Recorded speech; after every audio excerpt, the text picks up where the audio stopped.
Danny still not able to close it out. My God. Ife has a Hail Mary. Holy cow! They did it! Oh my God! King Ray Jr., you can't be doing this. Actually, Oh my God. He's not dead? Okay.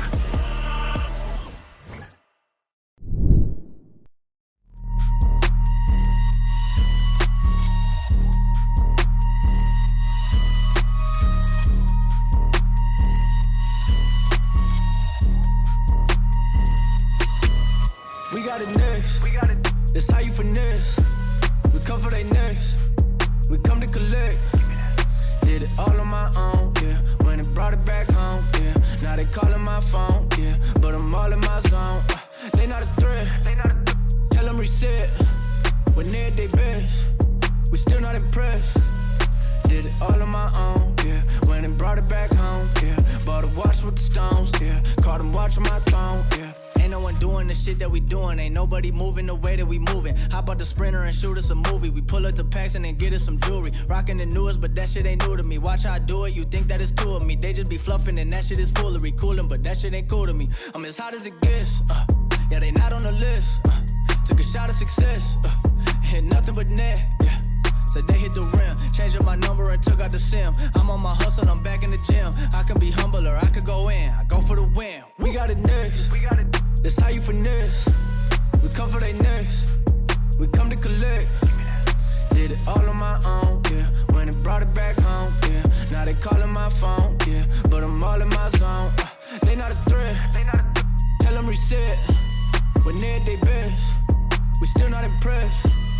Did it all on my own, yeah. When it brought it back home, yeah. Bought a watch with the stones, yeah. Caught them watching my throne, yeah. Yeah, bitch, I'm young and I'm turning. If you play with my money, then your ass get burned. I done came off the bench, I just waited my turn. I done jumped out the gym like MJ in the third. If you want it, I said you can get it, confirmed. We done packed the whole stadium like we the one. Ain't in no run, this shit is done. Ball on these niggas here just for the fun. Got a drinks, I won't try it. If I finish the drink, they gon' buy it. Give me 50, something like a right. If I said it a threat, I be lying.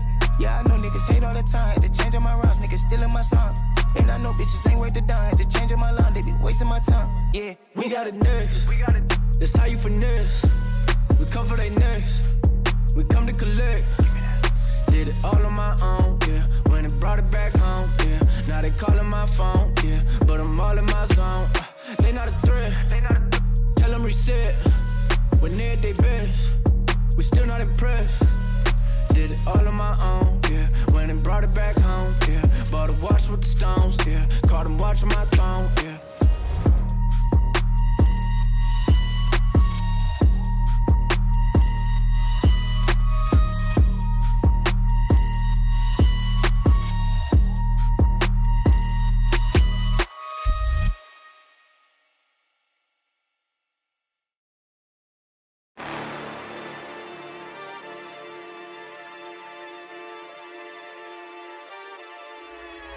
Hold up, why do they doubt the kid? I'm about to prove them all wrong again. I got a low tolerance, cause they don't even know what the problem is. It's me. You waiting on the boy to fail, now hold your breath and face your death. Cause you play a roulette with each step, I progress, no less. Go ahead and place your bets, cause we know where we at, we know we top tier. Cause all the hate that you bring, we know it stops here. I'm taking off like a rocket here and stopping here. It's strange how they cannot see the future, but see profit here. Wait up, we gon' always win. Promise that that's not a promise, yeah, that is a threat. When the whole team win, that's when you flex. Win, and I'ma do it again. Watch me win, then watch me do it again. Tell them I can't take no loss. My team hold no L's, no. Aiming for the top, can't make it by myself. I ain't taking no loss. I ain't taking no loss. Look, I'ma always win. I ain't taking no loss. Look, I'ma always win. We already know that we the coldest. Watch me heat it up, let me focus. I'm going toe to toe with foes, I know they notice. I kick in doors, they only hope for closing wild. Cause they know I go again. And when they get it dry, I'm the one that can make it flow again. Talk to me nice, my team, they ready to go again. Running into us, we'll gladly send you home again. Yo, we don't talk, better know the grind, gon' match my walk. I'm a cheat code, I don't take no loss. Making no sense, run up the scope. Cause all I do is win, and I'ma do it again. Watch me win, then watch me do it again. Tell them I can't take no loss. My team hold no L's, no. Aiming for taking no loss, I ain't taking no loss. Look, I'ma always win. I ain't taking no loss, no loss, no loss. Look, I'ma always win. I'm winning again and again and again, and it's all on repeat. I'ma just sit at the top 'cause I'm running it, dog. On me, I don't know defeat. Had to get back on the phone. I told them don't play with my name 'cause I know that it brings. They want my spot at the top with the crown, and they ask who's a rocket. I tell them it's me.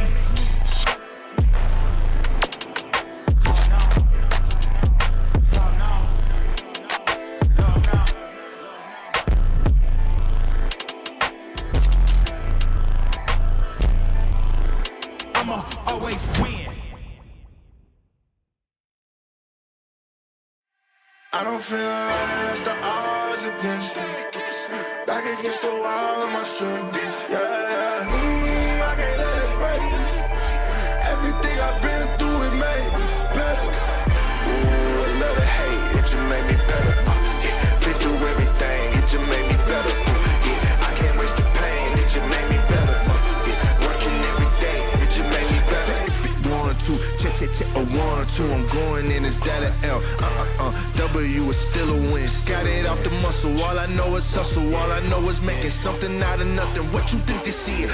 I had to hop in the kitchen, I'm really on fire, you know, ignited, yeah. I know some people don't like it, I'm moving with flavor, they probably a bite it, yeah. Trendsetter, being better, I can't take the credit, yeah, wait. Yeah, been on fire, boy, that's flambe. Only time you see my head down is when I'm praying. When my back is turned on, only time they wanna see it. Water on me, flow as cold as ice, I'm finna trade, yeah. And serve it to the people, they need hope, it's no delay, yeah. The odds against me. Back against the wall, my strength be, yeah. I can't let it break. Everything I've been through, it made me better. Ooh, a little hate, it just made me better.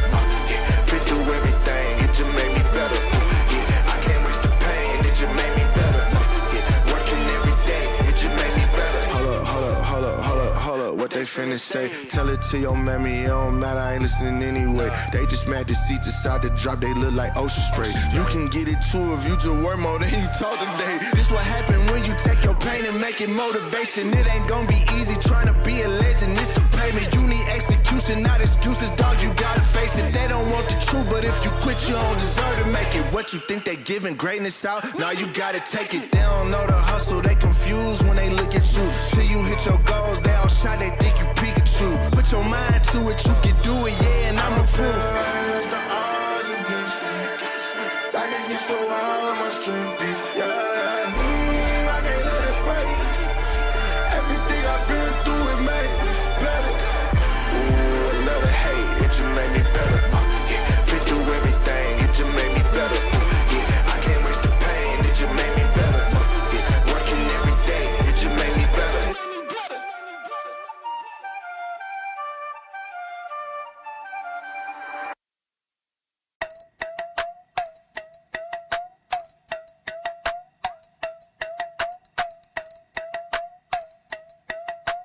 Hey, what up, say?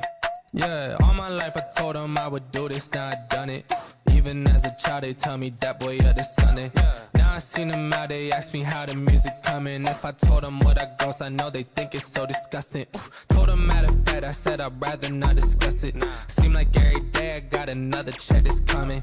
Training for a marathon, I'm building up the pace, but I ain't have to train for this shit. Always knew that I would run it. I came too far for a grown man to tell me how to get mine. How y'all still talking, I don't listen, I swear we never align. Y'all ain't never done it, still give advice, I don't take directions from the blind. Just stay on my job or y'all unemployed, I told them go and apply. That's some real facts, but they won't listen, don't take opinions, y'all only give them. They crash on the road now, but I stay my line, I was always driven. Had to get it out, tunnel vision. Steph Curry, man, I'm never missing. Back in the day, I was in the office, now I'm getting paper like it's Thunder Mifflin. All my life I told them I would do this, now I done it.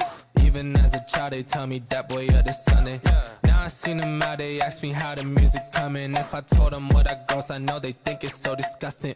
All my life I told them I would do this, now I done it. Even as a child, they tell me that boy, yeah, this Sunday. Now I seen them out, they ask me how the music coming. If I told them what I goes, I know they think it's so disgusting.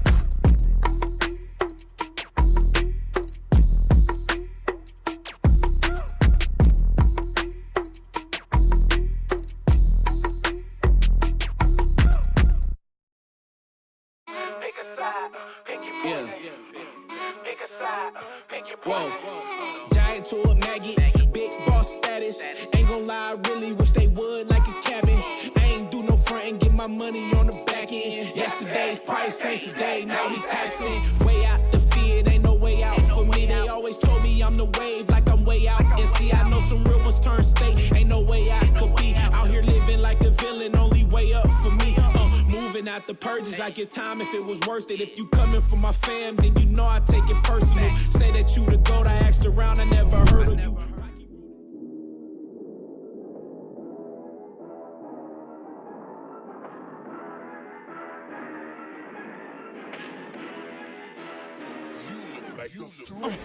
Danny still not able to close it out. My DP God. whip. Issei has a Hail Mary. Holy cow! They did it! Oh my God. King Ray Jr., you can't be doing this. Actually, Oh my God. He's not dead! Okay. Welcome one, welcome all. It's another week of 2XK on the Breakout series. It's week number 20. Time is flying by. I am Non-Factor. Join with me, the one and only Super Rob. My man, how you feeling? I'm feeling good. I'm feeling great. I feel ecstatic, especially after this past weekend. Frosty Fausti's just happened, and that was one hell of a 2XKO bracket. So I'm excited to see what people got cooking up and what they're inspired for, I should say, for after that crazy week.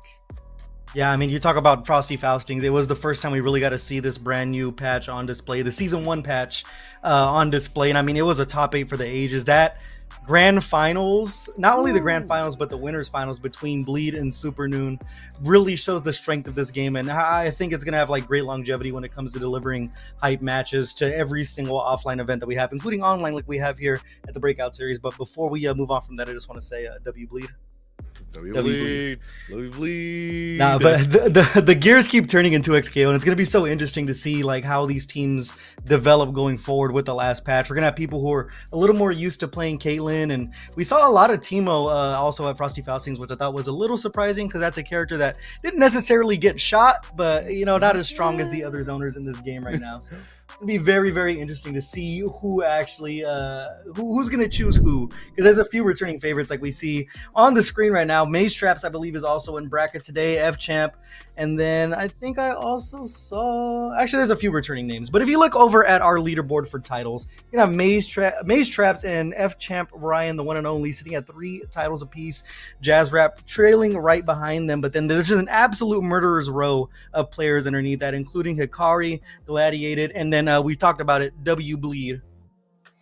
W Bleed indeed, but not to mention we still got some folks as well. Virmir on the side, Yami over there with the Teemo like you're talking about, and sitting on one tail each is Yoso Masa, Dingus Punch, and Bubs. And like we talked about it, and we look at this like whole screen, that's basically the whole roster right there. Like every single person, we kind of associate them with special characters. Dingus Punch, you know, rocking the Blitzcrank that I'm personally a fan of with that Vi as well. Bleed with actually last week, actually the week before I should say, rocked it with Yami, and they rocked the Caitlyn Echo duo. We didn't see it in Proxy Faustings, but glad to see that, you know, he still gets a rocket as well. And, you know, of course, there's F-Champ over there with the 3 jinxes as well, that when he took it 3 weeks in a row. So it's really interesting to see, like you said, how this meta is going to develop, especially after the patch and how everyone's, like I said, I think I mentioned it once, I'm going to say it every time that I feel inspired to switch characters. Like as we move on to the top 5, and Lowy, again, Lowy, the queen of Breakout right now, sitting at 81 picks, Echo following up, and Blitzcrank, right? Those, I don't know, Non-Factor, those patch notes might put Blitzcrank right back up there.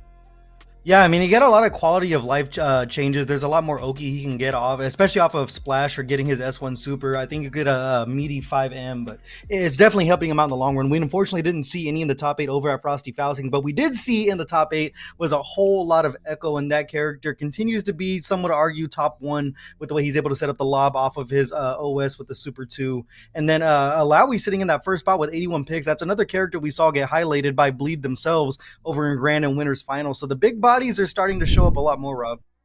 And it's something we thought to expect, right? Everyone's like their universal change basically turns their 8-framer to 7-framer off the light. So now we all ask, like, was that enough change? Was that actually big enough? And according to some folks, like I'd honestly say yes, especially with Bleed, like you said, just rocking that allow just all the way through the top 8, such a dominant force, able to control it.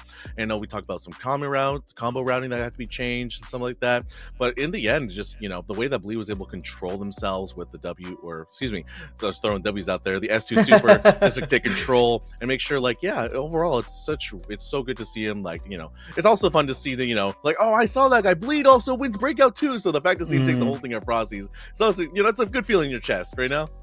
Yeah, and I mean, Breakout always does breed great talent that you do see offline. And if you want to continue to go ahead and support Breakout, if you want to head over to the EVO Awards votings, vote for Breakout Series for Best Online Tournament Series. We appreciate every single one of you that come here to watch and play, or those who even hit the match arena, anything you can to help out this great team going on, not only as commentators, but behind the scenes. Massive shout out to the man in charge, Craze, for help putting this entire thing and organizing the other production guys that we have. But head over to the EVO Awards votings. I believe voting is open until February 20th, if I am correct. But please vote for Breakout Series for Best Online Tournament Series.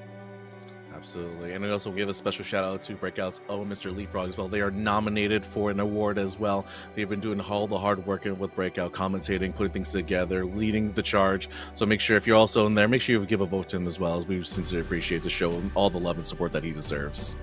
Yeah, massive shout out to Mr. Leapfrog. And also for me and Super Rob, a very important thing to us is going to be the voting for Best Local. If you guys want to go ahead and support one of the best locals happening here in North America, vote for King's Cup, which happens once a month over in San Francisco. I believe it is the third Friday of every month. Should be the actual schedule, but hosting a rotating cast of games. So it's always Street Fighter 6 and Tekken 8, but they mix in some retro titles and a few fun surprises on the way on. So please also vote for King's Cup for Best Local. And you know what, Rob, speaking of the EVO Awards, man, I've been talking to Craze and Stars, and I'm like, someone's got to go down to LA to accept that award for Breakout. So, if they want to fly me on the private jet, I'm not going to argue with them. I'm not going to say no, Yeah, man, you gotta feel good, feel great about yourself, real relaxed when you accept that award. Possibly you, maybe Ash, maybe someone else just fly out. We just, we chill out. We gotta rock up to the awards looking as good as Tasty Steve out there. I feel you. Did you vote for Steve for best dress? That's the question. It's hard to say no, especially because I met the man in person, and he just carries such a demeanor with them that he deserves the award. But I think this year, when you vote the awards, I feel like anyone can take the awards this year. And I think that's what I love about it, is that, something is something close to heart, like Breakout or King's Cup can make it, but also some folks out of Chicago, the East Coast, everyone's gonna have a chance. And that's what I love about this community. Yeah, well, I'm gonna show my bias about best dress. I ain't gonna lie, bro. I voted for Big Hollywood TV. Hollywood TV. That's my guy. That's my guy. He got that thing on every time I see him in person. But every time, massive shout out. Yeah, every time he got that thing on. I'm just saying. But massive shout out to the EVO Awards and everyone that did vote us into the second round for Breakout Series for Best Local. Would love to see us take home that award. But going forward, Rob, I believe we do have our match going to be queued up. It's going to be Ramen and XX. As we mentioned, the teams are going to be TBD because we're not going to really know how people are going to be moving around with this meta. But have you switched teams? Because I know that I switched teams. I switched teams in the way that I thought I wouldn't. I think I talked about it before, where it's like I looked at Caitlyn Karaman, I'm like, what, another zoner in this game? Who are we kidding? Is that an Aegis Reflector? Oh no. Right. So I think I personally switched up my team to the Canon couple team, which is the Vi, Caitlyn, and I've been having such a good time. Even those trials are giving me just like a little bit of trouble. It took me only an hour, not that bad, to finish that trial 5, but I think I've been doing good about it. How about you, Not Factor? Who'd you rocking now? I'm not gonna lie, we talked about the big body meta that's gonna develop, and I think Braum is gonna start showing up a whole lot more than we're used to going forward, at least for this patch. And I swapped to Braum and Caitlyn. I think Caitlyn is a super sick character that can control a lot of space, but can't really create it and take it for herself. But you know who can? It's going to be that buff with Braum's shield assist. The fact that you can double down with that thing and it moves forward at the exact same time to eat up all kinds of space and make the shots that you're taking with Caitlyn a little more safer. Like that right there is my annoying type of playstyle that I like to do when it comes to tag fighters. So I have swapped to Braum because I'm such a believer in that character right now, and I hope we see a lot more of them on Breakout Series stage, just so we can really start seeing the setups. Because whenever I commentate on the Breakout Series, I like taking notes because we have some pretty sick players that do show up and do battle for us. Yeah, especially with that buff or Braum. It's like, especially when you said we watch Breakout and we watch Braum come on screen every single time. My brain is going like, if someone hits that shield, the attacker is dead because they can just instantly, you've activated my trap shield and just reverse back on it. So the fact that, you know, like you said, the space that it's taken up eats up so much, like, honestly, mental power. Just like, what do? Do I try to jump over? And it's like, and there are still some people trying to find answers to that roving shield too, because it's like, okay, well, obviously I have to jump over, but who's the team who's got them back up? Who's gonna get them covered? So the fact, I want to see how people are really adapting, especially watching after the big tournaments this week as we head into our first match. Yeah, it's going to be Hello Larry and a J-Slap. J-Slap going to be rocking that Echo along with the... Actually, I think that's a...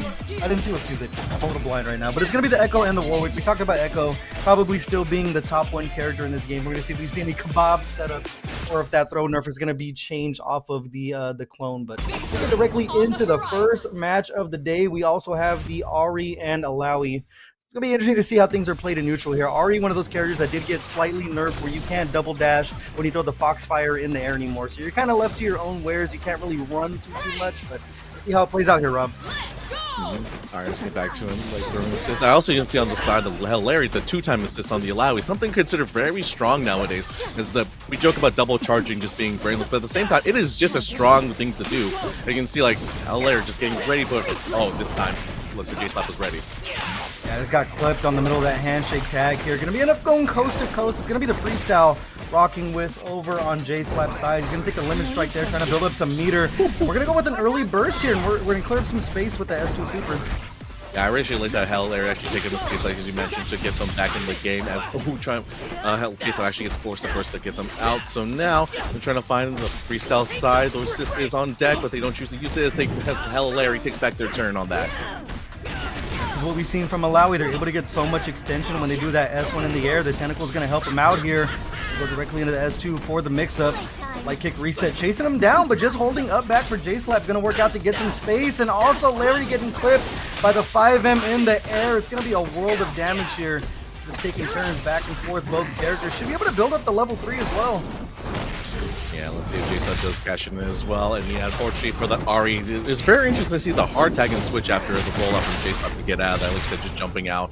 But now try switching the R to get in off that super. But now, fortunately for Larry, they're able to get back in and get the tentacles in. As again, they are prepared for J-Slap trying to jump in on this Warwick.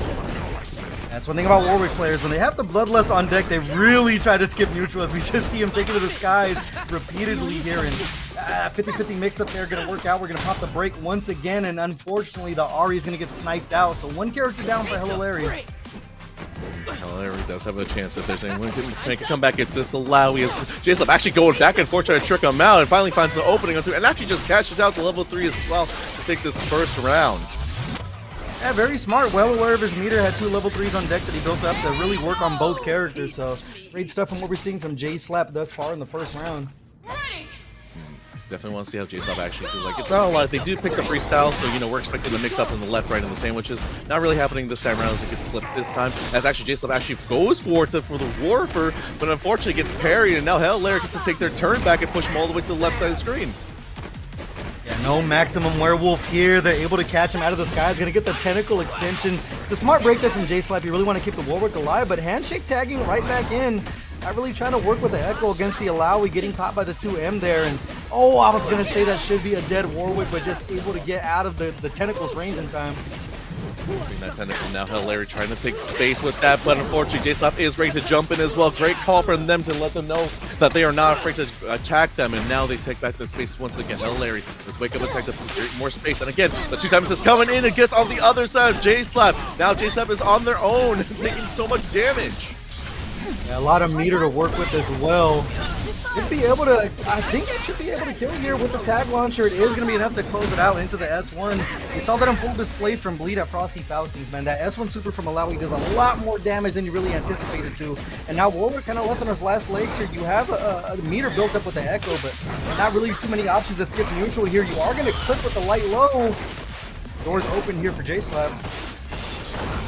Wide open as he's trying to catch everything on the building the bleed up as much as he can, doing the blood us to try to catch him. As he's again, see Larry trying to get away, build space, but the ball comes back. It's a boomerang, even though it's shaped like an orb, man. Great call there. Just go ahead and mash out the super, knowing that you had the damage on deck either way. But 1 round apiece now here in game number 1. Start things off very close. We're going to handshake tag to the Alawi. That screen control with the tentacle, pulling him in for the 2M. And another early break from J-Slap. The Timelander to do the heavy lifting here as they do get the command throw and the super from Holwick. Very fortunate for Hell Larry that time. Unfortunately, not much fun. That J-Slap actually calls out the wake up attack. And again, Hell Larry pushing the play space. I actually relate that Hell Larry was trying to make space and keep it open, especially with the Alawi on the side. And speaking of the Alawi, coming in, doing a lot of damage. We're pushing to the right side now as we're going to see what is the ender on this. If we're going to catch up damage, we'll set up those S2 once again. There's the S2 as you mentioned. Look for the 2L reset, but still not able to put their toes. And it's going to be J-Slap might have just cracked the code against this S2 super. Has been holding back both times we've seen it on screen, and it's worked out for him this far. As there's just hunting for position here. The back S2 going to work out. Larry going to take him into the skies again. Has a lot of super to work with. Going to take the damage route here. Okay, yeah, so Tangle as well. Again, not afraid to make them guess and where they are and where they're in the skies. Now J-Slap goes down again to just the work. Now let's see if it will work. Yeah, but I say just jump in for it once again. Catches the Ari, but that is not the point character, so uses the assist to get him off in safely. But nah, gets caught right there as well. And you have the full tentacle extension. Should be able to get him all the way to the corner here. Be an S2 set down. Actually, we're going to go damage route with the S1. It's not going to be enough to kill, but you have to guess for your life here. Able to get out of the way of the tentacle, but clipped by the 5M of Ari. It's going to be Hella Larry taking the first game here. I think it's funny how Larry's like, wait, if I start jumping out of these supers, then maybe I'll live this time. But it doesn't work out for him as J-Slap. Again, very like trying to neutral skip with the Warwick, trying to find their way in. But Larry is very okay to take this space, especially with this allow. You're seeing allow coming out right now with the tentacle. Not afraid to go with the tentacle, not afraid to 2 times Ari system once again, and it pays off. Now we're gonna get J-Slap on this. Yeah, he got his space there with the push block, but just able to come right back in with the Ari. And let's see another early burst here. They're trying to keep the Echo alive as much as possible. And as you mentioned, just neutral skip with this Warrior, but continuing to get clipped by either these lights or that back S2, or excuse me, neutral S2 from Hella Larry. See that Hell Larry actually adapt that time backing up to see if J-Slap will finally jump. But the wake up attack does get him out of that situation, but not this one. As again, Hell Larry just finding and clipping J-Slap and actually going with the over super finisher as well to actually do more damage and get him all the way to that corner. Now see how Hell Larry is going to try to get out of this once again. Take the limit strike there, trying to get some of that meter back, and gets him down now as J-Slap ends up clipping with the 2L, but not going to finish what's on their plate here. Are we going to come in to save the day? Got to be careful with the tentacle. Whenever you get hit by one of those, even if it's on block, it'll be so plus. And that tentacle extension not close enough for that air H from the side of Hella Larry. Ooh, and Hell Larry with that 2-time assist coming. I talked about it. We're going to double charge. We're going to take 2 times to get you. And that time it was caught once again as J-Slap goes for the flip again. Hell Larry trying to parry, but ain't going to work as we get into the maximum wolf. Yeah, Hella Larry tried to parry, and now it's looking a little scary as we're going to get a meaty attack there from Warwick, but very timely break there to make sure that the Alawi stays nice and healthy. The air throw directly into the Orb Super. Not enough to close it out yet. And we're going for the maximum spider. Unfortunately, not the call that J-Slap is going to need. Light punish there for Larry. 1 round away from a 2-0. That's very close. I want to see if J-Slap can get that, especially because Hell Larry has shown out the wake up super off Ari multiple times and not afraid to shoot it off like right here to save the Alawi. And once again, good call from that. It's again something we always say and it's always scary about. It's like if you're not hitting the point character, you need to be careful about the other character getting ready to punish you for that. Speaking of punishes, taken to the sky was punished by the down S1 there. Fortunately for J-Slap, had another break right there. And now Warwick is finally going to get a chance to get cooking here. Reversal attack, not going to be baited out and getting clipped low again. Got to protect the claws. Not going to be close enough for the coast-to-coast conversion here, but it's going to be a lot of damage if you do end with the S1 super. There it is, as you mentioned, and now let's see. Larry just catches him in the air, throws him down, and guess who's there? Nakabutos and their tentacle. They're ready to take over this game, and now J-Slap's just got the Echo again. A little over 50% health, getting clipped by the Ari assist. Gonna handshake tag in. A lot of meter to work with here. Don't think they're gonna be able to find the kill, but it's gonna be very, very tough sledding for J-Slap on Oki. Yeah, and unfortunately they don't have enough curry to work with. They just barely have enough 2 bars. That this triple combo is just still going actually, and actually just straight up kills him. Hell, Larry's going 2-0. Good old tag assist, nothing beats that, and that's the damage we were talking about with that Alawi S1 Superman. It always does a little bit more than you actually think it is, but it's going to be a 2-0 for Hello Larry, and a bit of a scramble there. You notice J-Slap was kind of prioritizing the neutral skips with Warwick and wasn't really setting the tone with Time Winder too much, but it's going to be Hello Larry taking advantage of that. We saw a lot of clipping on the lows, whether it be 5M or excuse me, 2M or 2L to open up a lot of it, and the corner carry that you get from Alawi with the tentacles is also such a great way to make sure that Warwick doesn't skip neutral, because if you continue to jail them in the corner at any single moment on the screen except when you're at full screen, it opens up a lot of doors for your pressure. Especially because as you mentioned, like that space is being held Larry just ready for whatever J-Slap can throw at him, because we saw him, like you mentioned, like trying to count the neutral skip. But guess again, yeah, see right there, like he was ready for him to try to jump away from him, and God catches him, and not afraid to also spin the meters. What I also love about Hell Larry, just being like, I have a meter of bar or bar and meter, and I'm not afraid to use it because I'm afraid to like that. He used that S1 super to their full advantage. Excuse me, as we're going Hell Larry is actually 2-0, not 1-0, but it's okay. He takes the 2-0 and he's been moving forward. We still got more term to go on. J-Slap not out just yet, but let's see if they can make it back through losers as we start rolling up our next match as well. Yeah, and Warwick, another one of those characters that, I mean, is kind of, I would say a scrub killer character you see online a lot. That 5M does reach through a lot of the stuff that Alawi wants to put down with the tentacles and things. So see if J-Slap is going to make a run over on loser's side. It gets things cleaned up just a tiny bit, but Hello Larry was able to navigate the scrambles, and then also a lot of blocks that were just called out whenever J-Slap was looking for the maximum spider super. So well played from Hello Larry. And I believe next up we are going to have Ramen and XX finally on screen. Going to be seeing what those two teams are. I believe I've seen XX in a couple of Breakout Series brackets before, but I don't recall the team they play. Yeah, not coming to me either. As we are again, like I'm not too familiar face with myself, as you know, as most of know. I'm a recent addition to the Breakouts lineup. I only started this year, so I'm happy to see multiple faces. And like I said, I'm always excited to see more players play, especially Ramen and XS go through. As we're waiting for them to come in, to get through, and get those character picks up, because I believe they might be switching characters as well. But I think we're gonna see that for now. Or take a moment to get that for now. I'm all of my words today because I'm so excited for this non-factor. Like, I truly cannot express how much I'm so excited by watching Frosty Fastings and go, oh my god, I'm ready for it. I'm ready to whatever we gotta do, you know? Yeah, I mean, we were group watching it together in one of our Discord servers, and I mean, at the exact same pace that we're commentating at, we're yelling things as they're happening, because as we mentioned, that grand finals match, and even the winners finals match before, were some of the closest matches that you could possibly want to see in 2XKO. So hopefully get some more action over like that here on the Breakout Series. But I want to remind you guys, if you haven't hit that heart button on Twitch or subscribed on YouTube, to make sure you do that to keep up with all the action we have over here at the Breakout Series, hosting 2XKO, Tekken 8, and City of the Wolves, and also on Saturdays we have the Tekken Academy for the newer players that do want to get their feet wet when it comes to competing in online brackets. And also, if you guys haven't yet over in chat, make sure you use that Matcherino command, !Matcherino. I believe there are still 44 codes to claim. So tell your mom, tell your dad, tell a friend,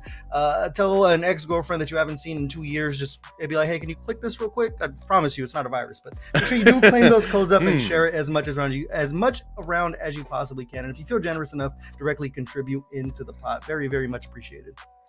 We appreciate everything, Al, and we also appreciate just being here. You know, we got multiple streams as well. Like you said, we got YouTube, we got Twitch, we got much more folks, and, you know, feel free to join us on all forums. And if you're not on the Discord, make sure you join us there as well, because we got a lot more coming up. And I think Stars, you mentioned Stars and a lot of the crew on Breakout. We have a lot coming up this year. We're not allowed to say. We signed some paperwork that we're not allowed to say, but we're allowed to say that we are excited for the rest of the year. I'm excited for more games coming up and more things happening, especially because as we wrap it back to 2XKO, the fact that this game is going to get 3 seasons this year and basically 5 new characters, I love how much it's going to feel like we're going to have a not a new game per se, but a game that's like, oh, we have something new, we have some new toys, and you know, just adding one character doesn't make anything like new or fresh, but like just the small things and the way that, you know, Riot and the team over there are ready to be like, let's you know, we thought this wasn't working, let's do this, or maybe this is a little too strong, go and do that. And the fact they're also willing to listen to the feedback from the community makes me really hopeful that they're like, hey, if you think something is genuinely not good or not that great, if you submit a real complaint, it's like, this is why I don't think this is good, they'll be listening to it. And I'm really happy we have an open communication of that nowadays. Yeah, well, they haven't listened to me about reverting those Teemo changes, so I'm gonna need somebody to get on it, man. I'm gonna have to write a strongly worded letter to Apology Man about reverting some of these Teemo changes. But nah, as you said though, it's one thing that's nice to see from Riot is they have been really transparent and really really open with communication as far as their path line or their game plan with 2XKO and as far as interacting with the community. So it's very, very nice to see from the team over at Riot. But I do see my boy Spoons over in the chat. What is going on, Spoons? It's going to be a Bay Area native right there who I believe is getting their feet wet over in the 2XKO side of things. Also in the bracket as well. So very, very excited to watch my man Spoons play. Oh, yeah, definitely. As it goes through.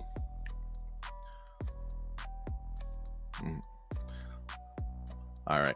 We're just getting word that we do got the players in and they're ready to get to go. We're just getting a little bit of trouble right now. And again, I even think you and I have mentioned it plenty of times, and Riot said it every time before, right? And like whenever we play a game or whenever the patch comes out, that's the worst it's gonna be. As we actually go in old school style, as we hop into the game, watch it over the couch on the TV. Yeah, it's like I'm really in the lobby right now. As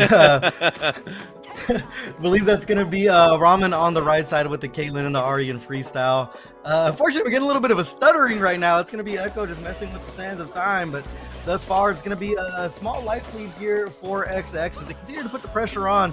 And speaking of Vi, I know that's a character that you play. Vi is a character I think is kind of slept on. I know that you have to kind of be meter hungry to get a lot of the damage in, but the fastest 5L in the game that directly goes into a target series that you can convert completely off of. It's a character you can make work without having to do a lot of the trickier stuff like the electric extensions and everything. Yeah, definitely, especially because I love how they actively said, like, you don't have to do it, but it's a character. As you saw right there, be able to get the kill off the Crater Maker over there as we actually go in and XX takes the first round. Actually takes the first game. I see they take over. Pretty dominant start from XX. We didn't see too much of what they did over there, but I'm sure it came out very strong.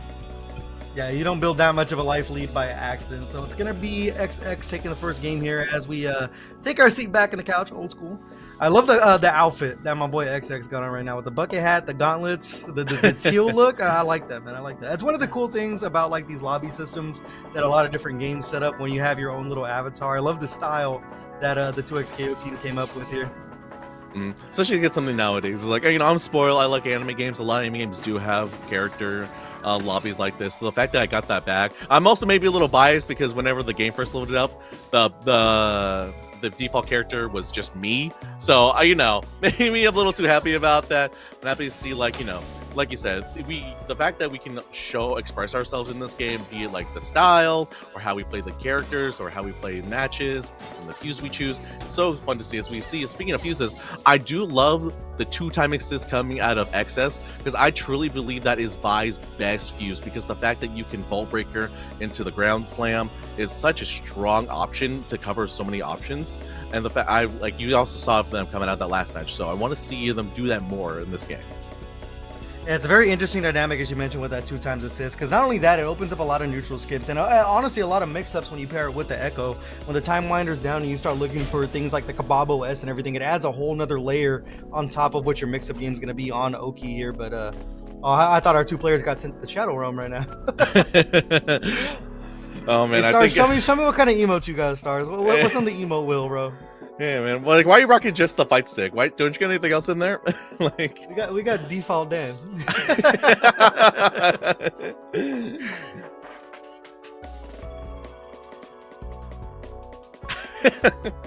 Rob, if you want to, send the message of what we just heard in our ears right now.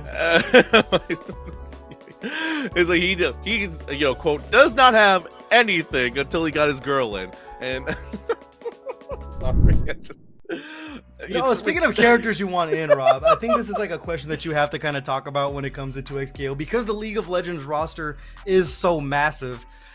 What characters do you want in? Because you already know my answer, and you're going to judge me for my answer, but I want to hear from you first. I think I speak a lot for the League community when I say I do judge you every time you talk about your picks, but I think that's something I think you've lived with now and you're happy with. But okay. Me personally, I truly think that I'm kind of a guy that's like, if you are a cool guy or a cool girl or cool whatever animal you are, that as long as you're cool, you're in. So for me personally, my favorite pick, even though I think he is technically a plain toast kind of character, is Pantheon.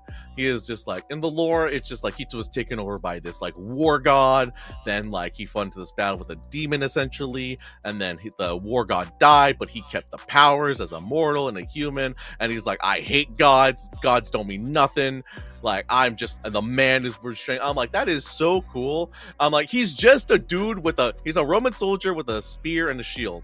Like, god damn it, do I love that spear and shield man every single time. Now, in fact, I know we said we're gonna judge you, but no, let it out, let Riot know what you want. Look. I'm not a player of fighting games that likes to play the cool characters. Give me the silly little dudes. The thing is like, I don't come from a League of Legends background, so when people are like, you want Yordles? I'm like, I don't know what that means, and I'm kind of offended that you just called me that. But, you know, give me Fizz, all right? Find a way to make Corki work. Who else? Oh, give me Gnar. Give me Gnar. I need that little guy. The only, like, I think League of Legends character I can identify because of like the 4 games of League of Legends I ever played in my life is Garen, and the only reason I picked Garen is so I don't have to manage my mana. So if you want to, like, you know, just give me Garen as well, and then just like make his supers don't cost meter, that'd be the funniest thing in the world. Yeah, he's just actually the easiest character in the game. It just endies for free. I see it. I know it's fun because we talk about like who we want. I know there's actually, you know, there's actually in the 2xko subreddit is actually been a long-standing thread going on that every single day, starting alphabetical order, someone has posted the champions in alphabetical order and say like, hey, here's X champion. How good do you think they should be in 2xko? And it's really interesting to see, just like, you know, at first, like, I think the Reddit mods actually called it spam and started deleting them. But I then think they once realized, like, oh, this person actually wants a real discussion to be made and had. Yeah. Like, that started blooming. And then now I think they're all the way in the R's or something. And it's like really crazy to see how this tier list made. They get to the point where I think their top 3 that the community wants with a dot is Fiddlesticks, Akali, and someone else. I can't remember off the top of my head. And it's so interesting to see the discussions made. And I think that's so funny because there's also a tier that says like F tier. If this character is in, I'm not going to play the game anymore. So like, it's the funny part of seeing the dynamics of how people really want who they want in this game, just because they have, you know, characters that they love maybe, or maybe like you who have seen it for the first time, like, that guy's sick, let him in, I don't care what he do.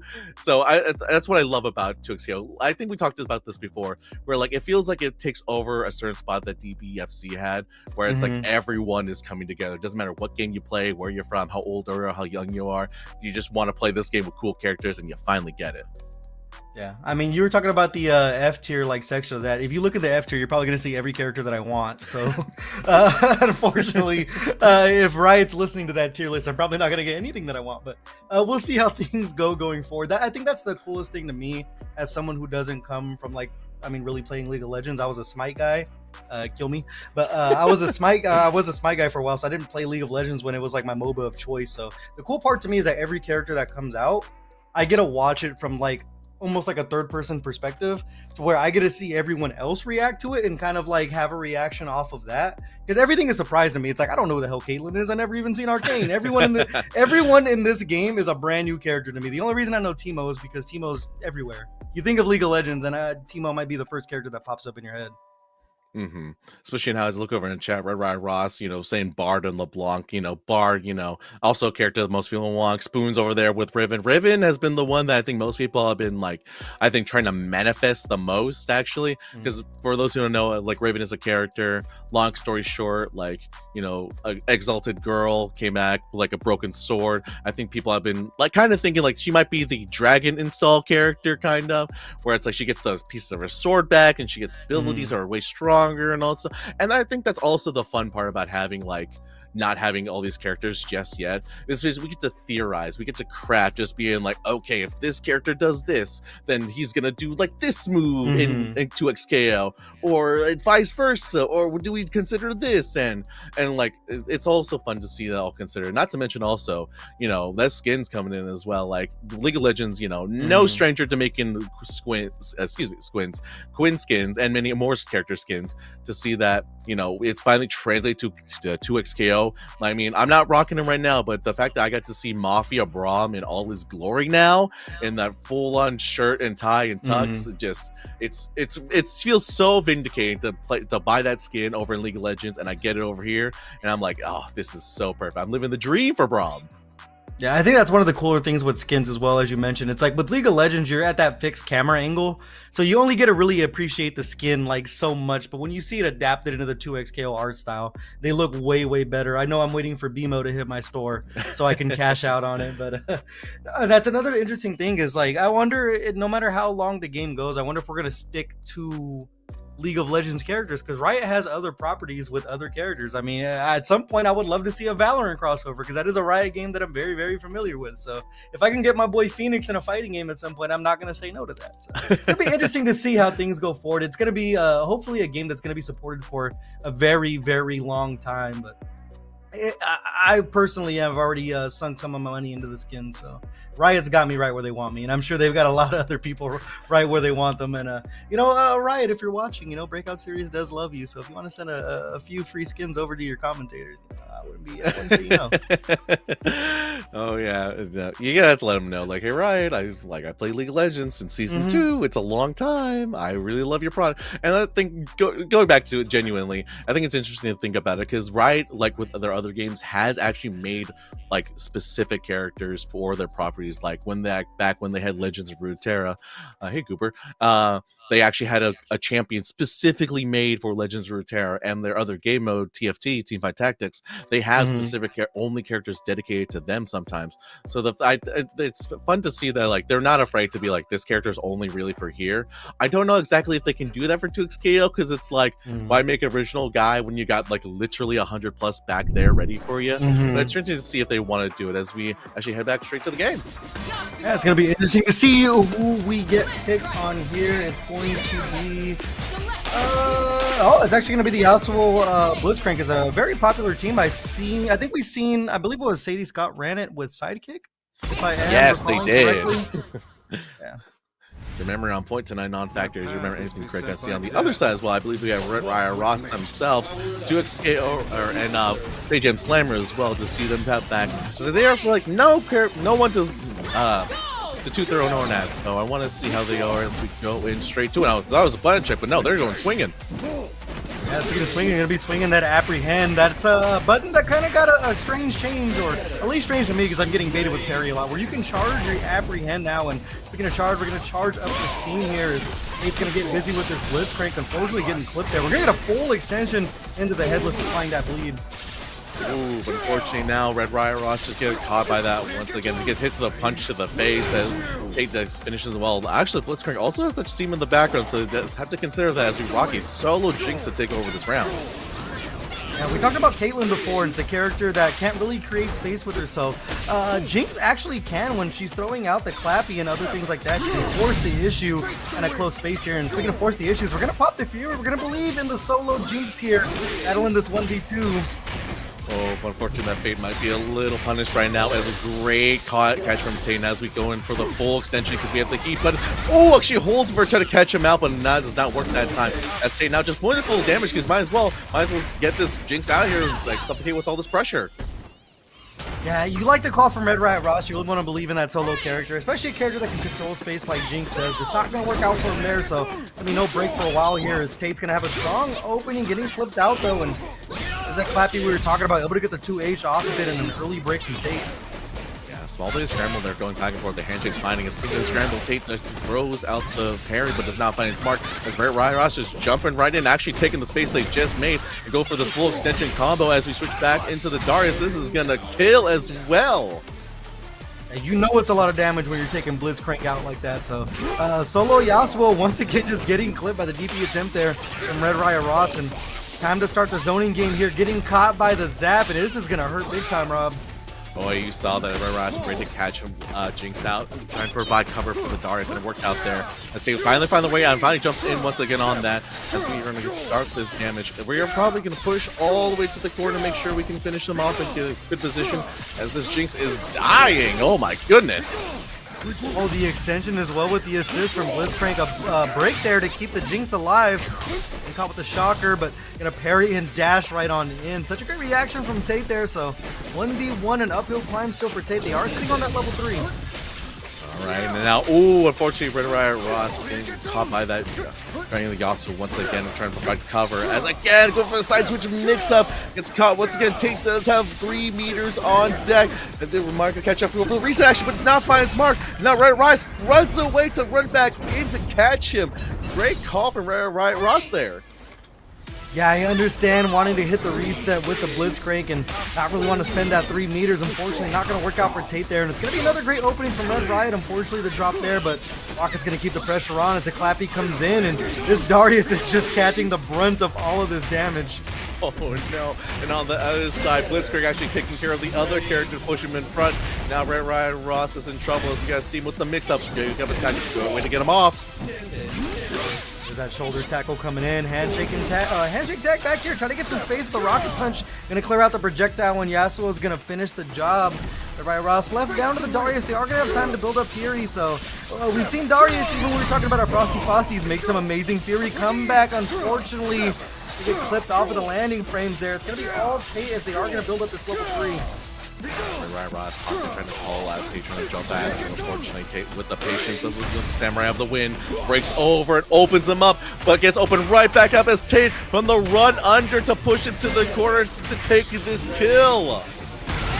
Such a great parry there. Complete spatial awareness can work out for Tate, and thus far, I mean, has looked in control. Even though it was 2 rounds to 1, whenever it came to the scramble, Tate was able to come out on top, finding those parries or even these 2 Ls or the dash through that we've seen with Yasuo. So see how Red Riot Ross responds to it. Especially love how Red Riot Ross is always actually playing the Jinx game that he wants. Is like if Darius is on screen, Jinx is ready to back him up, and vice versa. As Tate actually misses a parry on there, is now speaking once again. The Darius is on front, trying to make sure the clap trap comes through, not finding it. The guard bonus came from Tate. They're trying to find a way open. They find a way through, and actually switch to the Blitzkrieg for the mix-up too.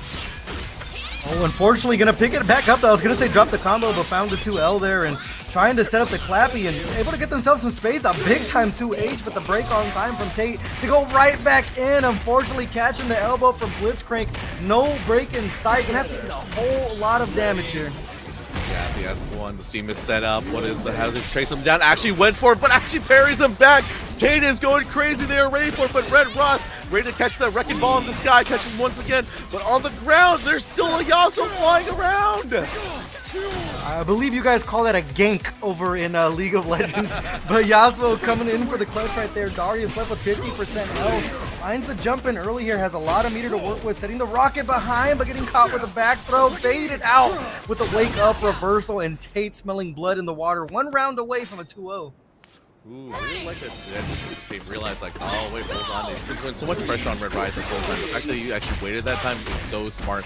Now it's being so smart. The freestyle coming in as he tries to open up Red Riot Ross, blocking, but not that side, though. Forced to break to get some control back. Hey, you saw the retreating guard attempt there, but Tate was able to chase it down. Very, very aware of his Yasuo pressure here. Trying to set up the wind wall, but jumping right over. Darius not going to cash out here. Looking for the reset. They go for the air apprehend, and they find the 2L again. I like the stellar pressure and the timing on the Red Riot Ross's combos, especially on the Darius. That's actually full on. I've never seen this route. This looks so sexy as Red Riot Ross is switching back to the Jinx once again to actually set them up, actually put up the pressure. Tate actually just running at them, not letting Red Ross breathe and get out of there. Sometimes when you play Blitzcrank, the only gear you have is in drive, and right here, we get the air S1. We're going to take the steam and the damage. Familiar to the last round, we saw the dash in with the 5L tick throw. Oh man, I'm gonna be taking you out. Nice dinners. Darius coming right back in. A meaty 5M on Oki here and finds the 2L with the Yasuo. Gonna pop the top of the defense. All the meter in the world to work with here. Yeah, speaking of meter though, Red Riot Ross pulling up that Fury. It's going to be available for a combo for the under the break. It's going to be now. Good call on that. Get him out of the air as Red Riot Ross gets caught once again. One more mix up is Breakout. Wake up attack is going to save them there. So they're trying to find their way. Those rockets did so much damage on Fury. As they're trying to, Red Riot is trying to find their way out. The Green Guard does find its mark. They're trying to leap with the bleed. The bleed not factor. It's going crazy. Go S1, nothing beats that, and there's a lot of meter to work with here, but unfortunately we're gonna go parry directly into the level 3. Unhand me, sir. Oh man, if you're feeling good about that. That was actually a 1-2, grab a Lou and stick him over, man. Red Riot Ross, unfortunately, going down as Tate goes 2-0 in this set. What a start. What a game on that one from these two. Yeah, it's such an impressive parry because, I mean, you're almost staring death in the face there. When you have Darius with a little bit of Fury left and that level 3, even if you are Blitzcrank, if you got clipped there and didn't time that parry correctly, you were probably going to die for it. So, eye on the ball there for Tate. That was a very, very impressive showing defensively. Speaking of defensively, I loved how they were able to adapt to Red Riot, just being like, okay, I got the pressure going, like I'm gonna stop actually, but even when it's a stagger, especially, not to say that Red Riot was not also doing the same thing, trying to keep themselves alive as Tate. But unfortunately, Tate this time around, actually a lot of parry attempts were made. Some of it we thought were like maybe a little too early or too late, but in the end it works out because, you know, if you call it out and if you win, it doesn't really matter how many times you parried, right? Yeah, well, the thing is the Darius buttons aren't exactly the fastest thing in the world. You know, maybe that guy Super Noon was onto something when he was talking about dropping Darius, but it is going to work out in Tate's favor as we see that clutch parry again directly into level 3. Not going to take any chances with dropping a combo and cashing out that damage. So moving on our winner's side, it's going to be Tate with that 2-0, and Red Riot Ross going to have to make that loser side trek. Yeah, don't count him out yet. We've been plenty of players come through the losers side and make their way through. And speaking of players on the up and up coming up, we got Unstoppable and Just Capital B. Another 2 names coming back and returning. As most folks may or may not know, you know, our good friend Avatar Yaya talking about a great match that happened with Capital B happening this time around. And, you know, some overall, I would say just some good old FGC shenanigans happening out here. Yeah, and Unstoppable, I see the OTG tag on there, so I'm going to do my best not to be biased. For those of you in the know with NorCal OTG, one of the collectives over there, it's down and dirty with the fighting game. So it's going to be a very, very interesting match. Going to see who Just Capital B is going to be rocking with this time around in tournament. We're actually going to get that answer right now. Going to be... They're teasing us on the character select screen here.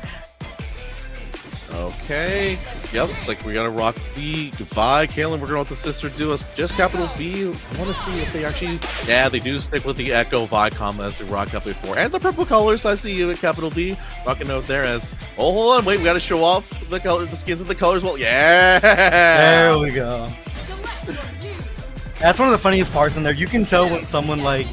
It really doesn't care about their aesthetic when they don't do the color coordination or even like the lore characters. But Unstoppable and Just Capital B. Just Capital B gonna be rocking that patented Echo and Vi with the freestyle. This has got to be one of the trickier mix-up teams. The high lows that come from them are really hard to deal with. Speaking of tricky, we also got on the other side Unstoppable rocking the 2-time assist on the Vi engines. Both great options for them as well. As Just Capital B is actually just hitting the lights on the toe tappers, trying to catch him out. As Unstoppable trying to run away, but Capital B just barely doesn't find him. Let's see if the freestyle comes through. And another grab! That one go wrecking crew, such a hard thing to recognize in the middle of all that pressure with the footwork. But speaking of those electric loops we were talking about earlier, you're going to see those on display here. Able to get the full extension to the charge. Oh my goodness, we've been laughing here, Rob. Oh yeah, if there's anyone I think is going to land the Vi combo, it's Capital B. They've been making huge progress every week when they come to Breakout. And now, speaking of progress, Unstoppable going to make some big changes coming up. Actually does catch him in the air. We go for a full combo, keep it simple in the air, go for the Creator Maker. Now let's see what's the response after this happens though. One thing I say about Vi, the OP isn't the best when you go for that Creator Maker for the damage, and they go ahead and tag out the Echo here. Getting down to the ground, gonna get the full extension here. A lot of meter to work with. This should be enough for the kill with the Creator Maker. The first round going Capital B's way. Ooh, Capital B looking real strong on that, especially not afraid to throw out their characters in these uncertain situations. Now on top of let's see the responses. Again, tries to go for the double rocket, does work out that time as Capital B does jump in the face of the Jinx though. 5M from Echo, man, reaches an entire county mile. Be 50% down here almost as we take the limit strike to build the meter. Those are those mix-ups we were talking about, the high lows. You see that delayed overhead attempt, but they're able to bait the burst here as well. So this Vi is going to be eating a lot of damage here as we set up the same OS that we saw multiple times during Frosted Falcons. That lob directly into the S2 engine to get the party started here. And not going to have a lot of meter to work with. We are going to tag assist and see if the Creator Maker is going to be enough to close it out. Actually going to take the S1 Super for the damage. And that Vion is so strong coming out. You never expected as on Capital B just runs up and jabs in their face. You mentioned how fast that button is. It's not afraid to take space. And speaking of take space, they're going to take this round and take this game. What a showing from Capital B. Yeah, definitely abusing the tools at hand there. We saw the lob with Echo and then peppering it off with that 5L from Ari. From Vi. That's one thing about that 5L as well. As we mentioned, it does go into a target combo series. It gives you such a long time to confirm confirm off of that. You have a lot of time to really weigh your options in that split second. So we'll see if Unstoppable can, turn the tides here and actually live up to his name. But right now, the mix-up's coming in with a freestyle, the clone, continuing to chase down, but using the footwork to escape and mashing out their own 5L. Going to work out for Unstoppable as they have just Capital B in the corner.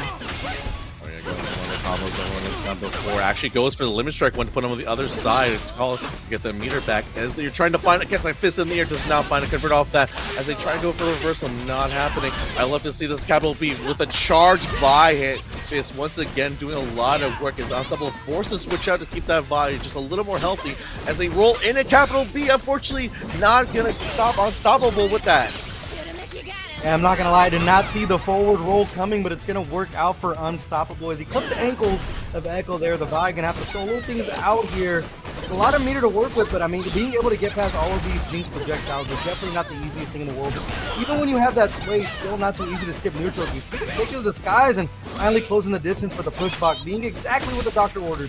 Oh yeah, just thinking of that. There's Capital B trying to get in, but Unstoppable just not just staying on the ground. And as we know, Vi in the air is not exactly the best. So they're trying to find their space on the ground. As again tries to roll towards him, but Capital B gets hit, and Unstoppable calls him out for that and goes for the full combo into the laser. Shoot him if you got it, and we got this round. Yeah, unfortunately there for just Capital B, losing that Echo so early and having to make that uphill climb with the Vi not exactly the easiest thing to do, especially against this team composition from Unstoppable. And Unstoppable gonna pick it up right where they left off here. Take the slam, but the reverse attack gonna work out here as we're just gonna be trading places. Okay, yeah. One girl working through as the ball breaker comes in once again. Actually, we are going to go for again the S2 mash combo. Ender to find their way through. Unstoppable has the Jinx on Vi style, but does not matter. Finds the opening on that Vi once again. Another Crater Maker. Now let's see their turn of how they want to do the Oki. Almost 50% down on both characters. Echo coming in, but the Vi counter. I believe both characters got sniped. A very merry unbirthday. That's a whole lot of damage on the table. Throwing out of the footwork though. Just Capital B trying to set up the clone. Ends up clipping the toes of Vi. It's going to be solo Jinx all the way through. Yeah, even though Capital B in the orange health, that does allow like to chew through as Unstoppable does have that figure on deck, but now it looks like they're not going to break it as we set up the setup once again.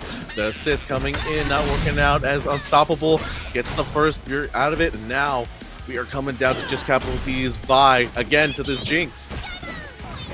You have the Fury on deck if you have to break the emergency glass here, but it's going to be an uphill climb just trying to get across. The Timewinder assist actually going to open the door here. We look for the Fury extension, but not able to keep the party going.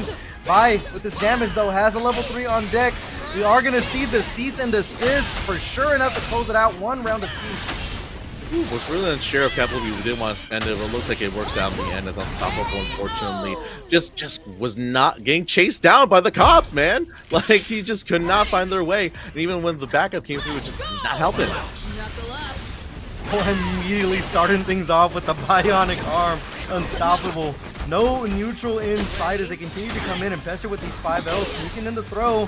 Take the OTG off of it. Not going to go directly into the Crater Maker. Ended up giving up some space, and Capital B going to take advantage. Like you said, unfortunately, not the best Oki coming out of Vi, but a wake-up attack into the bionic arm will do a lot. It even kills. So now Capital B once again down to the Vi against two pretty healthy characters. Oh, able to find the air H immediately off rip. Oh, baiting out the reverse attack as well. Unstoppable. Waking up now, putting on a show. Not going to be able to build up any meter here with the Vi, but it's going to be almost a guess for game situation for Capital B as they're getting taken to the corner here. Able to sway away in the sky, but mashing out the 5L again. We talked about how it's so easy to confirm when you have all that time to work with, as they are going to confirm directly into the S1 Super for the game. One apiece here, Rob. Yeah, man, Unstoppable looking really strong. They're truly adapting to Capital B. Capital B was showing off those wake-up options so many times to the point where Unstoppable it was truly just went, okay, no more. Stay asleep, man. So, back to go through and Spoons, we're going to have to time you out for that one in chat, bro. We're going to have to time you out for that Hold on, Spoons. Hold on. I looked over. No, put that face away. Hey, but you know what, right now, just Capital B starting things off early here. Gonna take the limit strike for the lob setup.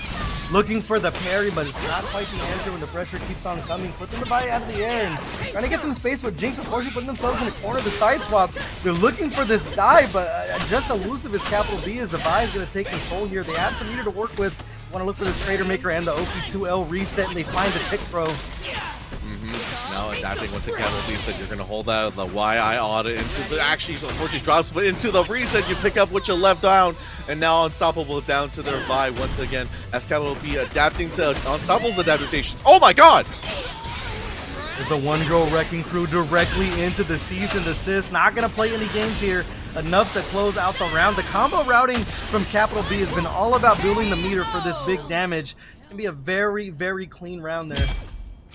Yeah, Unstoppable just trying to run away from Capital B. Is slippery little Jinx, you know, as crazy as with the Shimmer on deck, but it's not working out. And now Capital B is finding the Vi as well. And now this is going to be huge damage as we make it all the way to the right side of the corner. They're trying to do the setup there in the corner. Unfortunately, the lob not going to work out for him, and he mashed on out. Using the break, though, to keep the space going, and man, it's one thing about Vi is they're always going to find the gap. Especially if you slip around like that, the double dash does a lot of work as he works on the reset corner combo. Apple B has to find the way up and will keep that go alive. And unfortunately, getting break does not help with that. Dashing in behind the Time Wiper super. That's so smart there to go from the One Girl Wrecking Crew into the handshake tag and then keeping the combo going. It's the great part about freestyle. You're able to get so creative even when it comes off of command throws. And now, unfortunately, Unstoppable with that dive kick now biting themselves in the butt as they get fully punished off of that. Seriously, can't be slippery for too long as your sister's coming after you. And now this is a full punish again, but not enough to kill, but that will. And just dashing on in to finish off the leftovers. Vi gonna have to make this happen. The character that can't do it is we see them just trading 5 Ls right there. Side switch to start opening up the offense. Great call for the push box there to make some space for Echo as we're handshake tagging in. The 50-50 getting clipped low. Fury on deck for Unstoppable, but now they look for the reverse attack. Not gonna work out for them. See a lot of damage here on the Vi. They're gonna spend the Trader Maker. They're not gonna wait to build up for this level 3. So 50% down now for Capital B. Now Unstoppable doing their own jumping around. The freestyle coming in through as they open it up, so it's a force of Fury at Unstoppable. Capital B jumping out of the corner, trying to find a way. It's a leapfrog happening, but Capital B is the one who's on the ground waiting for Unstoppable as he finishes off with the level 3 as well. And Capital B to take this round and take the game. Good old 5L, nothing beats that, and nothing's gonna beat the cease and desist super to close it out. Capital B able to, you know, settle the storm there. Unstoppable was kind of causing chaos for a little bit. We brought it back in that game number 2, but Capital B come back in this seat here. Well played, very smart to build meter. We mentioned that before. A lot of their combo routes were all about this meter build. They weren't cashing out normally like you see players who do double down, who want to search for that damage early. They were really stocking things up, and it was paying off for them. Yeah, because nowadays you don't really see a lot of Vi's go for the full limit strike combos, and you see, like you mentioned, just want to do the damage, especially on the freestyle. Though maybe it's like they took the time to realize, like, maybe it is good just hold off and wait for it, get the level 3, and it doesn't work out in the end because there's a lot of times where on the right side we just had so many people. You just had the combo, or excuse me, the life to not it was not there or was fully there. And so the fact that he had the level 3 to saved up and ready to chew all through all that life, especially right here on the Fury and the level 3, you know, that's an easy 1-2-3 kill. Yeah, speaking of Fury, we saw the Fury attempt from Unstoppable a couple times just to not try to hold these 50-50 mix-ups, so they just weren't able to find that entry-level hit you need to really cash out damage when you have the Fury on deck. And this Capital B going to take advantage of every single mistake there. We see, again, just always saving for that cease and desist, the level 3 with Vi. So well played and well managed from just Capital B, and that's going to be a 2-0, so they're going to be moving on. I believe that was their top 16 qualifier, so Unstoppable going to have to make things happen over on the loser side of top 16. Definitely, especially fun because I loved how Unstoppable Trill was just trying to get away from Capital B's characters. It's like it's Vi and Echo. They are gonna run you down, man. They're gonna fly through and swipe through everything. So the fact that he was just trying to run away, trying to dive kick out of the way, trying to jump out of the way, air fist out of the way, and unfortunately, just Capital B was just ready to catch him in the air and just really punish for it too. And it's like so good to see. Yeah. Well, if you're liking what you're seeing, those of you over in chat on YouTube and Twitch, go ahead and use that Matcherino command. That's !Matcherino to drop some change over into the prize pool for these players tonight. There are still 40 codes left to claim. I'm going to go ahead and claim one of those bad boys for us. So if you're feeling super generous, go ahead and directly contribute into the prize pool for these players. And also, if you're liking what you see, make sure you do hit that heart or that subscribe button to keep up with what we have going on over here at Breakout Series. We're going to have 2 XKO on Tuesdays, City of the Wolves on Mondays, Tekken on Wednesdays, and then Tekken Academy on Saturdays. So a nice plethora of games, something that can fit every single foot as a nice shoe in fighting games. Oh, definitely. Make sure you also join our Discord because you have plenty of folks in it, a great community to find you. Especially if you find Starbot in there, make sure you say hi and what's up. We'll be happy to welcome you to the community. And you're feeling like you're generous and you feel like you love what you see, make sure to also, shout out once again to the Evo Awards. We are on top finalists there as well. So if you feel like you're generous and you still haven't voted yet, still got to the 20th, make sure your vote is on there as well as our good friend Mr. Leapfrog. And between Non-Factor and I, make sure you vote for King's Cup as well. It's pretty sick local.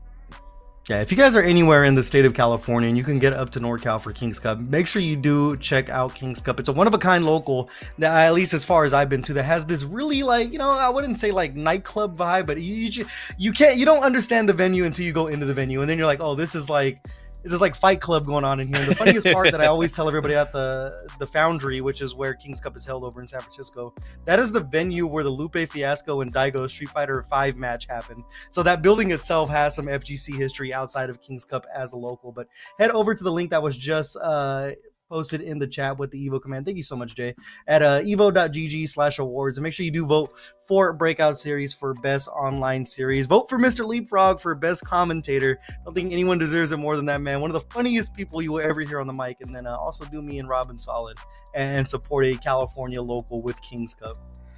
Mm-hmm. Definitely a lot of love going on. It's a hard competition, but we really hope you vote for us. Speaking of hard competition, we are barely loading up into this Yasuo Echo combo. And I think I want to talk about you, Non-Factor. I really want to talk about, there's some really big debate going about like, oh, Echo's number one. Oh, Yasuo's number one. And it's really back and forth about who's who. I want to pick your brain about that. Shoot them both. Just nerf the hell out of both of them. Look, the thing is with Echo is such a one-of-a-kind character with the mix that he can create for himself. We saw it on display multiple times in the top 8 of Frosty. I think was Echo the most played, or Yasuo the most played in top 8? I don't remember the actual graphic, but either way, we saw plenty of them either way. But what they're able to do with the lob setups in the corner to kind of force, not even like a 50-50, you're forcing like a 25-25-25 situation when you're able to pop the engine behind the lob, just opens up so much. I don't mix. That's the only way you can really say it. You could just get super mixed by Echo on their own. And Yasuo is another character that can do the work of two at the exact same time when they're using their RS1 to set up these 50-50 mix-ups, these right-lefts, and kind of force your parry ability at a certain points. Because there's some certain mix-ups that they go for where your only real answer is to either hold it, get hit, or go for the parry, and you're also risking your life for that. So in my opinion, Riot, if you're listening, shoot them both. Shoot both of them. Yeah, I think referring back to what you were talking about Frosty, I think it was actually the Yasuo who actually came up on top on that. So it's a thing interesting to see, because I think the best way I learned about talk about Yasuo with someone, it's like Yasuo, like you said, it's kind of like a 2-in-1 character where he can just basically do, I don't think necessarily he has the most synergy with other characters per se, but I think he's just oh well, Yasuo's out there, everyone can help him, but Yasuo, he's kind of selfish. He's like a real League of Legends Yasuo, where he doesn't care about no one but himself, so he's gonna take all that gold, take all that damage, and win it for himself. So it's really interesting to see. That's why I want to get your opinion, because I just really want to see how people are talking about, because we talk about, this meta evolves, it changes, so maybe some things maybe set in stone per se, how people think. But if worst come worst, we got a couple of weeks before another patch comes out, a new character, so we just gotta wait and I guess hold that. Yeah, I'm waiting for the Blitzcrank meta. Whenever the Blitzcrank meta starts, let me know. Whenever it's the Teemo Blitzcrank 2x assist meta, let me know. I'll be the first one there. Actually, I'll be playing in Breakout when that happens. I'm trying to make that team work currently, but they shot the little rat in the back of the head, bro, for whatever reason. Not for any reason. Teemo was terrorizing people for a little bit, and I know that people already have a disdain for Teemo to begin with from the League of Legends side of things. No, revert those changes, right? But as you were saying, these top 2 characters are going to be more of the common things we've seen, but I think the real star of the show when it came to Frosties was Alawi. Alawi, put on display by Bleed, was really shown how good those buttons are. Her 2M and her 5M are such great combo starters, and they don't scale really at all, so you're able to get so much damage when you do want to cash out with their S1 super. And we've seen many times the S2 super, the tentacles, really get put on display of how you can keep the pressure going, especially off of the 2L reset. It's kind of a guess or get hit kind of game. I know in the first match we saw tonight, we had a player that was just jumping away from things, but normally that S2 is so much harder to deal with. Especially with players at the highest level, they can just like set up that bikini bottom super just so tight, like they're ready to answer anything. Like just jumping, you know, as you mentioned, it seems like an option, but you know, if you got assist ready for there, if yourself is ready up there, especially because you've got things left, right, up, and down, just ready to cover your options. It's such a scary mix to hold, and sometimes, and even if you want to wake up attack or try to do some kind of reversal, it's just again like if they just call you on without, you're just dying in that, especially because we talk about S1 super doing a lot of damage. The routing and the combos they can know how to do off these S2 supers is something that makes me appreciate this game. Is like if you put the time into the lab, you are rewarded with all these results, and it's so good to see that like, oh yeah, no, these guys have been practicing and training these combos and situations. Yeah, it's gonna be interesting to see how that especially evolves when we get more characters in, because I think like layer 1 of Caitlyn has kind of been unveiled thus far, but we haven't really seen like crazy team synergy with her just yet. Well, we're gonna get these crazy setups with her shot or with her Aegis reflector, so we'll see how that develops going forward. But as you mentioned, next up we are gonna have Tate and Money Man. Those two characters, man, we just had this conversation about them, but you know, it'd be nice if we got a little Braum action, but you know, I'm not gonna lie. If we need to win, what's the old saying, Rob? Pick a top tier. Pick a top tier. Pick a top tier. Pick a top tier. Why are you wasting time? Pick a top tier. Thank you, Sir Kelly. As a shout out to everyone in chat as well. I see Spoons going off and they're saying that Timo got old Yellard, which is definitely a way to put it. It's definitely a way to put it. Definitely. We said Money Man went crazy with some sick Echo Yasuo stuff. So not only are we going to see the Echo and Yasuo on two different teams, we're going to see them team up. And I believe I played against Diaphone at one point in the beginning of this game, and that guy hit me with some mix with Echo and Yasuo where I was just like, that's legal. Like that's not a federal offense that you just hit me with right now. So that was just like I think like day 3 of like the game like being in season 0. So it's gonna be interesting to see what Money Man was actually hitting my boy Spoons with when we get them on stream here. Yeah, I think it's funny because like we talk about all these mix-ups, you know, the burrito got shot in the patch notes, but now we got this coming out, and it's like you're talking food to someone when you talk about this game in Echo. It's like, oh yeah, do you got the shawarma set up? I don't got the shawarma set up. Do you got the wrap set up? The gyro set up though, don't you forget about it. So the fact that like I'm reading actually genuinely silly joke about it, but I'm genuinely see is like there are other combinations that people are trying to experiment with Echo. You know, the shawarma setup is actually a really solid setup and really covers a lot of options, not as much of the burrito for obvious reasons. So I want to see if someone is true, like I mentioned, is trying to experiment to see if there's another way around it, and especially against, you know, someone against like Yasuo we mentioned, it's just like a character that can do it all, so you might as well just get him out of there. Yeah, well, Yasuo is also getting their own food flavored OS or mix up they have, because I think we just got exposed to the taco mix up with Alawi and Yasuo. So I haven't actually seen it yet, but I've been hearing good things about the taco as well. And it's so funny whenever I have a conversation with naming all of these different food mix ups. It's the funniest thing ever. Yeah.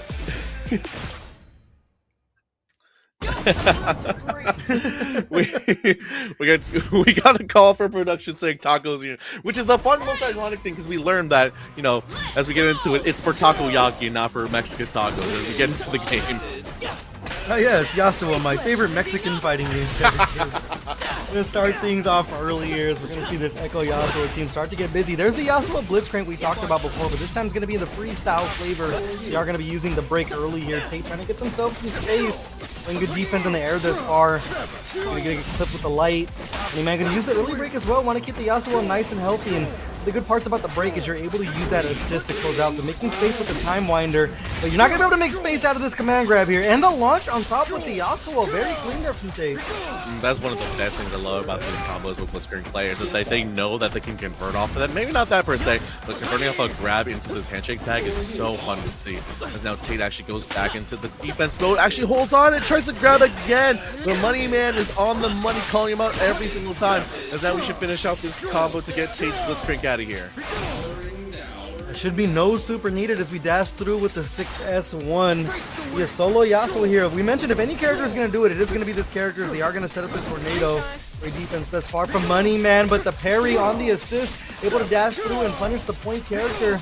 Should be able to build up the level 3 here, see if they're going to hunt for the kill or a limit strike. Alright, level 1 into the level 2, I should say, as we do finish this off, as we go in through Cut the Moon and get Money Man's own Yasuo out here, leave the Echo here as well. Now the battle of the top ones for this. Now we're we're gonna see who's 1A and 1B as we use the enhanced assist. Oh, from Blitzcrank, it's not really gonna matter, but we are gonna find a self mix here. Tate, not a lot of super to deal with here. We're gonna get the extension and the reset instant overhead from Tate. It's gonna be enough to close out again as we look for another 2L reset. Grabbing a handful of nothing, but JH gonna work out, absolutely running down Money Man there.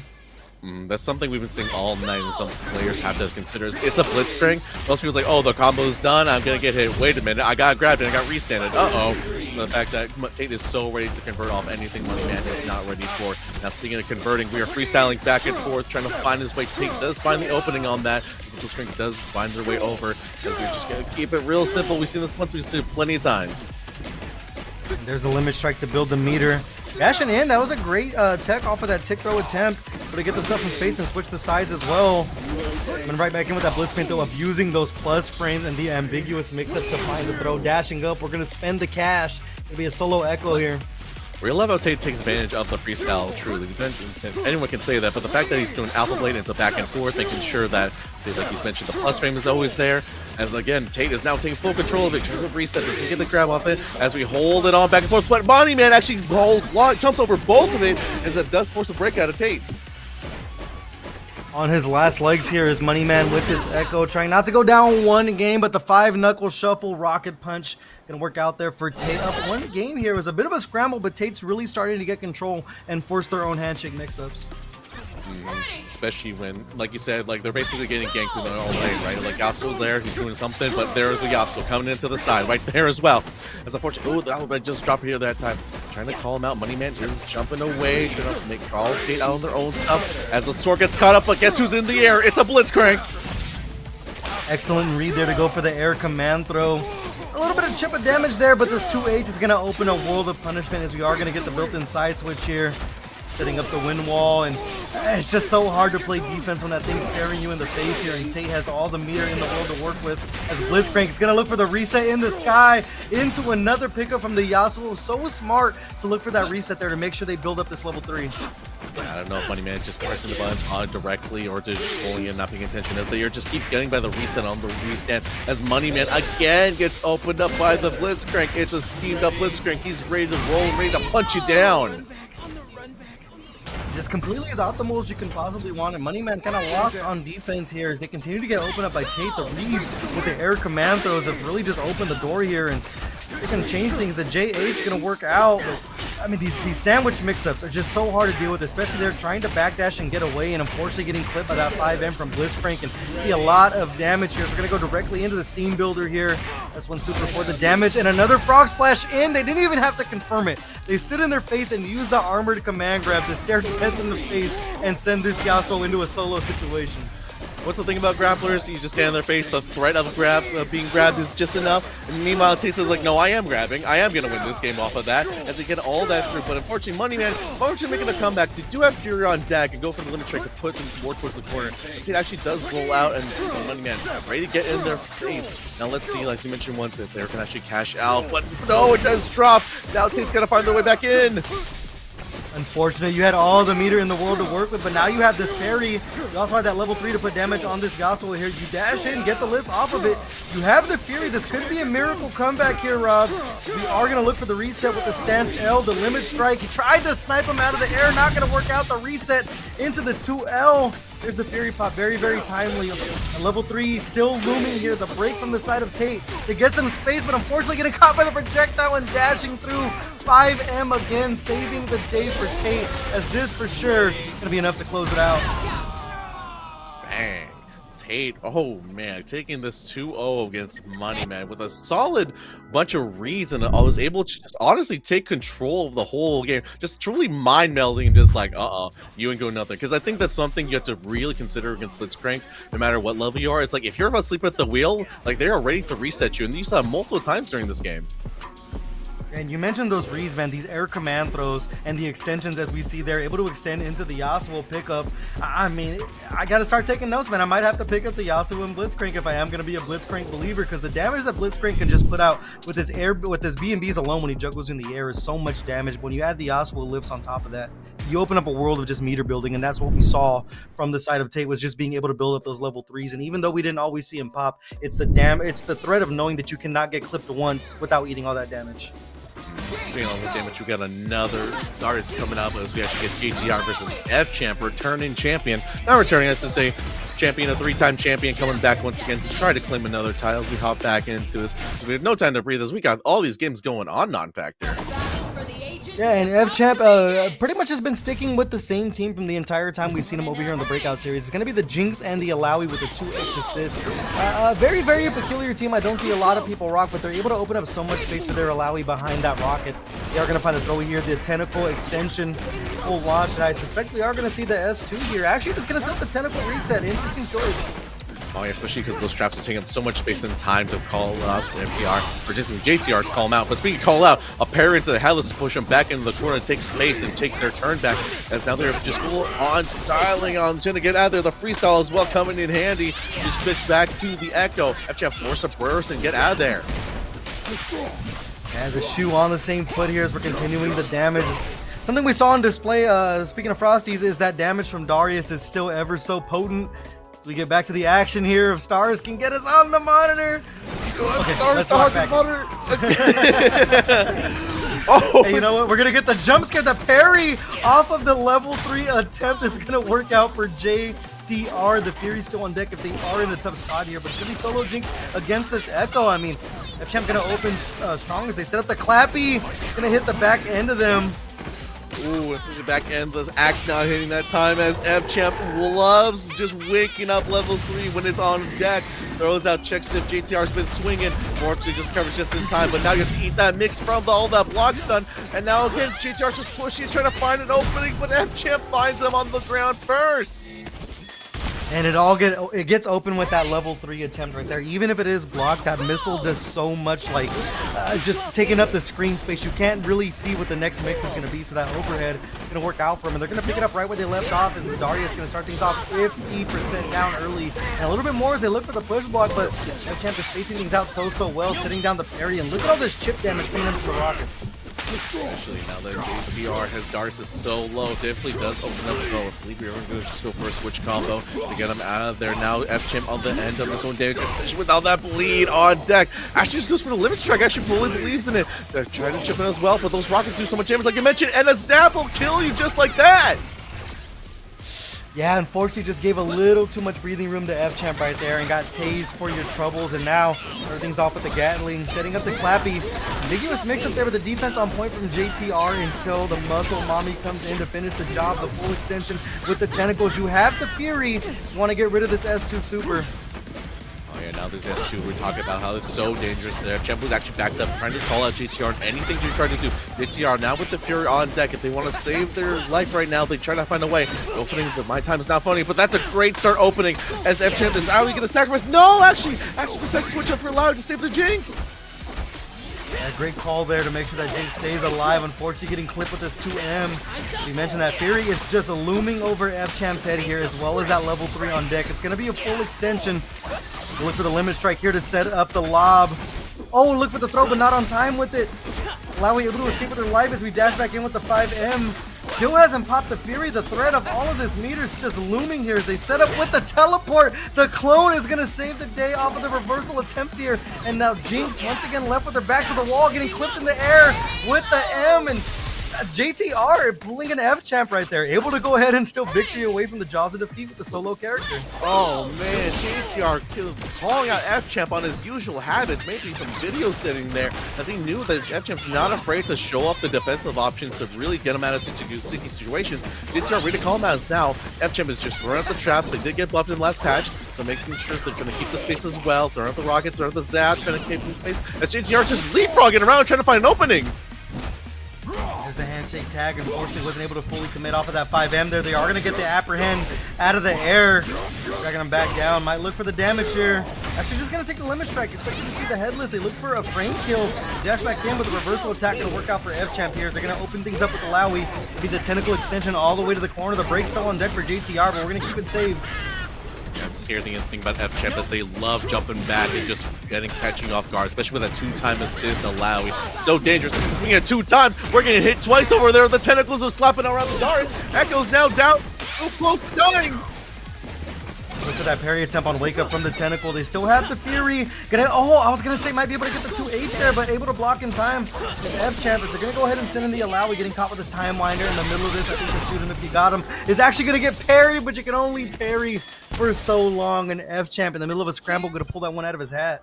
Man, really unfortunate for DTR. It was a smart call to throw out the Darius to cover those rockets being thrown at him, but unfortunately, F-Champ ready with a bar needed to shoot him at him because they got him. They certainly did. As we jump back into this next game, F-Champ starts out with their own happy birthday into the side and actually just goes for S2 again. Not gonna take the damage, the second Tentacle. Go ahead and do the work after the first one got eaten up by the reversal attack. They look for the bender, break the parry on point. Such a long startup right there. Gonna put you right back in the corner. The Tentacle extension off the air S1, and we're gonna see another S2 super here for the setup. Love setting it up. So actually, it seems like he doesn't need it. F-Champ is taking all this damage. The Ouroboros, the Nakaboros is taking care of him as we leave the Jinx on set, and now the Echo, the king, the hero himself, trying to make a comeback.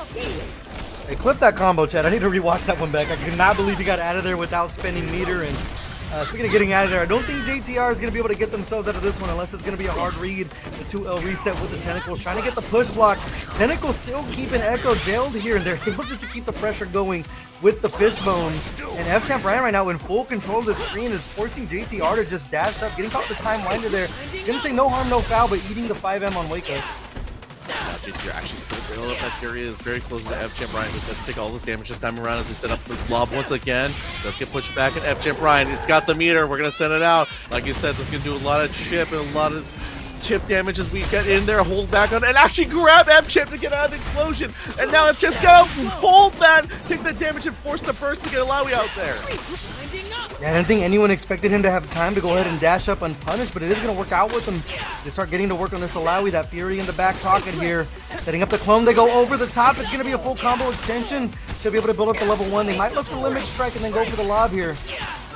Yeah, once the bars as well, so set up another step as you mentioned. Now what's the answer? F-Champ Ryan trying to open up, but doesn't work out. Jumps out, does not find their way. Again, the Doxy and PT not going to find their answers. When F-Champ's forced to switch as loud, he's so close. JTR has the burst, but it's not going to come through as he gets caught by a rocket. Oh no! That's so tough, but the Fishbones able to do the job in the middle of the scramble. You know, he probably wanted to dash it and carry, but fortunately getting clipped, and F-Champ going to take full advantage of it here. And taking advantage of this damage early with the headless. Maybe JTR applying the bleed, the apprehend to slam him back down. The limit strike to build the meter here. Dash is still giving up the corner, and a cross-up attempt with a neutral M for F-Champ to get some space. F really wants to hate being in the corner. They just want to get out of there. As F-Champ is just trying to keep JTR in the air as he keeps trying to jump in and get in, but F-Champ, truly the king of the air with this Jinx, is just trying to find his way out of it. For the air apprehend, with the trap, they let him build some space, but coming right back in with the full handshake tag off the Echo assist. Be a B&B here. See, they go limit strike, but not gonna have to worry about his F-Champ with a timely break. That Jinx nice and healthy. They're still jailed in the corner here, but sure, it's just a matter of time before they build up that level 3 and look to make some space with it again. You have to consider that hemorrhage damage is doing so much, especially when you open up and up like that. Now F-Champ down to his Alawi. Now with a full health JTR's Echo as well. Now let's see how F-Champ gets him. A good air back drive is a good start. There's the Tentacle setup as well. Able to cover all of his bases with the enhanced assist there. Amazing call from F-Champ. They have the Tentacle on deck. Try to look for the overhead, but JTR got the spacing correct to go ahead and get themselves some breathing room. F-Champ Ryan does have a game to give, but I don't think he has any intention of giving it as the 2M is going to go ahead and lead to the end of this Darius. The Fury on deck for JTR. At what point do you pop it, and can F-Champ bait it? Ooh, I think he tried to right there, throw out the Jinx to get cover of that, not finding its way. The Headless not going to find its way through as we try it again. Ooh, JTR actually catches him on the ground. Now it's a set up into the level 3 OTG to take this round and take this game in a good comeback fashion.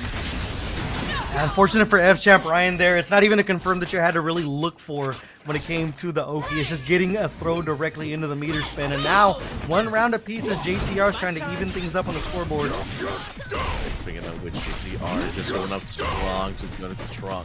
Keep it going as JTR does get the break on deck, and F-Champ Ryan trying to switch him back, not finding his way. Again, trying to go in the air, but JTR ready this time to catch him and convert this to a full combo to the right side, forcing F-Champ to break. Oh, getting clipped by the Time Winder there, but no harm, no foul. The Alawi just eating a little bit of damage here. We are going to find the 2H with Jinx. Break still on the side of JTR, but they're gonna let Echo rock with this. Especially considering JTR's Echo's been truly the hero of this set, but not to say that Darius can do his own. As FChamp does find the overhead, does force Echo to force one more mix. Chip is a consideration as Darius is taking all this damage for his boy. As actually had such a force hard attack to get save him. I believe we call that a peel in League of Legends. That's a great peel from the side of Darius there. Still having the break on deck as well, so as we get the Echo back in, if you do get clipped with something, you do have that break on deck immediately, as we are going to look for the level 3 here. You're going to get caught out of the skies, but this one's a little bit more better space. If you're able to dash through, you're actually going to get clipped.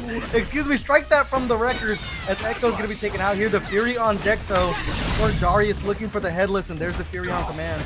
Yeah, unfortunately does not find JTR trying to push his aggression. Actually tried to Fury dash up there, trying to keep him safe. That does find an open against the Alawi on FChamp, as you do a lot of damage. Apprehend does not find his mark as we jump out. Again, trying to jump out once again. FChamp Ryan just trying to run away, get the space again. The Jinx is almost up as well. Actually goes for the push block. JTR now finding switching him back in. Now he has to find an opening. JTR gets grabbed. There's an Akabuto's tentacle on the side. You gotta be careful. Oh, such a smart forward dash. Knowing that JTR thought you were going to give up more space to continue the zoning, and jump scaring him with the throw here, and the shoot him if you got him. Going to close things out. FChamp Ryan with a very scrambly 2-0 over JTR. Oh yeah, I think some of his old habits are being shown right there. JTR taking advantage as well. You know, FChamp loves to take back, jump back, take space, make some breathing room. JTR, however, not afraid to just jump in and take the space back. As you see right here, even trying to attempting when knowing full rockets were coming out, he's like, "Listen, man, I gotta get in there. I can't let you set up anything." Yeah, but it's just these defensive options from the side of FChamp that I think are kind of the tail of the tape there. We saw a couple of emergency red button level 3s that were just designed to get him space or hide a couple of setups here, but it just seemed like every single time that JTR just finally got some space, they were able to send in the assist with Jinx and just kind of control the screen. Especially here as well, like you mentioned it, the screen control from FChamp has been always so solid. Every time we watch him, as he does go 2-0 on this match, that he is just so willing to just give up every space in the world just to make sure that his Jinx is ready. And if the Jinx isn't ready, then the Alawi's there to cover him. Because like we've mentioned, like that 2-time assist is something to be really scared of, especially in Alawi. Double charge it sounds so simple, but it's something that is like can just catch you off guard, like it did multiple times with JTR. Yeah, it's just a space maker, and I think that's kind of like the anti-Jeets thing, is just to have the space maker to, you know, unironically, as simple as you can put it, take up space. But it's going to be FChamp punching their ticket over into top 8 to join Tate sitting there as well. So next up, we are going to have XS and Apology Boy, and we're gonna see some more Vi on the screen. Actually, I think we're gonna pivot to Hello Larry and Just Capital B. So either way, we are gonna see some more Vi on the screen. Hello Larry, a player that we saw play earlier on stream, and Just Capital B as well. So a couple of the mainstays here in the Breakout series. Now rocking the double purple. You'll love to see it personally, as I do want to see how the interaction goes with the Ari versus the in-your-face that is Vi and Echo, because Ari, like we mentioned, not as slippery as they used to be with that patch change, not getting that extra dash. But I just want to see how Heller does decide to jump over and traverse this path per se. See if the timeline becomes a factor. We know the My Time just lingers in the air long enough to kind of keep Ari more aware in the skies, but keeping him aware in the skies is going to be the arrow throw there. They look for the 2L to dash in, the push block. He gets space for that 5M. Job catching the startup of whatever Capital B was trying to punish there, but working their way out of the corner now is Hello Larry, Just Capital B with the Echo. Yeah, Capital B finding the situation, taking more space out there, especially because when you charge onto the tag with the Vi, just like to take up space, and especially getting ready for that, as Capital B loves working off that, being a breaking off that. Hello Larry does catch the Vi on this time, as actually just go for a little one damage, just want to get this Vi out of here. Oh, getting grabbed. It was a good call to go for the damage there. Unfortunately, it's going to open up the door for Vi to start this party. Take the limit strike there to build up the meter. No situation. Actually going to find the overhead. I was going to say might be able to look for the OS, but hitting out the break as well. I mean, it's turning chips into chunks here. It's Just Capital B. Yeah, no kidding. Just Capital B, just literally you saw him just dash the Alawi all the way to the left side of the screen to take up the space and not let him leave that corner. He can leave it the corner. You're not happening right here. As Capital B just cracks him open and takes the first round on this Vi Echo combo. Jesus Christ, it's so aggressive. Yeah, not really having to spend any meter there either until it was for the kill. As we mentioned from Just Capital B, a lot of their routes are meant to just build this meter over and over. They finished it with almost 2 level 3s, so see if that comes into play later on as Hello Larry Trying to get things started early, but just Capital B striking back. Gonna be 50% down early on this allow as we do look for the limit strike and the setup with the lob. Oh, once again, they're trying to find an answer there, trying to get up, but the lob is just a little too strong in that situation. Covers a lot of options. Can cover options. Let's see if Capital B just gets another grab, keeps it simple to kill Hell Larry's, excuse me. And now he's trying in again, just not letting off the brakes. Oh, there's the Fury right there to get themselves into space. Gonna be breaking in here, trying to salvage this round. As the Ari looks to the reset and the chase down, there's a strike throw and right call there from Just Capital B as they are going to find an air throw of their own. Oh, the OS early here. We're going to put everything on display as I think this might actually be enough to close it out with the tag assist. Oh yeah, I think your damage connections are correct, but actually Capital B goes for another setup as well. Just up with the Time Wonder once again, just jumping around. Capital B's just trying to find opening. Hell Larry trying to catch this wiggly little echo coming around, but it's not finding way. Again, the Vide covering so much space, and now Hell Larry with just a pixel alive left, just a small sliver. He's got to run away, trying to find an opening, but Capital B's just not giving it to him. Hella Larry is running for his life right now. It is looking like a Marvel 3 match with the amount of air dashing we're seeing. Getting some space with the Orb Super there, but it's only a matter of time before you get caught with an air throw. Kind of like you mentioned, very squirrely, just trying to fight for their life there, but Hella Larry kind of fighting a losing battle in that, and Capital B gonna take the first game. Yeah, the Fox Lady over there just trying to find their way out, squirreling their way out. As again, as like we mentioned earlier, when they're playing, Hell Larry just not afraid to use S1 Super to create space like it is right now. So I want to see if they're going through. As unfortunately, the Happy Birthday does fall a little bit, but taking over that buy is not a bad option. Not going to turn down that about 40% off the table early. For the Air Foxfire, the Spirit Rush to get away, and Scrambly here is we're able to find the 5L either way with the buy, and now Hella Larry getting himself some space to 2M from the heavens. Back in the corner you go. It's going to be a lot of damage here, but we've been seeing a lot of limit strikes from Capital B. They're really believing in that lob setup as we see here. We're looking for another limit strike and the lob. Well, if it ain't broke, don't fix it, especially right now. Was just the first time it really worked for him. Making it work for him. Capital B just knows Ari's on their side and has this time the rewind ready for him. As again, we're doing the damage. I think we were going for one more step. Actually, no, going for the Super Time Wonder to do it for the limit strike.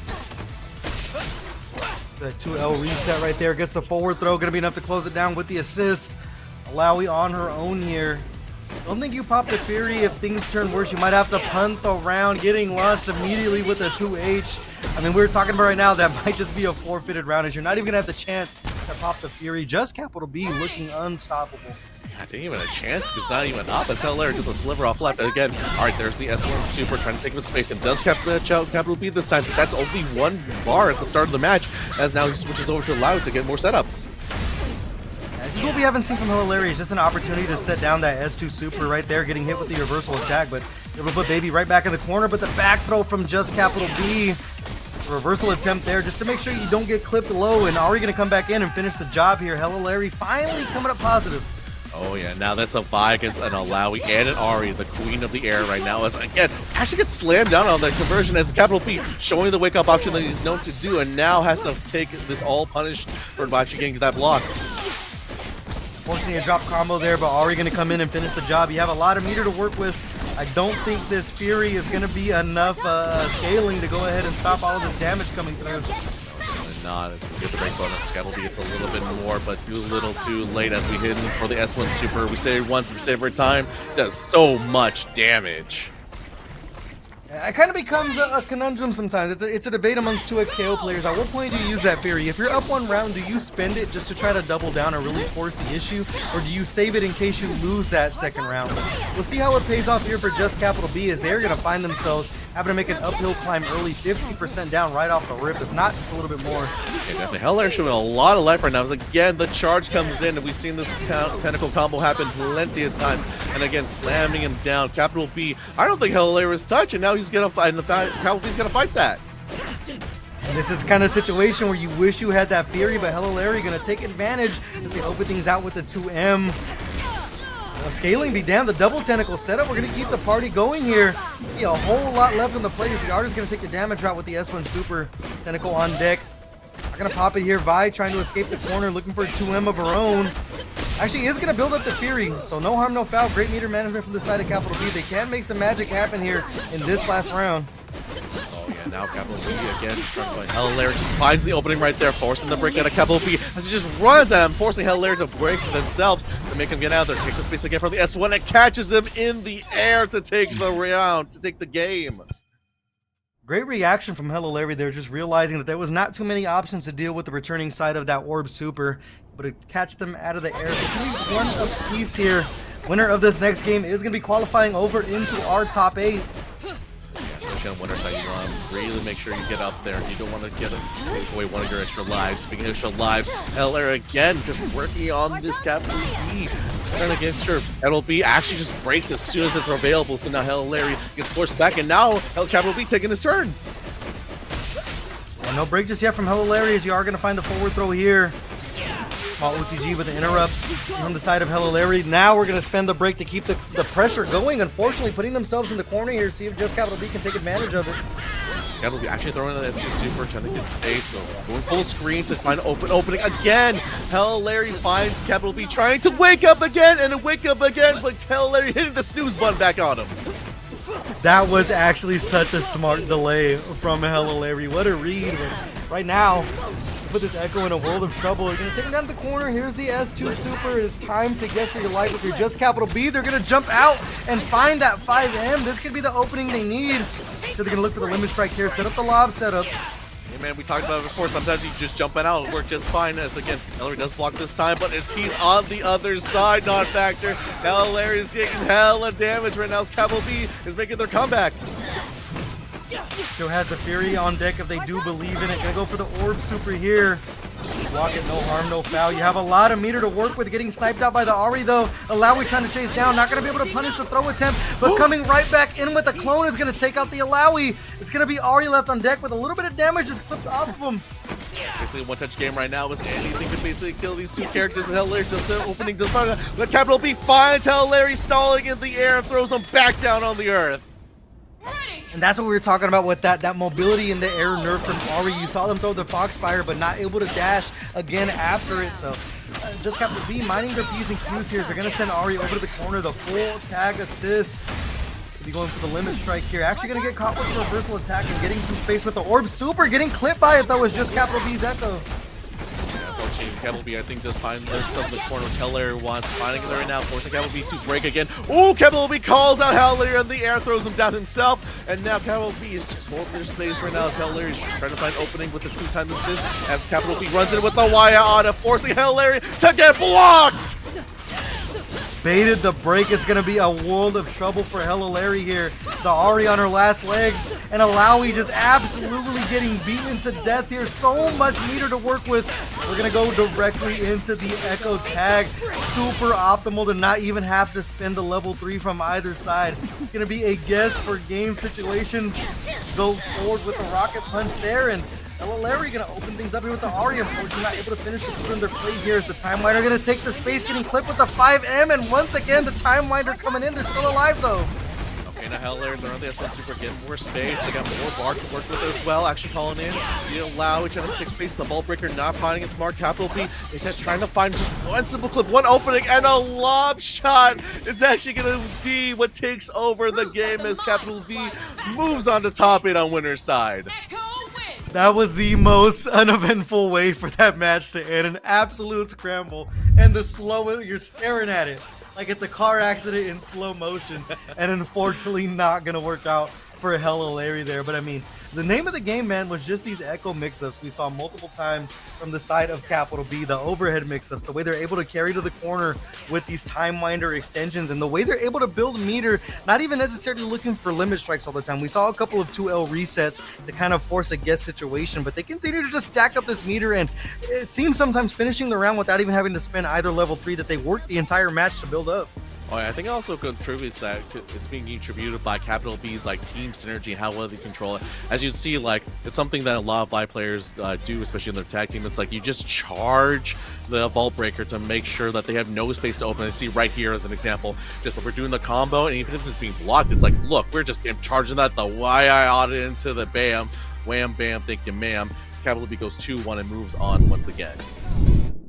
Very impressive stuff thus far, and that's going to be just capital B. Moving over to our top 8. So one more winner side, top 8 qualifiers on deck. It's going to be XX and Apology Boy. And I think we're going to get into it, Rob.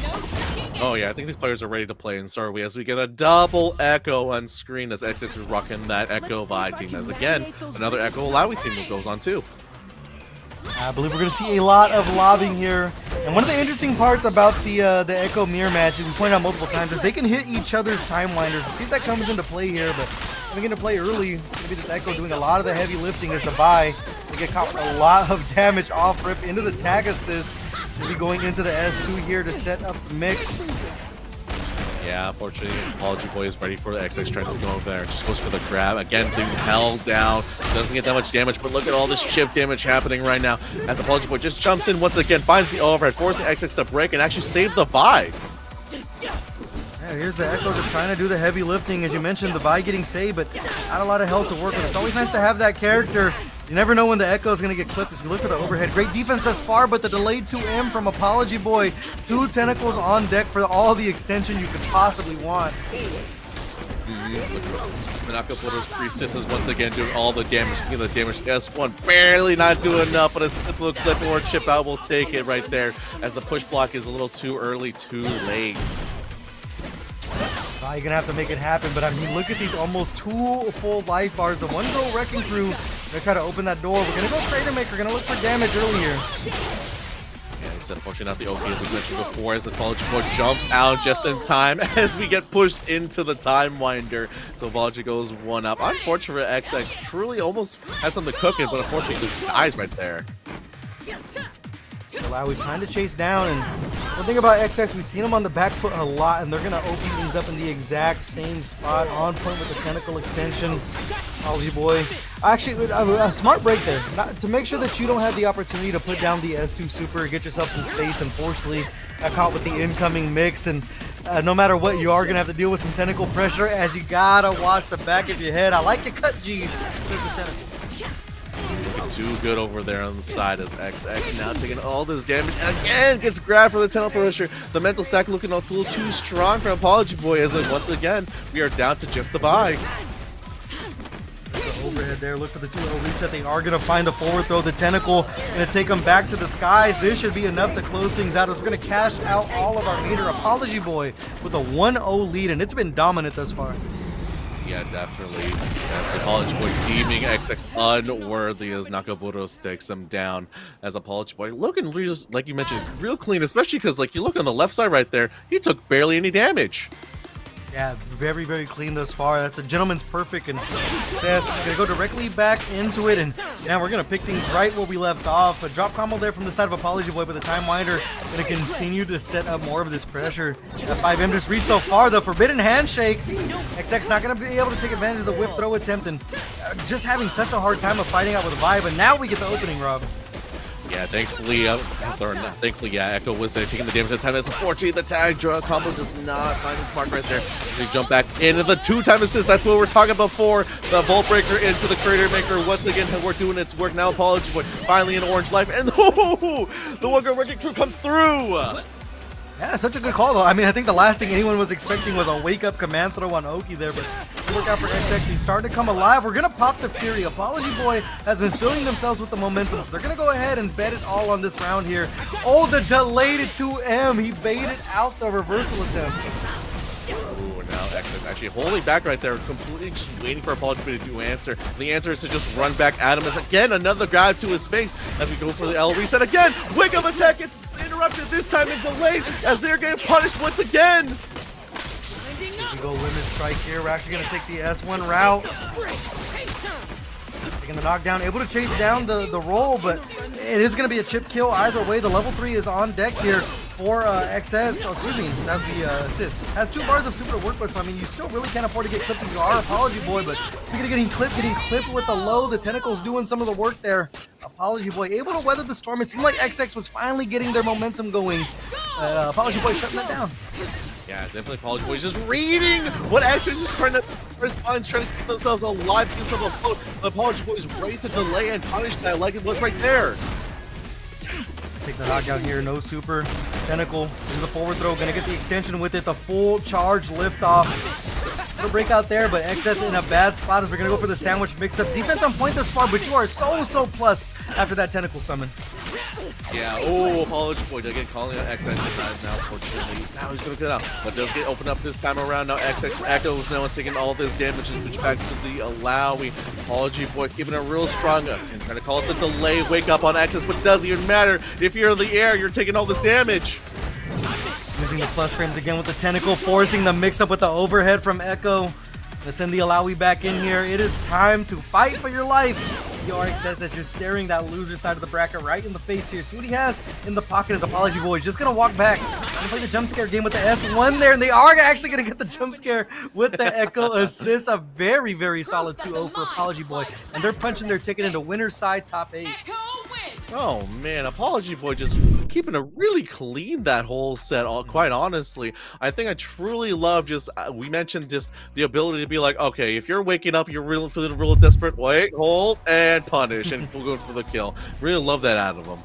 Yeah, such good reads the entire time, and I mean, the optimal combo routes we saw from this Alawi right there, just cashing out with the S1, and it was about 70% off the table here, so it was just an uphill climb for Vi, which, I mean, to be honest, you can mash out the 5L, but when it comes to your defensive options, they aren't necessarily the strongest in the game, so kind of an uphill climb when Alawi was all over you. But the moments we did see XX finally get some breathing room, seemed like Apology Boy was able to compose himself, just reel it all the way back in, and just use the meter to the fullest potential.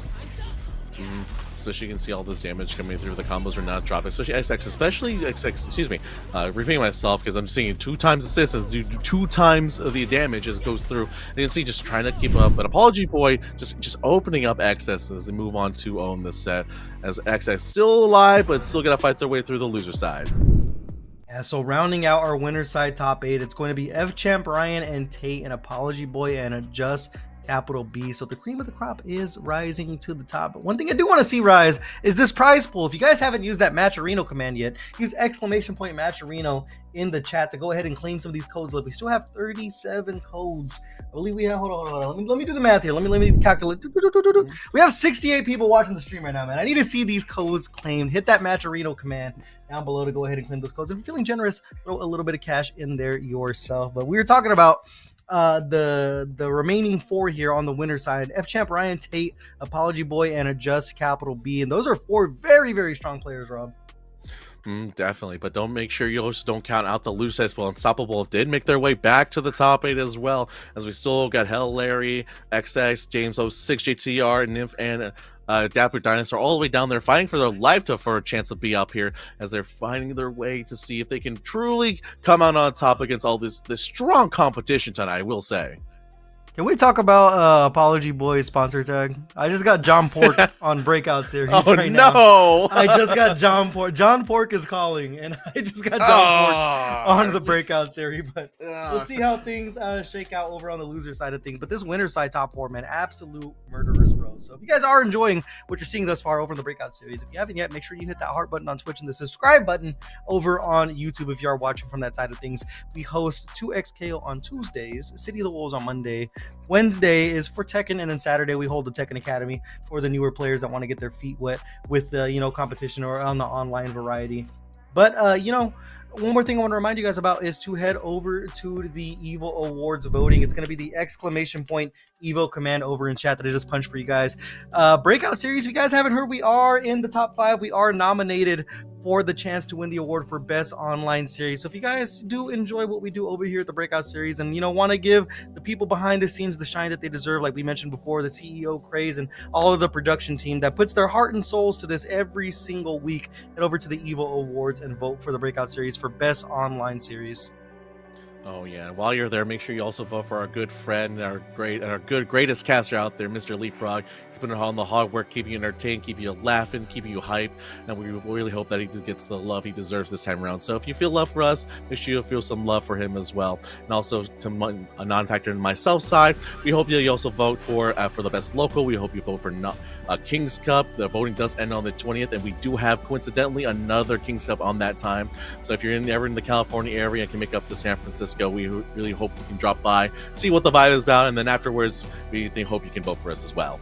Yeah, if we haven't won your vote yet, if you pop into King's Cup on the 20th, I think we're gonna sway you to go ahead and get that vote in. But reminder again to head over to the Evo Awards and vote for Breakout Series for Best Online Series. Massive shout out to every single person that puts these things together on a weekly basis. Definitely all the love, especially because as someone as myself who's joined Breakout recently, I know I truly think they deserve all the love. As soon as I joined Breakout Esports, they just roll out the real carpet like welcome, and I'm like, hey, and that's how you're gonna feel every time you join a Breakout tournament too. And I had a question for you, Rob. It's a serious one. I'm very intrigued. What did you vote for best meme? I know what you did. I know what you are. There was only one in my heart. There was only one in my heart. And I don't know if you got it correctly, but the fact I just cannot. I'm sorry. I betrayed you. Not Factor. Oh, I had to vote for the elves and the dwarves. They came crazy. together so swarm. They came together, man. They came together, put their differences aside. It's beautiful. I have been pushing the vote for 6-7 campaign just because I'm interested to see who accepts the trophy and where does the trophy go if 6-7 wins? Who do we send out there? Like, who could possibly accept the 6-7 trophy? But you know what? Either way, there are many very deserving awards over there on the Evo voting side of things. But to get directly into our first match of winner side top 8, it's going to be F-Champ, Ryan, and Tate. Now this is something I really want to see. Because of course we got Tate on the right side, or left side, excuse me, as against the Jinx on F-Champ Ryan. F-Champ was mentioned before, not afraid to take up space and not afraid to just let people run away, let themselves run away. Meanwhile, Yasuo and Blitzcrank are probably one of the people who are just like, no, come back here to me. Yeah. Another interesting dynamic of this, I think Jay mentioned it in chat. F-Champ Ryan, throughout their history, F-Champ has always been kind of the off-meta player. So the kind of question is how much like Jinx do these players actually play against at this high of a level? But so far, Tate seeming unfazed. It's going to be a lot of damage off the board early here. Break on deck for F-Champ Ryan if he does want to save all this damage from the Jinx and able to avoid the sandwich mix-up. So well played this Mars to attack the Alawi. Well played. A nice simple overhead bonk to the noggin, catches them as Kane's not pushing the corner. As guess who's ready? It's the Blitzcrank coming in.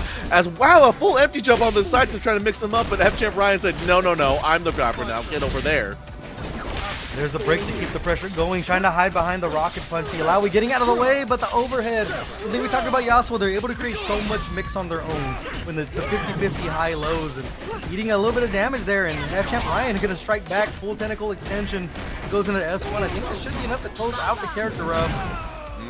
Not even need to finish the animation as Tate's Blitzcrank has to go and finish this round off. As something that off the Blitzcrank we've seen at Breakout, I don't think that's not a hard ask because we see Tate is just going for it as F-Champ is forced to double jump to get out of that and not being punished for it.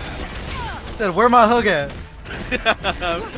My hug at Priestess as it goes through and F-Champ again. You know this is a tried and true combo. He loves doing this, and we have a level 3 on deck. Send in the super mega death rocket monkey cannon, shoot it out, and with the skin as well. If I hear you or a boy Braven say that super name one more time, I'm not playing 2XKO. The first time that I heard the name of what like her actual level 3 is called, I was like, what the hell did you just call me? But that's besides the point. Another strong start for F-Champ here, and a great call from Tate to go ahead and find that break to stop the S2 super from coming down. But once again, just getting caught with the mix immediately off of it. Not a wasted break, but unfortunately getting caught in the corner again as they look for the 2L reset the tentacle and do the heavy lifting here. You're going to be put right back where you just escaped. Yeah, Tate unfortunately just getting caught trying to be aggressive, trying to just reset or trying to get in F-Cham's face, but Alawi's a champion you just don't want to just try to brawl against because sometimes you just hit with the 2L into a full combo again. Big time damage. You have the level 3 on deck. We're going to cash the entire thing out, and you know, I'm no doctor, but I think I can declare this Yasuo dead. As the KO comes through, shining over it, and that was a perfect to end it too. No gentlemen's here, all perfection here as F-Champ just takes that over. Tate's got to find an answer. See how things are going to shape out here. Setting up the wind wall to try to deal with these projectiles, dashing through with the Air S1. Fortunately, the Blitzcrank getting clipped right there, and dashing in 5L, looking for the reset instead of just taking the damage that was offered to him. And go back in. Blitzcrank gonna do some heavy lifting here. The full splat all the way down. And end with the S1 for the steam. I always like how Blitzcrank players always end with Steam because that is always a pressure and something to be afraid of because that shield is so scary and the reset grab like that. F-Champ was ready to get hit, but unfortunately Tate is opening up and hits the grab.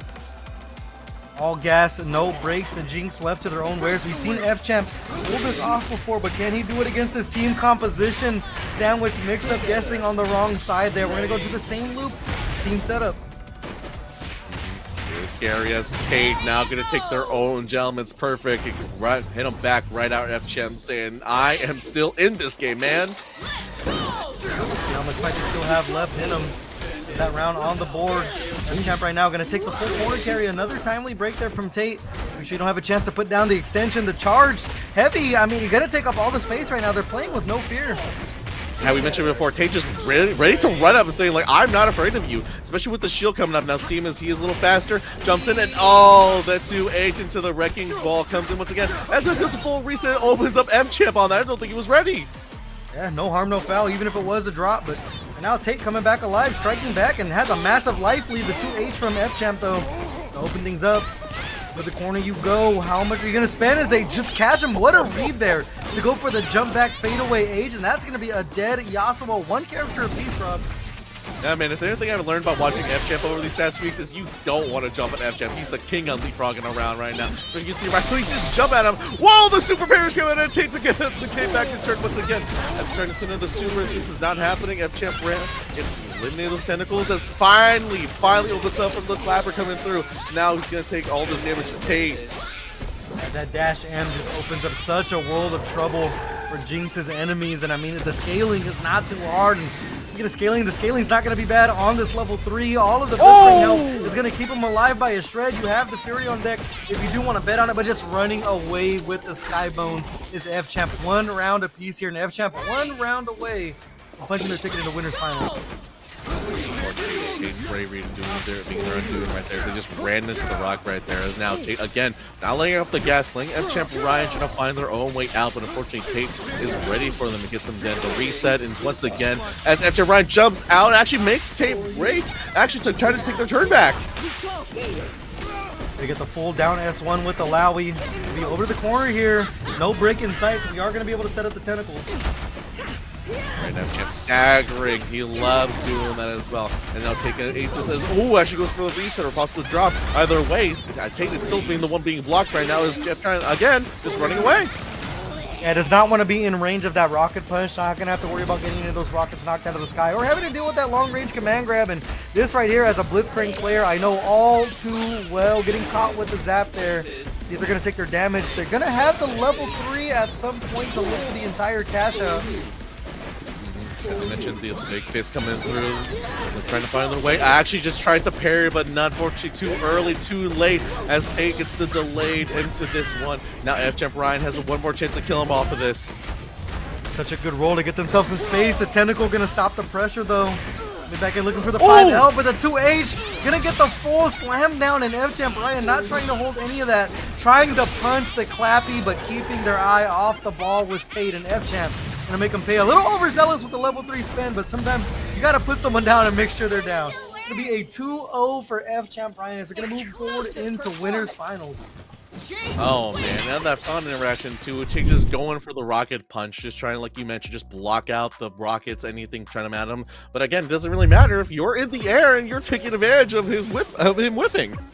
Yeah, such a tough part, you know, when you're rocking with Blitzcrank and you look for the rocket punch to get past Jinx's projectiles, is that the startup of Clappy actually just gives her enough time to jump over the rocket punch if you don't immediately mash on it. So tough scenes here, but I mean, the amount of times that we're able to go ahead and get these command grabs, build up steam, and force that 50-50 mix, the strike throws we saw there from the side of Tate was really opening up all of the offensive options, but unfortunately that Jinx just a little too much zoning to deal with as we see him get caught with the zap there, and always having this level 3 on deck, either to confirm for the kill or force the mix-up with F-Champ.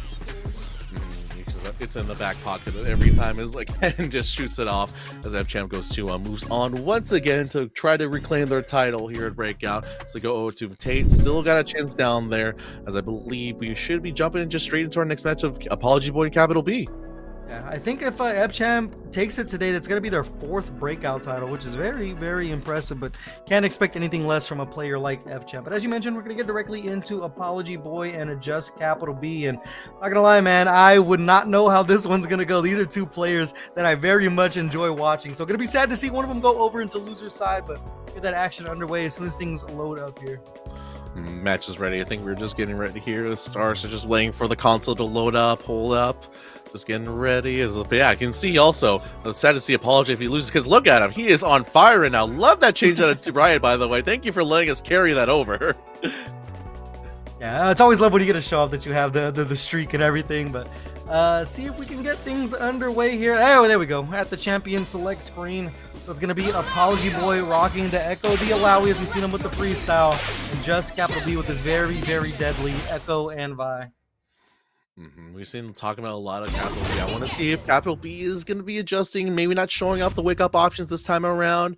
I want to see if Capital or Apology Boy can actually adapt to that and see actually just go full forward with that. So let's get into it. Echo on Echo match to start things off. The handshake tag to keep the pressure going. So nice, we're going to show it twice. So much pushback there, and you also have the tentacle protecting any jump out possibilities. Using the time winder though, actually getting dashed through. I thought the time winder was going to eat up the tentacle, but no harm, no foul, as the Alawi is going to find the pickup with the 5M here. Ooh, unfortunately, Capital B got the ball.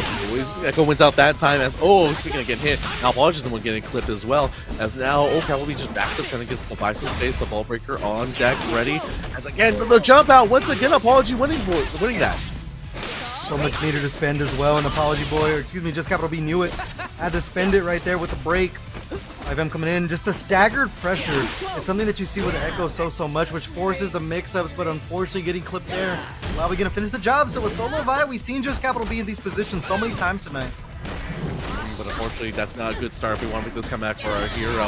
His Apology Boy again just catches him and converts him to this corner combo. Once again, and actually goes for the Echo one as well. Roll on, and you got 2 levels of 3 sticks of butter on the bottom of your screen right there as we just spend it as well. That is fully optimal into the level 3. This is going to be very, very close. Survey says you are alive by a thread. If Fury's still on deck, not going to even try to take his the tentacle. Going to finish off the job. Apology Boy. Super optimal taking the first. The double helm breaker attempt out of both these players, but just working out. Just barely Capital's favor right now. He finally gets it. And now we're going to do the electric combos to go on the other side as that new switch comes in after the jump heavy actually swing out and coming through. It actually just dashes in his face to make him guess on that. That's going to be a lot of damage here. You have the meter to work with here. I think this might be a dead Echo. Actually going to take the limit strike. One more guess. I was going to live to see another day as we do tag in the Alawi. Get some of that gray health back. The 5M. Eat there. The break. Keeping the pressure going. It's one thing I've been noticing from the side of just Capital B. They love spinning their break when they are on offense and get clipped, just to make sure they maintain that corner pressure. Let me get the full volley here. Look for the limit strike in the lob. Actually, the side switch to the engine. We talk about Capital B trying to wake up option. Apology Boy showing off this time. Capital B was ready for it. Now Apology Boy down to just that tiny chunk of health Echo, and it finally goes down as we had Vi on the bottom waiting for him too. 1 round apiece now. First to 2 to punch their ticket into winners finals. As easy as you can possibly want it here, Rob. Oh, the Vi unfortunately getting sniped. Very smart there from Apology Boy not to finish that combo and get clipped with a point character. Yeah, definitely just Apology Boy, especially Capital B. Vi has been the cornerstone of his offense, to the hold back on the ball breaker to cover a lot of options on the ground. Apology Boy just jumps in again as Capital B once again just trying to jump and get the mix up in, but Apology Boy ready this time. Unfortunately, not able to finish things off there. Get themselves some space as the Vi is going to come back in. Dash Oki, look for the 2L. You can only block for so long as just Capital B popping the top on Apology Boy's defense here. And there's the 5L immediately off rip. Now able to get the 2H off of it. Not going to the combo, but the Echo going to come in. Get the arrow throw 2L reset again. Ooh, and the push block just finally giving Apology Boy just enough range from the 2M. Again, now we're going in for the full combo. Fury is on deck, but I don't think we're going to spend it because we're going to get for another reset as a great parry forcing Apology Boy because Cowboy was taking back his turn, but now Cowboy breaks his health. Parry there not to eat the plus frames. There's the 2M. They dashed but didn't commit to more pressure. The overhead, though, gonna be taking out the Vi. One character apiece here. A little bit of fury still left for Alawi. Not gonna take advantage of it. Jumping over the timeliner, though.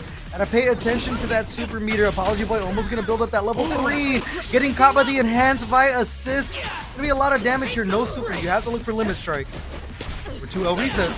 Oh yeah, Tyrant's Forever coming through, but unfortunately, Apology Boy gets caught once again trying to jump over Cattle B. He was ready this time as he finally takes it to take one game over Apology Boy. Forcing the scramble there is just Capital B, and that's kind of been their MO the entire night. Making the most out of it. One game up here. Needs one more to punch their ticket into winners finals. Yeah, Apology Boy responds here, immediately starting things off with a happy birthday. Not gonna take any damage. They are gonna set up the double tentacle, and unfortunately just getting flipped out of the air with the JM. Gonna be about 50% down here with the extension from Echo. Himself to break to catch him as again. Happy birthday forces Capital B to break on themselves as again the Vault Breaker getting caught when he was ready to switch over back to the Vi. Now to punish this Alawi all the way on the west side of the campus as we are taking all this smoke. Big strike for the meter there, rolling out but getting caught with the arrow throw, and that's gonna be enough to kill with the Crater Maker. One character left, the solo Echo.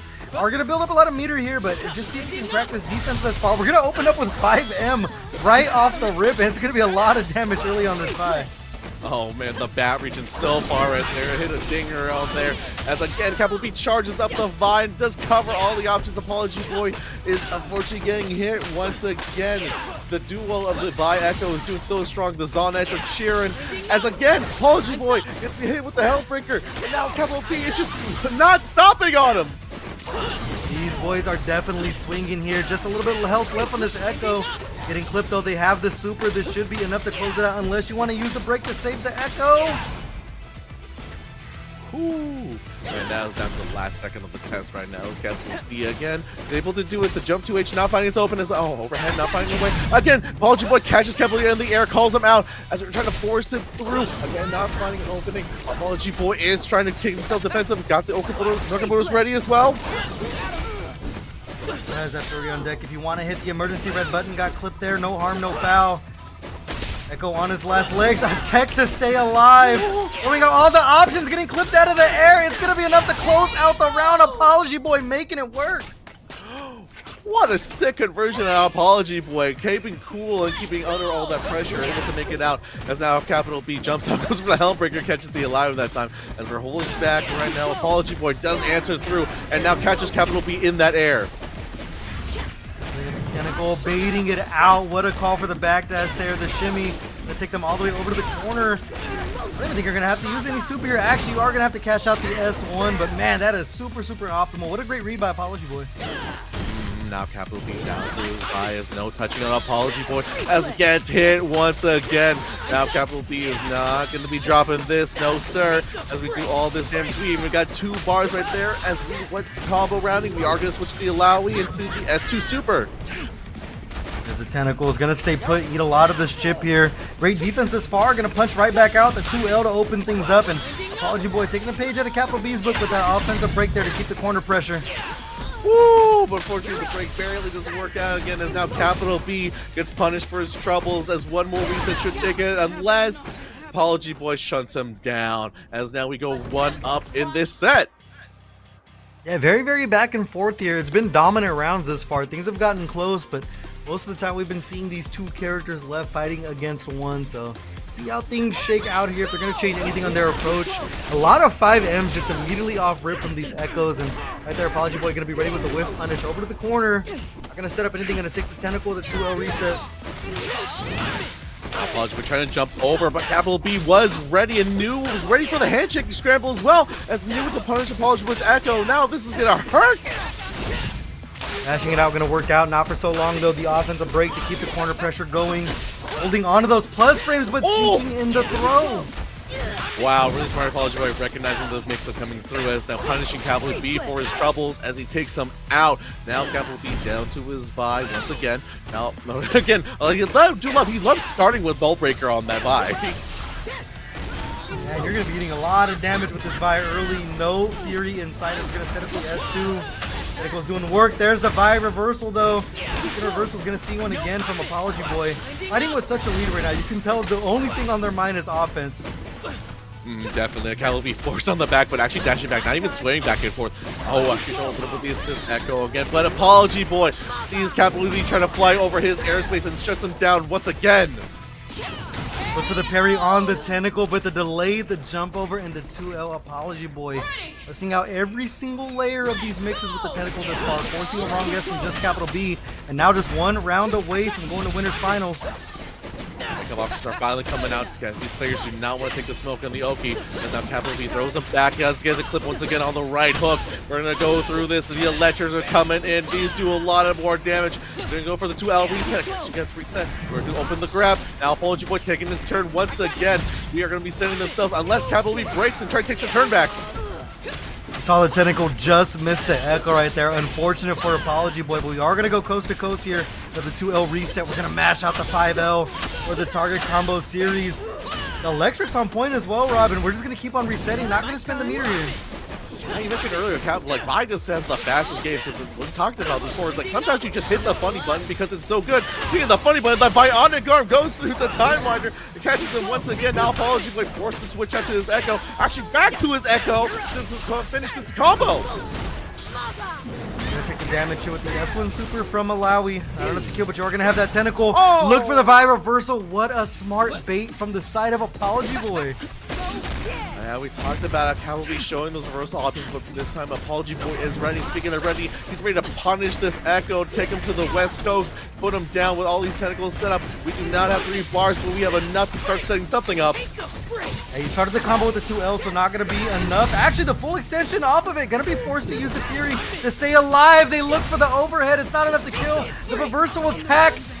Dead Echo here. Alawi has to finish things off here. Has a Fury of their own as well with a lot of meter to work. But just Capital B has that level 3 on deck. The tech in the air to stay alive. Looking for the 2L. Dashing in for the plus frames. The Fury from the side of Apology Boy. As even as you could possibly want it. They jump over, but getting caught by the super assist. 1 round apiece, Rob.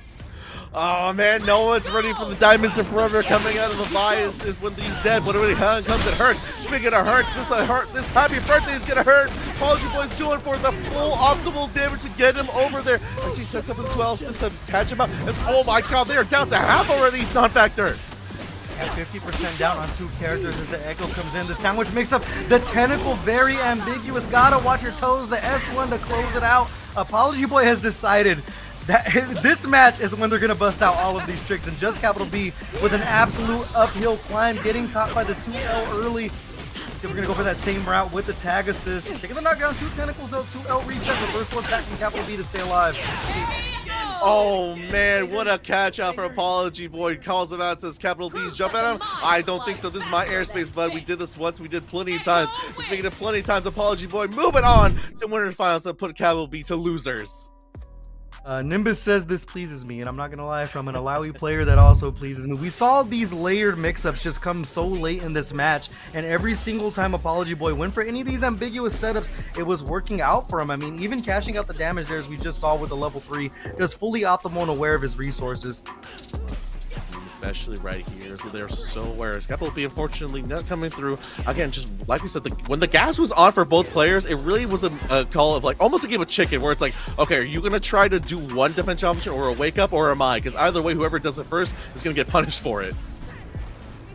And it was kind of a tale too of all of these Tentacle setups. You saw a lot of 2L resets that Apology Boy was looking for over and over instead of actually pursuing the damage. So it was very, very smart to continue the guesses going here, baiting things out with the parry. As we talked about the command grab characters, also with the Tentacle, sometimes the threat of the Tentacle is so much more threatening than actually getting hit by it. The baited parry, and I think we also saw a baited reversal attack that Apology Boy was able to take advantage of. And with all that advantage, Apology does go 2-1 in the set, moves on to fight F-Champ Ryan himself in winners finals as we take over, and we are about to move on to losers side, excuse me, but I don't think we'll be here just yet as we actually pull up to the final top 8 on the menu. Yeah, so it's going to be F Champ Ryan, Apology Boy over in winners finals, and then losers side full of sharks in their own right. GTR, Unstoppable, James 06, Hello Larry, and Just Capital B and Tate that we just saw. So, I mean, pick your poison any way that you could possibly want it, but it's another stacked top 8 over here at the Breakout series. Before we transition over to the remaining of our top 8, I want to remind you guys, who haven't yet, go ahead and hit that follow button to keep up what we have going on over in the Breakout series. But for now, I have been Non-Factor. Joined with me is my partner in crime, Super Rob. Rob, for the folks at home, where can they find you? Folks at home can find me on all platforms right down here. Get this mix every time at Super Rob64. Find me on Twitter, find me on YouTube, find me anywhere else, and maybe find me at the next local tournament you might be at. Like we said, King's Cup, and we also got Genesis. Speaking of which, Non-Factor, where they can see you. You can actually see me at Genesis. If you guys are over on the West Coast, you are pulling up to Genesis, I will be there. Can't reveal the role to yet, but you can find me down below at Non-Factor FGC on this side. If you want to go ahead and keep up with all my rants and raves about how Blanca needs buffs, even though some people say he's top 3. But that's going to do it for us too. We're going to pass things over to, I believe, NM and PCH for rounding out the rest of our top side. Don't go anywhere. We have a lot more 2XKO action coming at you over here on the Breakout series. All right, see ya.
Forgot that was a bad bitch. Looked in the mirror, oh my god, I'm a bad bitch. Give me what I want, ooh yeah, I'm a savage. No, that's right, XYZ, I'ma have it. You know that's right. Hold up, wait a minute, here I go now. Hold up, wait a minute, here I go, wow.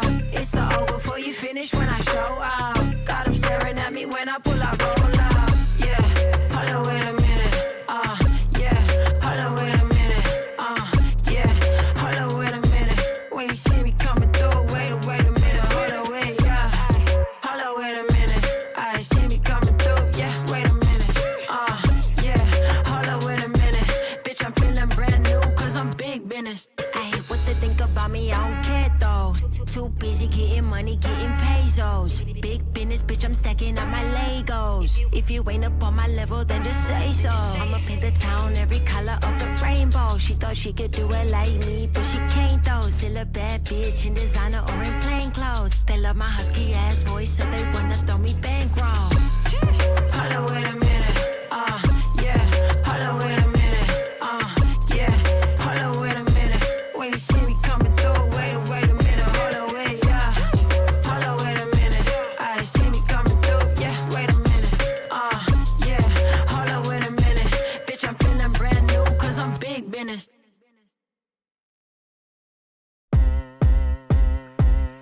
I got the time today. I'm looking for all of the fades, want all of the smoke. All of my goals inside of the scope. I'm taking it hill and coming for more. Woke up, didn't even stretch. I'm placing my bets on myself. I be doing the most. Why you always talk like you wanted to go? I ain't gotta speak cause I already know. This ain't been new to me, a news to me. I came out the womb unique. Shine bright like jewelry. Of course, you don't wanna fool with me. I got views to see and gifts to use. I got everything to gain and none to lose, and he can prove. I took his burden and yoke. It's like moose when I hit the moves. You can't tell me anything. I mean anything. That's for sure. I already know. I know my identity. My identity from the go. I told you I already know. You can't tell me anything. I mean anything. That's for sure. I already know. I know my identity. My identity from the go.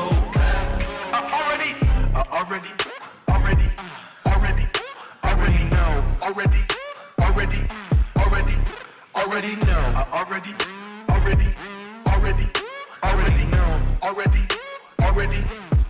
Yeah. I'm spitting the truth. When I'm in the booth, I take you to school. Yeah.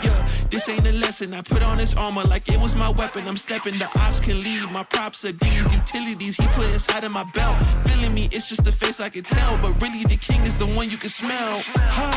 This ain't been new to me, a news to me. I came out the womb unique.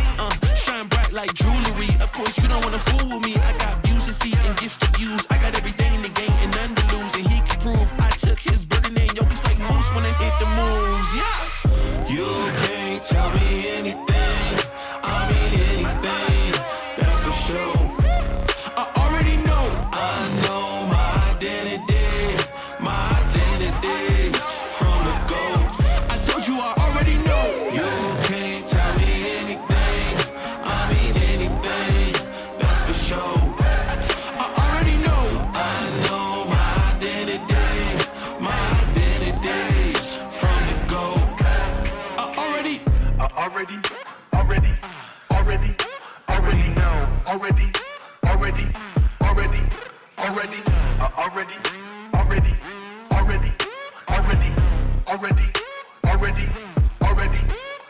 know.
is clean. This is my city, yeah, this is my team.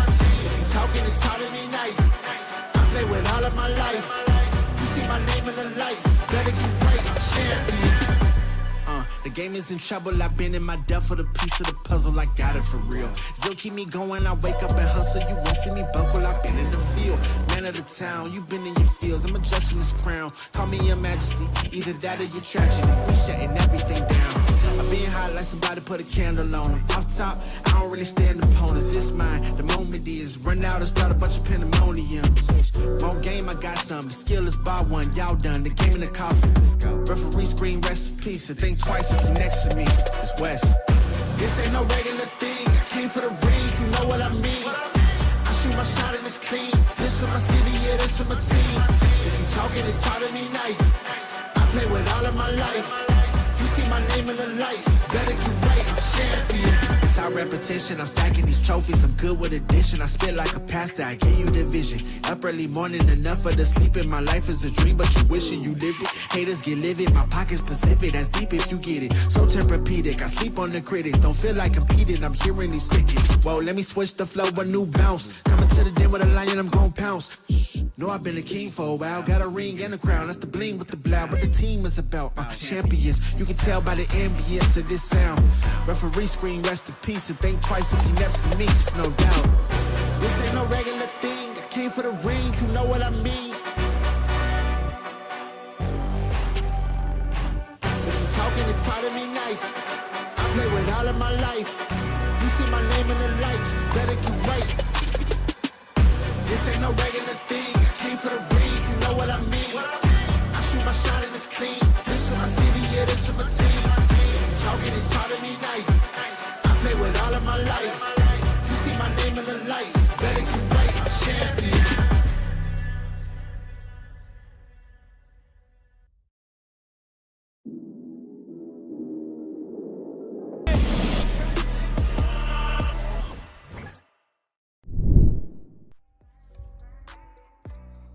Hello everyone, welcome back to Breakout. We got the rest of top 8 for you here. This is week 20 of Breakout, I believe. Yep, week 20 of Breakout. And yeah, we got a couple more matches for you before we declare a victor. First up, we got Hello Larry versus James06. And by the way, I am PCH. I'm joined by the lovely NM. And yeah. I want to be back in Chicago. I don't want to be here no more. I don't want take me back. I don't want to be here no more. I love you guys online, but I want to see you in person. I don't want to be here no more.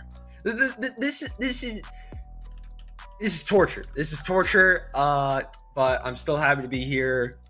This is torture. I don't know. Go, next scene. Go to the bracket. Yeah, I mean, Frosties was such a high energy tournament. You know, I think it's really hard to go back to going to offline or online rather, but. You know, we still got some really good games going on here. We got F-Champ, who wasn't able to make it out to Frosties, but we also got a lot of players who did go to Frosties and did do really well. We got James06, got 25th, I believe. Capital B getting 33rd. Tate getting top 24. Just a lot of really, really strong gamers in here. And yeah, I'm excited to see how they do. James06, you know, Echo Yasuo. I'm hoping that he brings out the James06 mix in which he showed off a little bit to me at Frosties. But man, that guy's interesting man. Plays on a GameCube controller. Just there's a lot going on with him. Huh. All right. Noted. Noted. But there's still a lot of strong players. You know, Stars, if you want to put me into the Shadow Realm or like straight into hell immediately, because you already know I'm going to be glazing my local coat who got 33rd and a hype set with you, just capital B. So, already put me in the Shadow Realm. You know, you know what's about to happen. That was a good set. I had a lot of fun with that one. I was sad that I lost right after, but that was good. All the North Carolina gamers were just cheering for B. You know, he's got a good hype squad, and it was very, very exciting. But yeah, I mean, I think we got 2 PCH victims in this top 8. I had to play JTR in pools, so it was a good time. Yeah, I'm hoping soon we're gonna get James 06. Hella Larry is on Alawi and something else. I always forget his teammate. I know it's Alawi and someone, but Ari? I believe it. Ari. That makes sense. I would not call you a liar for that, but yeah, I mean, I don't know. I'm excited to see. I think that one thing that I really like about Frosties is that a lot of times in brackets, especially at like big majors, you'll have like a million people afterwards salt tweeting, being like, oh, I hate this game. Oh, this sucks. I'm never playing this again. Competing is a waste. But I feel like for Frosties, 99% of the people not named Chris G came away from the tournament like with that fire ignited in them and just wanting to grind, wanting to practice, wanting to enter more of these brackets. So like I think this Breakout series, this is one of the bigger ones that we've had in a while, right? And I think they usually yeah, mainly because, you know, people are coming back with that fire. I definitely came back with that fire. I'm so pissed that I dropped my no escape, but you know, that's besides the point. I almost made it out of pools. It's besides the point, but I'm definitely, you know, on fire trying to get into more brackets for 2XKO. I'll definitely say after tonight, I'm going to be stepping back a little bit as a commentator and mainly just going to be entering brackets, trying to get my name more out there, trying to get my reps in. But yeah, all right, here we go. I'm just going to be going straight into this first match. We got James 06 versus, yep, it's the Ari Alawi from Hella Larry.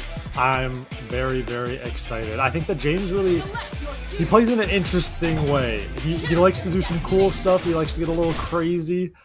And I'm excited to see how this goes into a really stable team that is Alawi Ari. You know, like both very, very safe characters. It's kind of hard to like wing yourself at your opponent in a way that isn't somewhat positive. Yeah, we're gonna see how it goes. Right off the bat, that is the neutral tool of the gods. You just do S1 on Yasuo, you call assist, and sometimes that's all you need to get it started. But using the Ari projectiles to stay safe. Ooh. Getting throw 2 into the corner. Really nice start for James 06, and going to be launching it, still doing a nice Echo B&B for a limit strike and into that really hard FP. Yeah, but the break just gets you out of there, and unfortunately presses on that Ari super. A little bit of teleporting around, going crazy, but it does not work out for him. Uses a little bit too much of a laggy move with that time winder, and oh, we're just jumping in. We're getting involved. Yeah, no, we are just hopping around for James 06, trying to find the perfect way to get in. Yasuo just going to take that tentacle, but Echo's still going to be fine, baiting out a parry, but still not going to be able to get. There we go, finding a low, and should be able to take Alawi out. Yeah, this is definitely a dead Alawi, and now it's all up to the Ari, but there's so much health to chew through here, and Helmbreaker call assist is all you need. And it's going to be another one of those, like you said, really tricky Oki setups from the Echo. Roll back, doesn't get thrown, push block works out, there's no TP behind it. A little bit of a fake out, calling the assist, now you got to deal with this. Oh my god, yeah, it's just too much pressure. And it's just immediately going to be the round going over to James 06. You know, Yasuo Echo Freestyle is just a team known for having pressure and pretty much covering all their bases. Same thing happening here, finding a really nice happy birthday. Yeah, I mean, you gotta imagine the break's coming out soon, but decides instead to save it. And yeah, we're just eating the Oki one more time. Parry does not save you, but break gets you out. Oh, what a whiff punish with that Alawi 2M. Alawi's mediums are such strong buttons at getting yourself into these positions. And now you get to set up this really strong tentacle Oki. No hard tag into Alawi, but the overhead gets him. Has to use the break to keep yourself safe, but Yasuo's getting smacked up a bit. Able to launch and find the Echo, leaving just Yasuo left alive for James 06, and immediately getting hit on the low on run-up, which means that Hella Larry just going to be eating on the corner, actually dropping the combo and trying to bring that pressure back up. Has 2x assists, not going to be doing it 2 times, but still trying to find something. Already a parry, it's going to be a really nice find. Wow, what a call out, just from the neutral, being like, I know you're going to press a big button. And yeah, that's it, just going to finish off the Yasuo right then and there. Evening up the rounds, pretty even on even on rounds, pretty even on break here. Gonna see who can get some stuff started here first. Wow, the wind wall charge Hasugi's have been putting in a lot of work for James so far this set. There's another one, using it as a get in for free card for the Echo. Outside Downbreaker. Finding a nice launcher, easy time to Yasuo, going to be able to launch you back up. It's still going to keep you in that combo, blocking the get up attack, which means we should be able to cook Alawi here. Yeah, I mean, didn't have the meter to do any Echo Oki, so decides just gonna max out on that damage. There we go. Time Winder assist is making it so that it's so hard for Larry to get anything started here. Yeah, the throw in the corner is going to lead to a full combo. No Mickey super. Instead, just going to do an unfortunate wind wall call that works out because the Echo tanked the hits. Fury's coming out, but oh, there it is. The projectile isn't able to hit the Yasuo to make it go away. And you got level 3 on Yasuo. This should be able to kill here. Yep, no drops from James. That's going to be the first game going his way. Whew. Nice start off to James 06. Going to be able to pick it up with Yasuo. Going to be taking that first game on the board. Hello Larry got to be figuring out something here, because if they don't, that's the end of their run. Still some time to make adjustments for sure, but it is a little bit hard. Definitely going to be feeling that pressure now in this potential final game for Hello Larry, as James is just keeping it super safe and finding the perfect time to send in that Time Winder to set up Yasuo for a limit strike. Yeah, I mean, whether it's Echo's assist with the Time Winder or just calling the assist in neutral and calling and Time Winding right after it, it's just so strong at taking space. It's such a big hitbox. It's so easy to confirm off of the Yasuo. But Hello Larry's putting James in the corner for a bit. Jumping back, trying to set up that wind wall again, being able to send it into the tornado and trying to find again another good hit onto the Ahri. You know, allowing getting hit a little bit there by the time stop, but no good connections yet. I mean, that jump over J2H is so strong. Goes for a little bit of a reset, perhaps cross up, but James was ready for it. Able to destroy the tentacle. I like it. And oh, he's just going in.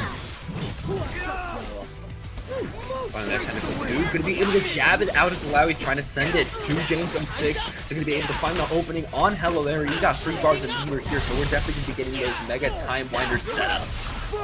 You just get the one. You're able to time or tag launch right after, and yeah, you barely even have to spend any bar to kill off that Alawi here in the first round. I mean, it's kind of even though. Hello Larry, full HP on Ahri, 2 half HP characters on the Echo Yasuo side. And this is going to be a huge equalizer unless the jump just barely goes too far. Finally, Yasuo easily getting connected into our Echo with that free stance and going to be able to set up. No, not going to be able to get the throw, not going to be wrapping it together, and just going to be going full screen right now, trying to get a Time Winder in, and the archery going to be able to air throw, not going to be hitting with Fury. Said Yasuo just going to be running in here with that rapid slash, and you're dead. Oh my god, yeah, a little bit of a squeegee roll, as the kids say. Just in pressure. Sometimes you just gotta hit the roll button and it works out. But I mean, it works out for James in the first round, but oh my god, yeah. I've seen a lot of Ahri players start to do that. Is when you see a wind wall come out, when you see that assist go through, you just decide to spend the meter, guarantee a little bit of damage on the assist and potentially the point character as well. But James is just still making it work here. Putting Hello Larry in the corner, not able to do the wind wall enhanced S1. The get up attack gets him back out of pressure. Try and jump in again, another wind wall set up, going to find that enhanced stinger onto Ahri, which means Echo's just going to be helm breaking their way in, sending you back down for a limit strike, setting up that dangerous Oki, and not going to be able to get out of it this time. Oh, that is going to be rough for your Ahri. Yeah, I mean, she's dead. I was just barely too late on the read on the roll with the super flash, but still was able to get a nice little cheeky mix in the middle of it. And now it's all up to the Alawi. This is set point for Hello Larry. He has to make some kind of comeback, but unfortunately it seems like that comeback's not going to come. Tag launch goes straight into level 3, and yeah, there's not even any potential for you to break out. That is going to be the game with a quick 2-0 going the way of James 06. Ooh, really good gameplay there from James 06. I mean, it is Echo Yasuo freestyle. Not the true winner of Frosty Fausting, so even though it's a very strong team, you know, maybe we can't say it's on top anymore. But either way, the Echo Yasuo freestyle was just so good at constantly enabling pressure, constantly getting mix-ups. Of course, you have Echo, the mix-up character in this game, alongside Yasuo, who you're able to go back and forth with on freestyle. Saw so many pincer situations, which often led into a stray hit, being able to start to juggle Hella Larry into some really bad situations. Yeah, I mean, it's so easy to get sandwich situations with this team. If you're Echo Point, you just call the Yasuo assist and then boom, it's right there. If you're Yasuo Point, you just call Echo assist and then you still can just dash right through. Like, it's so easy to get those super duper strong mix-ups that, you know, really just get everybody, right? Like, it's no matter how good you are, if Echo and Yasuo are on either side of you, like 10 times out of 20 you're getting hit. Like, it's just so rough. Most likely you are getting hit, and because of that, that is going to be James 06 moving on our bracket, going to be fighting against Tate in the losers quarterfinals. So the the Blitzcrank, you got to fight the Blitzcrank. Yeah, I mean, Tate's been doing a lot of work. I think that last week we also had some really strong Blitzcranks come out. I know that there was Dingus Punch, and he had to fight Squeegee in the grand finals, but I mean, I think people are really starting to see the power of Blitzcrank. Tate got, I believe, like either 17th or 13th at Frosty Faustings with what many people believe to be the worst character. And I think that, I don't know, there was like, what, 2 Echo Yasuos in top 24? And there was a Blitzcrank Yasuo. There was, I mean, there's just so many teams which work out in this game that you can make work. A lot of people, you know, will meme that, oh, it's just Echo Yasuo the game, but I don't know. People have been starting to get creative. Second place was Darius Echo. First place was Alawi Echo. Like, there's certainly room for the meta to develop here, and it's nice to see these players really start to move it forward. We're gonna have, yeah, I mean, even in this bracket, we have Jinx Alawi, we have Blitzcrank Yasuo. There's just so much variety, and it's really nice to see. Yeah, no, it's very awesome to see the variety that we have in terms of teams. You know, in the top 24 for Frosty Faustings, the main one was definitely Echo Alawi with 3 representatives, but we still had a lot of other ones. Definitely freestyle in terms of fuses being the dominant one right now, just due to the amount of potential you can have in terms of mix-ups, being able to go back and forth between your 2 champions, as we see Tate already selecting the freestyle, but we still had some representations of 2x assists and only 1 double down, but that double down representative Globo actually went really far in the bracket, moving into 3rd with Timo Yasuo, which was really awesome to see. I love to see so many Dragon Ball homies making it up in the 2xKO brackets, but it looks like we're going straight into Tate versus James. Yeah, I mean, James is feeling hot from the last one, trying to carry that momentum into this second set. You gotta see, and there it is, yeah, the Time Winder assist into the enhanced with the wind wall S1. They're so strong at taking space, but Tate able to mash right out of all of that pressure. You got the Yasuo combo, and here it is. It's gonna be one of those classic Tate Blitzcrank restands. A little bit of a cross-up, but instead it was a double layered mix. You thought it was a cross-up, but it was a command grab instead. Just like that, so much of Echo's health is deleted. Oh, the break gets called out, though. It does not work out the way you wanted it to. And here we go, really nice combo from James here. Able to get a little bit of an Oki situation. The mix works out. Now we got these loops with the air Time Winder. We got another Oki situation. It's just looping over and over again. Oh, but he's running out of there. Still finds that rapid slash with Yasuo. Echo not going to be able to pick up from it, and James trying to play super safe right now. Found a poke, found a throw. We got 3 bars. We're just jumping in after that throw, trying to create some mix. We're able to grab with Echo, and it's a little bit of a throw tag situation for a limit strike. Just need one more good hit. Oh, you get the get up attack. They're still running in on you right now. Going back and forth. Nice rocket punch and nice throw coming out there from Tate. Can you confirm? Oh, the block! Unfortunate. Went for a little bit of a break bait there, I think. Thought that the meter would fill all the way up. Decided to drop the combo on purpose, but it did not work out in the end. Oh no, it's down to Echo. Echo versus Blitzcrank. This is real close. Both characters have so much meter, but the jump up Helmbreaker into the install is gonna be able to pick it up with that OTG down S2, taking the first round for James. I like that. I like just the run up Helmbreaker. Sometimes you gotta do it. You gotta see if they know. Ooh, again, break in the air when the opponent's not up there, which means you're immediately going to get launched and put into this terrible Oki situation. But you just neutral shimmy out of the way of that grab and trying to zone out with your rocket punches. Still getting that echo, and there you go, just jumping in to find James. As Yasuo is going to be able to combo it like crazy, going full screen. I mean, yeah, this is Blitzcrank's win condition right here. Gotta block this steamed up robot. Carrying the assist. Oh, this is going to be so much damage on Yasuo. Not quite enough to kill. A little bit of a drop on the side of Tate, though. Yeah, this is Echo's chance. This is what he needs. Gonna be able to continue that carry. Gonna be breaking you and slamming you down with some Helmbreakers. Again, this Oki getting him attack this time around, working well for Tate.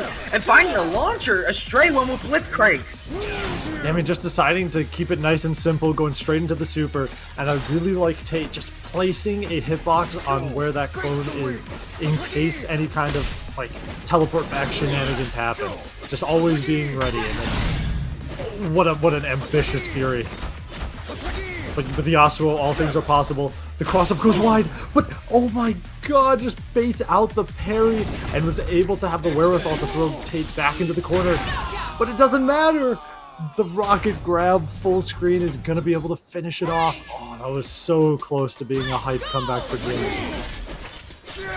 He's still going to be able to get started. Tate having a really good start this time around, being able to rocket grab and set up for Yasuo, bringing you into the corner for a limit strike. Could be getting a lot of bar with that too. Setting up a wind wall in the corner, setting up a tornado.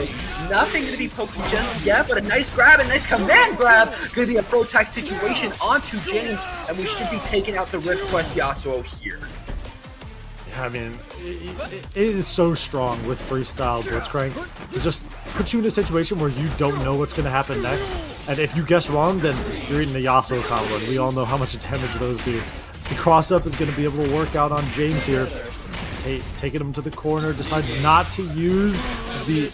Yeah, I mean, you had to imagine that when he decided not to use the Super 1 to get the steam, that there was a level 3 coming, and it worked out for him, giving him a perfect to finish off this first game. Wow, that was fantastic.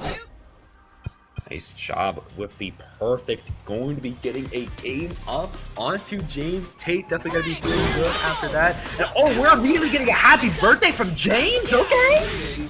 That was the fastest happy birthday I've ever seen in my life. That was impressive. It was like, look at you miss it. God damn. Oh no, the walking shame! Missing that command grab just means James is going to be running on you for free, putting you into the danger zone and setting up the mega time under situation. Might be trying to seal the deal on this flanker here. Yeah, he's definitely dead. You don't need to do any weird Echo double super routes. Just do the one, do the tag launcher, and finish off the robot. A little bit of a low is going to be able to catch out Tate's defense here on the lucky up drop. I feel like both players have been getting that exact same drop a couple times this set so far. Going to see if they can tighten it up a little bit. Tag launch back into the Yasuo. Hasagi just finish him off with a tornado. And wow, that was domination from James. Yeah, James knows what's at stake here. If they lose, they go out at 5th, and they're trying to run the bracket all the way to Sunday, so they got to be knocking Tate out here and now in their last chance. But with that rocket grab, it's going to be setting up perfectly for Blitzcrank to freestyle back in, blocking that break, and Yasuo is just going to be feeling the hurt after that and feeling them cold robot hands. I mean, that sucks so bad. Tries to roll out of the corner, but Tate is ready to catch the jump away after. And yeah, I mean, every hit with Blitzcrank turns into a 2-touch, right? Like, you get hit by the one, you're at, like, maybe 40% health. The next one, no matter how weird of a starter it is, definitely going to kill you. And this is going to be an Echo Death too. Really just taking all of the momentum back in his favor. This could be set point for James. Gotta hope that he's able to get something started here from the round start. Is it going to be another one of those timeline assist calls? Seems like it, but tag's a little bit too soon for it to come out. But the 2JH is going to be able to catch out Echo. And here it is, another one of those 2-touch situations. Steamed up with the super, right into an overhead, double overhead, getting caught out on unfortunate. It is now all up to the Yasuo. Fury is on deck, so there is a chance, but it's definitely not looking too good. Oh, and blocking the Fury too. It's one of those last chances for a Fury, so Tate saw it from a mile away. Just gonna be waiting for you one more time, whiffing on the throw, jumping in, trying to put as much pressure into the corner as possible, charging up those heavies too, and again whiffing the throw. Really good call out there from James. Has to make so much happen in such little time, and it's starting to do so, but that parry is gonna be sealing the deal, RB man, and James going to be out as Tate 2-0s to move on to loser settings. Oh, damn, that was so good by Tate. Just so many constant pressure. Oh my god, my camera died. That's an unflattering picture to be stuck in. Yeah, I mean, just so many resets from Tate, and the pressure really just does not stop. You gotta, I mean, I don't know. I love watching Tate play. I think the Echo or Yasuo Blitzcrank is such a fun team to just see in action. The permanent resets over and over and over again. It's very, very nice. It really is such a nice team to watch. I would play it too if I was more into the slow moving grapplers. So that's just not how I roll. But either way, it's just so awesome to see somebody like Tate roll with this team constantly. I see them all the time in brackets. I wish I catch them and a lot more people, including my boy Just Capital B, you know, watching pools and stuff like that. I had a busy Marvel and Dragon Ball focused schedule, but definitely need to make more room for 2xKO. That is the focus for me this month, honestly. That is the focus for me. But either way, it looks like we're gonna be rewinding it back a little bit. Going to be going to JTR versus Moneyman, which is another losers round 1 match, and whoever wins this is going to be fighting my boy Just Capital B. And I definitely feel you there, DDM. You know, the return to online after offline is rough. I can definitely say that, going from a very nice and clean PS5 to my PC. Like I love going into ranked matches and sometimes having freeze frames during my match. Like it'll be when like the most is happening too. So I'm watching a pincer, like a pincher situation happening, and I'm literally like it starts to freeze a little bit, like 1 millisecond. I'm like, dude, please, I need to confirm something, please. Let and then the next time I'm stuck in a combo or I whiff a confirm, and I whiff the confirm because you just had me blind for like 5 seconds. Like, how am I supposed to confirm that? I mean, sometimes you just get flashbanged. That's just how it goes. But I don't know. I think that, yeah, I mean, it helps, but I don't know. I think that the PS5s were nice. The input lag, I saw people were dooming about the input lag. They were just like, oh my god, it's one more, it's going to be unplayable. But I don't know, it seemed pretty good.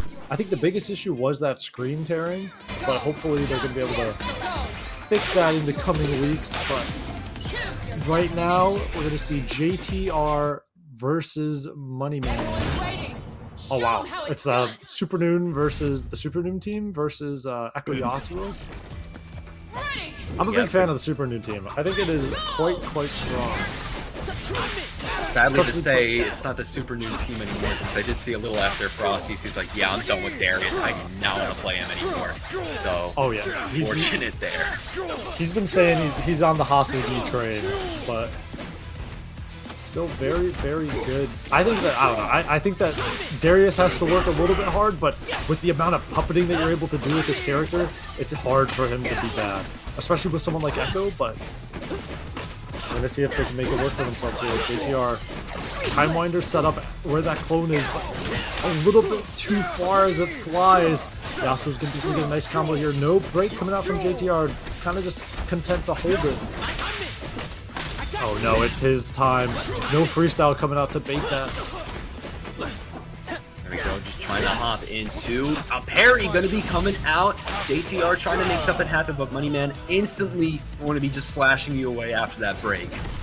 Yeah, I mean, that stance 2H is just the full screen, no fly zone. Oh, unfortunately isn't able to convert off of that throw. And another parry. Gonna be able to finish off JTR here. Moneyman immediately making a statement, barely losing any health, and immediately quick tagging into Yasuo to try to start you off. Finds a straight Timewinder, and not going to be following up on the Darius. Yeah, I mean, he just wanted to sit on the ground for a second. He was like, I like it down here. But Moneyman able to get him. I'll let Yasuo take care of it. He's lazy. He's tired. Sometimes you're sleepy, you know, and that's just how it goes. Looks like this Darius is not sleeping though, definitely feeling the rage after getting second place at Frosty's. Echo going to be trying to run in and going to be able to finally confirm, which should be able to take this swordsman out. Yeah, I mean, like I was saying earlier, that puppeting that you're able to do with the Darius is so strong, especially with someone like Echo, because it gives you so much time in order to be able to set up that charged clone. And now going into another Oki situation. We got 3 bars on deck. The parry comes out, double parry as an attempt to stop and follow-up attack, but in this case it doesn't work out. A little bit of a get-up attack, trying to say get off me, but JTR will not be denied this second round. And we're tying it up. Gonna be tying it up in the rounds, and already Moneyman trying to find their way in with a wind wall, canceling into Tornado. Actually gonna be the perfect confirm in order to set up Moneyman. Is gonna be able to freestyle it into Echo for a time winder, and gonna be limit striking you in the corner with that Helm Breaker. And here comes that Oki, gonna be successful. Uh-oh. Oh no, it's my time. Jumping in, tries to get the corner swap, but isn't quite able to do it. The Time Winder throw gets punished, but unfortunately no combo is there to follow. And he's just gonna let the Darius die, just deciding to believe in the Fury. Can't really even blame him, Fury is so strong right now. Now we're going back into the corner, no jump forward though. Bleed applied. And able to get a combo. Oh my god, it's down to the Echo, down to the Yasuo, both characters with the Fury on deck. Yasuo is going to be able to pop it first. Just trying to run it down right now. Yasuo playing patient. Nice retreating guard, but Echo just getting teleported back in for the Mega Time Winder situation. Nice stall in the air with that Fury pop, just using it to get out of the Time Winder, and is now backing up, trying to find the perfect moment to rush in on JTR. But JTR with the Darius assist coming out of nowhere, going to be finding another opening and slamming you into the ground. He thought it was his turn, but Darius assist said no. Defensive Fury Burst? I don't think that one was on purpose. It seemed like he was trying to call the Darius assist, and that's going to be able to cost you the entire game. A very unfortunate drop here from JTR. It's going to lead to the level 1, which is going to lead to the ultimate, and that's going to seal out the first game going the way of Moneyman. Oh, that was so unlucky for JTR. Can't imagine that was on purpose.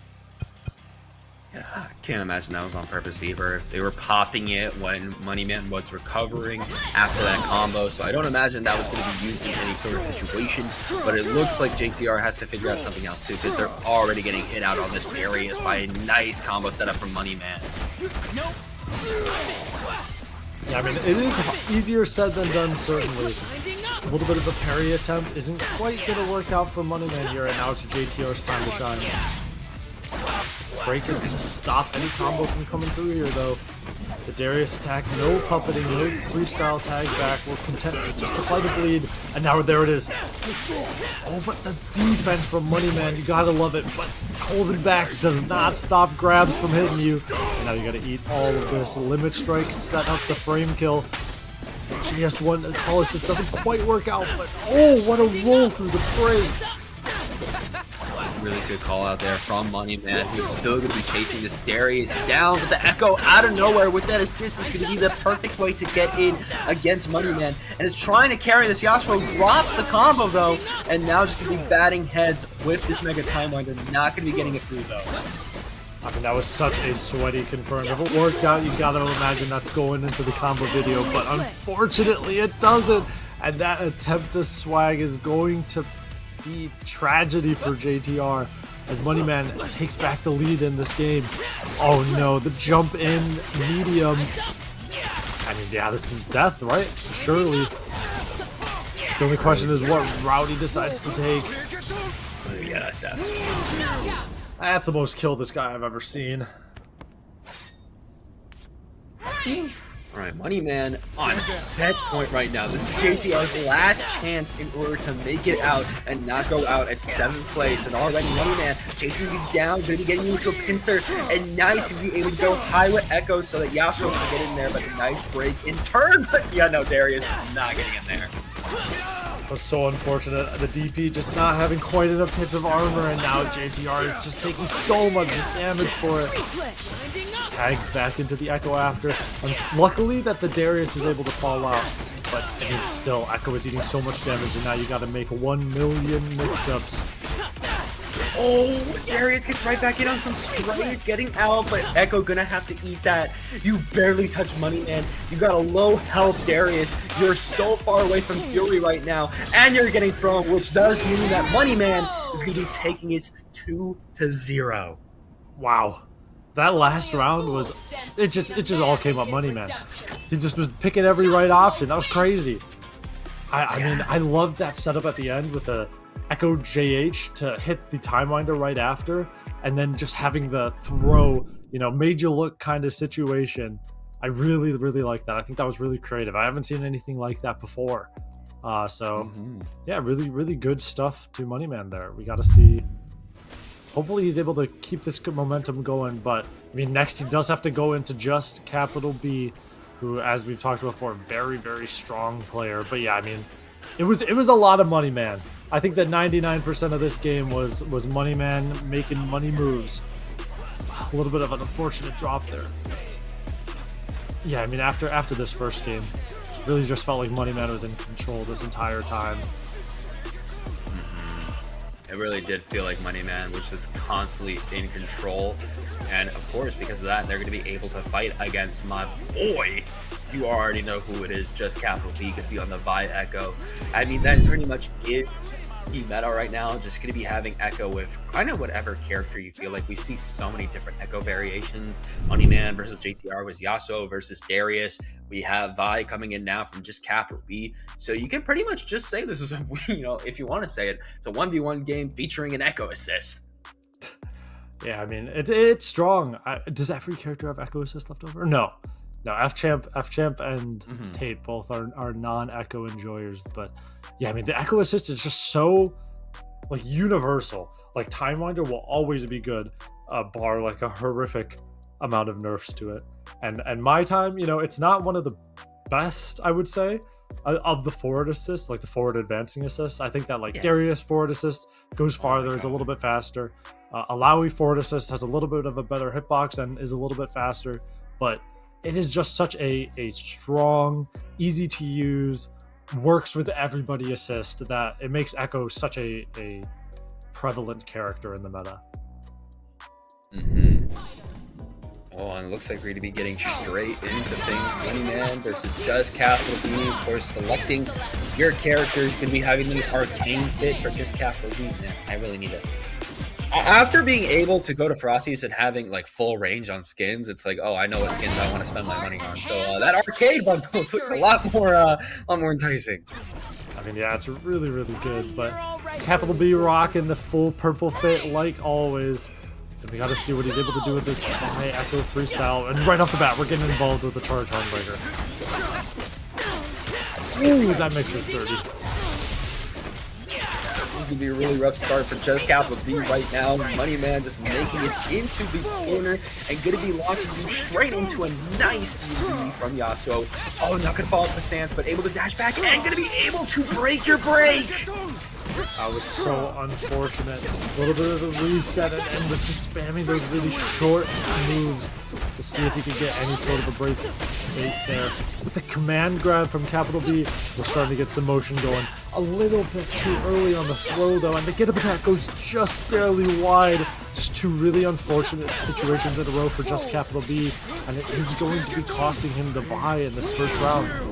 Echo's still certainly a character that's able to make motion on his own, though. We gotta see if it's able to work. Roll straight into the throw, charge roll right after, keeping yourself safe after the mix-up. The JS1 call assist from Echo is so strong. And yeah, I mean, it just instantly is able to stop neutral, potentially open up the opponent. Just really, really good. Ooh, and really nice happy birthday confirm! Oh, and getting the electric boots right after too, and of course using that new knuckle down into footwork. Gonna be getting a lot of damage with this Hyper Crater Maker too. This is a really nice start for Just Capital B, especially since they still got the pressure in the corner. Now trying to use that freestyle in order to find a good way in, maybe trying to cross up right now, no, going back to the safe side and baiting it out. Wow, that was such a good pressure sequence. using the charge H to pull him out of the corner, but still leaving that charged clone in front as an opportunity to cross up in the future. I like it a lot, and wow, just using the clone again to be able to get out of the situation, start something going. Unfortunately, the combo drop is going to make it so that this doesn't work out. But we're just punching the bot Echo, and we are, oh no! That was such a smart idea. You assumed that Yasuo was going for some kind of punish there, but instead Moneyman was just ready for the parry. Cross up into another combo, and yeah, I mean, that's just so difficult to see. And deciding to spend it all, just saying, I need to get this Vi off the screen, but you still now have to deal with full HP-ish Echo, and now you have no meter. It's going to be a rough matchup for Moneyman, especially with how little health this Yasuo has. Poking out the Vi assist, but that just baits you out perfectly for Echo to run in, get that Mega Time Winder. Now going to be able to tie up the rounds. Have a very nice from Just Capital B. I like the comeback. That first round did not go the way that he wanted, but just trying to make it so that this works out a little bit better for him. Nice little Time Winder combo. Decides to tag launch back into the Vi. Let's see, Limit Strike. It is a little bit awkward with this Limit Strike. You kind of got to guess on your own offense on whether or not they'll hold down. In this case, able to navigate through it with the parry. Oh, and just as I say it, the parry comes out to stop the assist pressure. Not time. It's music to your ears, especially that counter actually coming through into a Pro Show, confirming to Crater Maker. Actually, no, you're gonna get broken out of. Still hit by the Time Winder. Gotta be careful right now if you're probably just gonna be ducking and weaving back. You crouching in each other's faces, but it's still just Capital B trying to confirm. Actually gonna get that Mega Time Winder on block, but still trying to run it in and finds the low. Oh my god, Moneyman has been very much fishing for some of these parries. And in this round, it is going to cause him to lose this Yasuo. I mean, parry is such a strong mechanic in this game, but when it doesn't work out, it really, really doesn't work out, and you just lose pretty much a whole character a lot of the time. And what a hit confirm off the raw S1 into the gigantic, biggest punch you've ever seen. That's going to be the first game. That relentless force going to be coming through and coming through strong. Confirming the first game for Just Capital B, and already helm breaking into Vi in order to confirm. Oh, dropped on trying to charge up that jab. Unfortunate there. And that's just going to allow Moneyman to try to charge it, but no, that's going to be the get up attack. Oh, man. Decides to just go overhead a couple times. Oh, he's mixing him.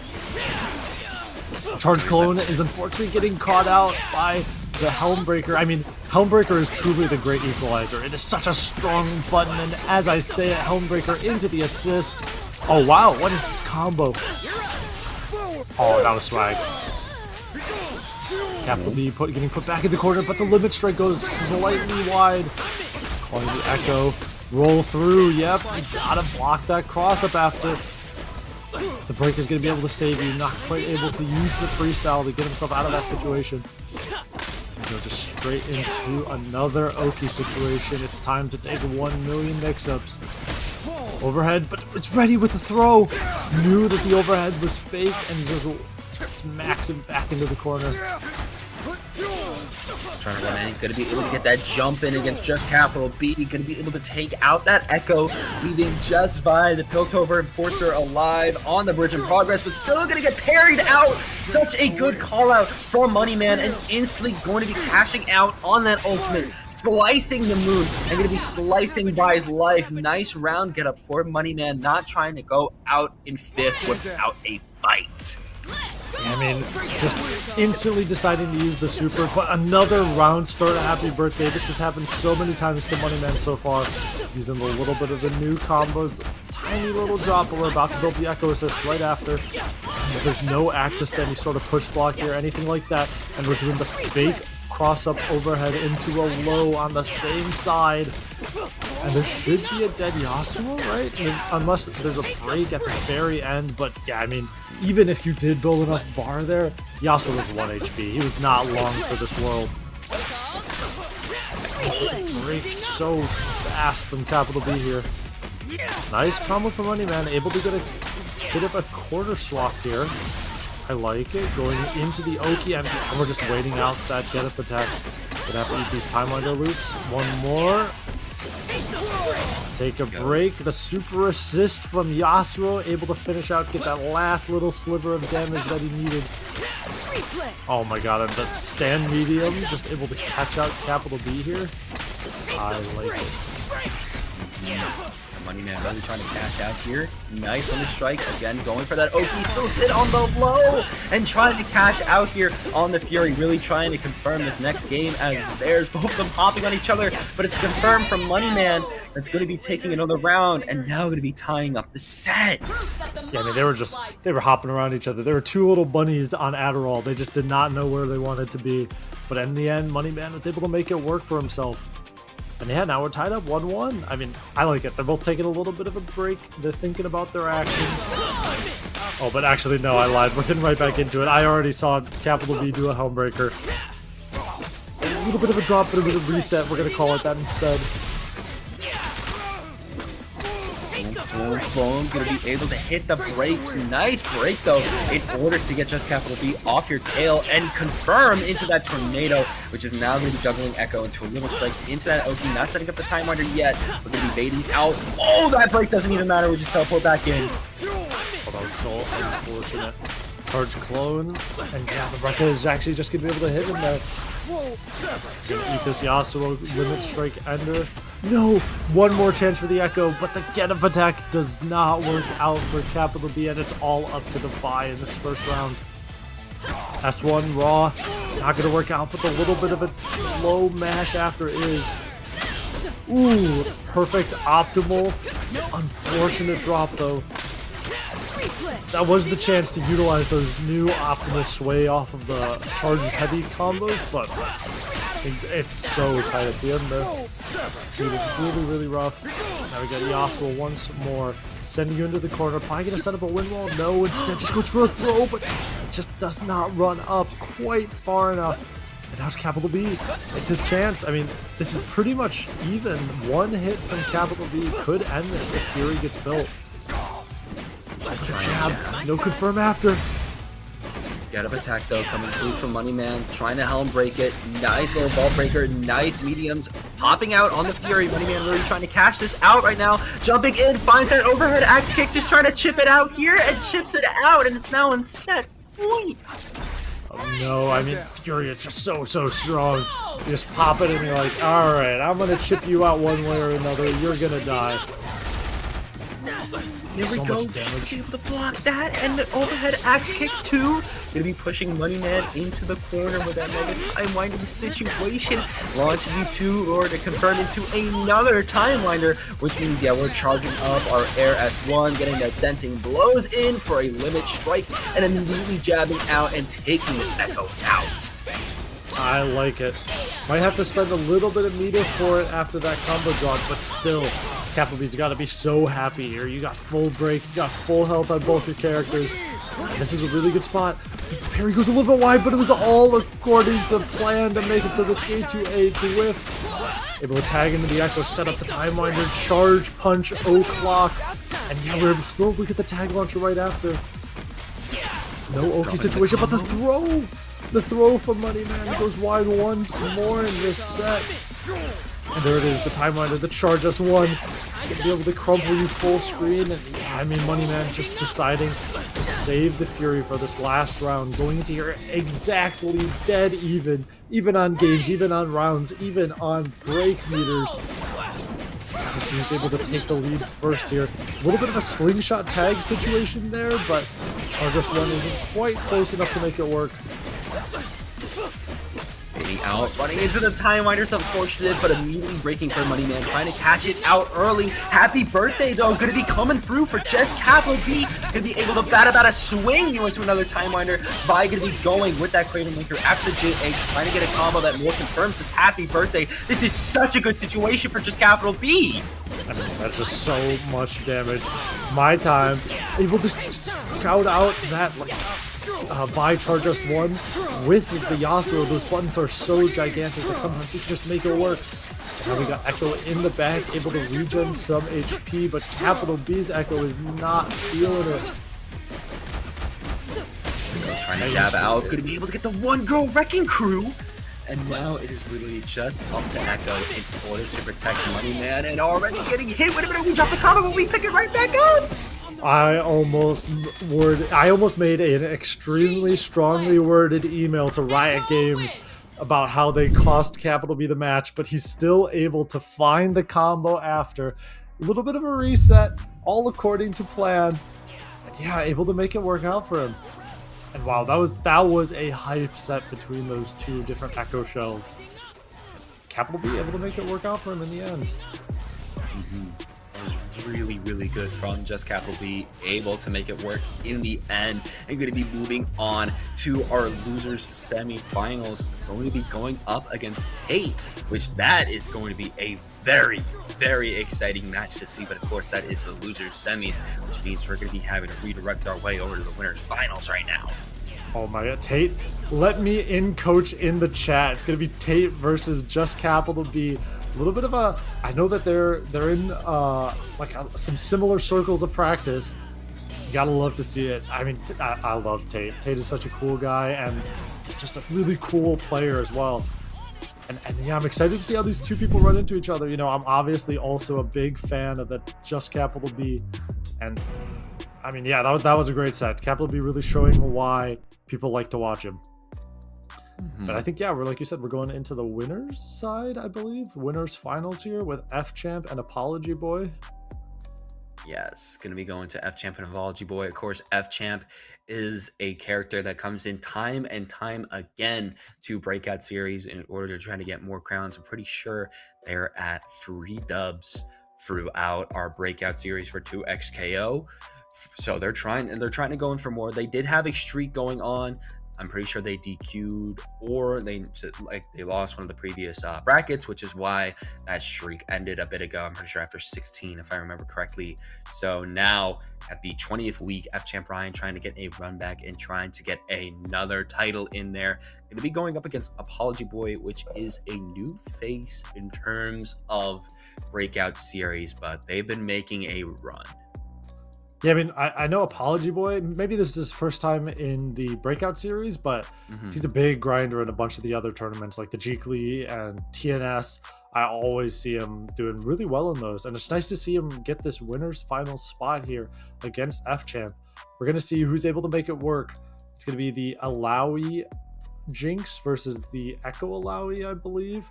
Two different Alawi has, the stocks have been through the roof lately, right? You saw Pink, you saw Bleed, you saw Senshi, I believe, in top 8, and there was just so many people making Alawi work, showing how strong this character can be. Those tentacle supers and all of the command grabs, you know, C's. It's just so many strong moves from this character. I'm gonna see who's able to make it work first. I mean, there aren't that many Jinx players in general, but you gotta imagine F-Champ is the only person running Jinx Alawi, right? Like that can't be a very popular team. No, it is literally F-Champ Ryan, the only one I see consistently playing this team, and especially Jinx. You don't really see too many Jinx nowadays. It is a rough character, but Jinx is running a rough game right now into Alawi immediately on Apology Boy in order to set up this Call of Cthulhu. I like it not giving him any chance to break, just setting up those tentacles, but Apology Boy's defense is going to allow him to get out, and then retreating guard gets caught. So unfortunate, that 2S2 from Alawi, able to stop those retreating guards from working out. Champ post break, able to find the hit in the scramble to take out the Echo from Apology. The 2x assist! We're quite ready for one more to be coming. See 2S2, put him in the corner. 2H, keeping him there. And we got another set of Jinx assists, and you're just following his buttons. Unfortunate. Just gonna get the Call of Cthulhu up again, and a low confirm. Gonna be able to give F-Champ Ryan the first round. They've been running a very good game so far, so let's just see where we're taking this next. And immediately, just gonna be trying to get in for Apology Boy with this timeline. They're able to get a straight hit on the assist. You gotta be watching that point right now. Gotta be watching Jinx get her in the corner, and nice overhead kick. God, so strong. The 3M truly is the age check of this game. Whether or not you're able to block it, it is so difficult. It can be really hard to see sometimes, and it's such a strong option from Echo here.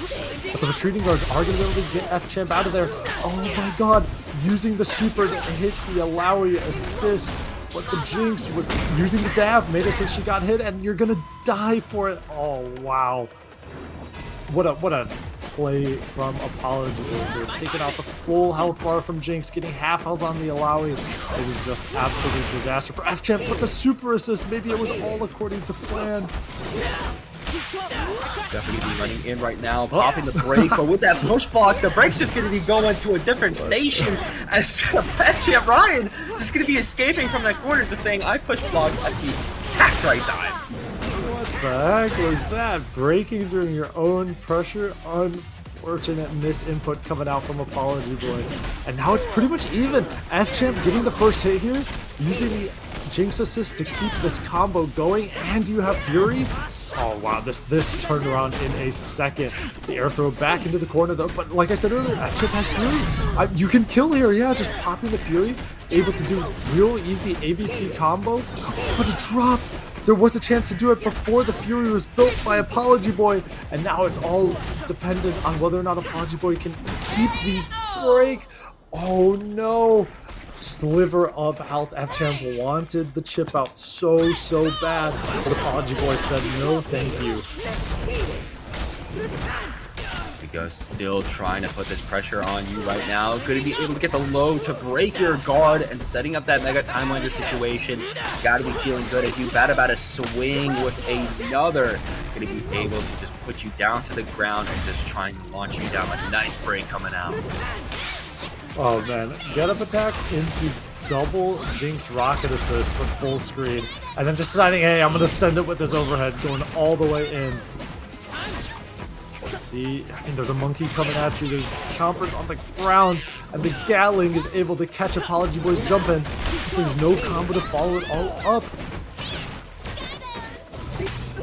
Not here right now. It's going to be able to jump your way in, trying to use that Gatling gun. It's just going to be backing up on Apology Boy. And there we go. Going to be able to confirm into their death. Unfortunate there. A nice bat about a swing. Going to be able to just freeze you in your tracks. Apology Boy stuck with just their Echo, but not letting that stop them. But watch out for this ultimate. Oh wait, do you know the punish for it? This is a huge knowledge check on the side of Apology Boy, and unfortunately he doesn't. You have to be able to block those first couple of hits. I believe it's 3, and then you can spam grab right after and get a punish, but jumping instead, deciding just to take the easy way out, make sure that you just don't get hit by any means necessary. And now it's Fury time. This is a big chance for Apology Boy here, jumping over the Jinx rocket, but isn't able to get quite enough distance for the J2H to work, and the overhead from F-Champ going to be able to finish off Apology Boy in the first game. Whew. Already a heated first game coming through here. These fighters are on point and immediately starting out with a good start for F-Champ Ryan. A little happy birthday going to be leading into these tentacles solely onto this Alawi. And there we go. Call of Cthulhu being set up, just getting a little bit on the low, but nice low confirm for Apology Boy to get those tentacles out of there. Ooh, nice. Very optimal confirm. Running back into the Echo charge clone. And the Alawi J or stand S1 isn't going to work out. The Rekka, for once in its life, getting stuffed out by the drink buttons. But now you still have to deal with the Echo quarter pressure following. Going straight into the normal Echo B&B in the corner. Tag launch right after, and you got to imagine it's Tentacle Super time. No! Deciding to run it raw. It's going to be running it raw. There we go. Oh! Nice air confirmed for F-Champ Ryan. Trying to get something else up there, but not going to be happening. Nice push block though. Alawi going to be taking a couple of stray hits, but F-Champ Ryan still going to be trying to confirm into some fish bones or a nice little launcher and sword flip kick in order to get that tentacle set up. Ooh, so close. There you go. It was just a little bit too far, but in the end, the Jinx just random stuff go, able to work out for F-Champ to finish off the Echo, and Alawi's burn. Air throw back into the corner, and yeah, just able to finish it off with that Jinx rocket jump. taking the first round, putting Apology Boy not on set point because this is winners finals and it's best of 5. It is a first to free setting this time around, which means these fighters are going to be having to work a little bit more, which is exactly what Apology Boy is trying to do right now, trying to tie things up, going to be able to get a tag launcher off. Nice break though, knew that the Call of Cthulhu was going to be coming out from Apology Boy, did not want that to happen, tried to cross up, not going to find that, but the Fishbone's going to confirm into a break for Apology Boy. They do not have their get out of jail free card anymore. Ooh, unfortunate that Helmbreaker call assist works out. Just a little bit too late on the combo right after. Here we go. This JL spam in the air. You'll love to see it. And you slam it back into the ground. So much damage. Motion, but it does not work out. F-Champ blocking that tentacle strike. And now you're in the corner. Overhead, gonna be able to dodge that throw. Super falling in right after. And oh, there's so much pressure coming in here from F-Champ. Able to block, backing up right now, trying to get in again with the Gatling gun. Not going to be able to find it, but still going to be able to bring you back down to the ground, slam you down too. Call of Cthulhu going to be coming out. We're not in the corner just yet. There's only 2 tentacles, actually 3 tentacles, just 2 masking each other. Still, Apology Boys allowing going to be taken out. Ooh, still a chance though. Unfortunately, barely isn't able to get the baseball hit in time. But you're able to hit Jinx for a good amount of damage here, and Alawi still gets opened up in the end. This is almost exactly even here on the health bars. But F-Champ does have that full meter. Full screen zap into a rocket. Now we're sending the gigantic rocket following, and this does so much damage. Highest damaging level 3 in the game. Going to be able to take this second game for them in the way of F-Champ. Great job coming through there for F-Champ. Going to be able to 2-0 it right now. And we're already going to be able to drag you to the corner yet again. And you've got to figure out a way to turn this momentum back in your favor if you're Apology Boy. But it is so difficult in the sea of tentacles to figure out your way out. But sometimes all it takes is a Helmbreaker call assist. Truly the great equalizer here. Break coming out though, trying to get something onto the floor, but no, it is going to be Apology Boy coming through with this Nyx, going to be confirming into that Mega Time Winder, still got a tentacle on the board, and just going to be dragging you to that corner yet again for another one to get this pressure up, but it's not enough. Maybe it is. Wow, I mean, that's so much pressure from Apology Boy. Now we're just running through, using the Alawi Rekka to get rid of those projectiles, but F-Champ doesn't care. He's just throwing you still right through it. Helmbreaker tag out though, putting F-Champ back into this corner. No, I mean, just it seems like Apology Boy is not a fan of this Alawi install. Gets the command grab, but how much damage is there to follow it? This is a big chance. In the corner still though from F-Champ. Oh my god, Helmbreaker call assist, it's all you need. That's all you need, especially as you're flipping in here. Still getting confirmed. Should be the round going over to Apology Boy. Going to be the case. I mean, this is the comeback that you needed. This is the motion that you gotta find here.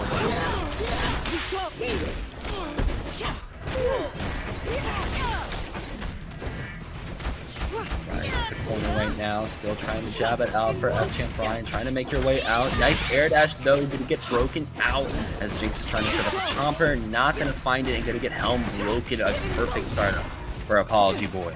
And yeah, it's just so strong. There's a reason why everybody's pressing that button. Full screen basically of hitbox. It's just so nice. And here we go, install super time. Overhead, tag immediately into the Echo, and we're going straight back into the Alawi right after. A second overhead, not quite able to finish off the Jinx, but the chip damage is... This is all up to the Alawi for F-Champ. Apology Boy really making a momentum swap in these next couple games. Overhead once more. Oh my god, into the command grab, seized. Sending it down again. Oh, nice level 3. Going to be coming through for F-Champ Ryan. Trying to keep their life alive in this game. Going to be able to take you to Nagako Village. Going to be testing you over there, and you tested wrongly. And very unfortunate air throw right after, and now you're 1 HP. You got a parry for your life, but Apology Boy instead tries to jump out. And still a very big benefit for Apology Boy. Super in the lead, and yeah, able to use the throw right into the level 3 to finish it off before there's any chance of a break. And this is it. This is Apology Boy getting a bit of a comeback started. Yeah, really trying to make this run back right now. Going to be able to take 1 game up, but of course we need 2 more to go in order to get the reverse sweep. So let's try to get the party started for Apology Boy here. Yeah, it's getting off to a very active start, but F-Champ able to navigate their way through those 3 M's from Echo. But still, 3M once more, one more time, really testing the reactions here, but F-Champ says, I'm done with all of this. The parry into the break bait, so much damage coming out here. Ooh, a little bit of a cross-up, doesn't quite work out, but the tentacles hits still work out for you. Trying to throw in that time winder. It's just going to be push blocking a little bit, trying to find a nice jab. It's going to be Alawi going to be able to make it in and get some strays onto Alawi before Jinx says, nah, get out of here, buddy. Oh no, this is so much damage on the Alawi, and the shoot him if you got him is going to be able to finish it off. Now it's all up to the Echo, the boy savior once more. 2H though, getting off to a good start. Straight with the Alawi insta. Oh my god, there is so much stuff on the screen. And the rewind through the get up attack. It's gonna be the Jinx dead for F-Champ here. And now we're back to an even-ish kind of game. Oh, but a nice little confirm from F-Champ Ryan, trying to make something happen. Apology Boy going to be able to get out of it. Set up the last stand assist. 1 straight tentacle, just going to hit, but not confirm. And nice, going to be able to take the round for F-Champ Ryan, who's now going to be on set point. I mean, yeah, this is... Apology Boy's got to make some swap in momentum real quick. Unfortunately, getting a happy birthday is not the way to do it. Skybones coming out, minigun shooting. Yeah, you can get full screen. Jinx is starting to get her chance to set up, but the Helmbreaker again. I mean, it doesn't matter how much setup you have. Helmbreaker comes for us all in the end. You break, but you're still so stuck in the air. So Apology Boy is just going to be getting out of that freely, going to be able to hit in with Alawi, and still going to be juggling you into the corner. We still got a tentacle over there if we want to. We got 2 over there right now, but we with the throw. Oh my god, F-Champ just always finds a way to make it out of these situations. Install with the Jinx trap as well, just putting all the little guys on the screen. Oh no, the in-air counter, it leaves Echo just helplessly falling back down to the earth as once more we have to deal with this Alawi install pressure. The super jump into the time winder, able to stop it all from happening. The sniper elite though, it doesn't even matter. So unfortunate.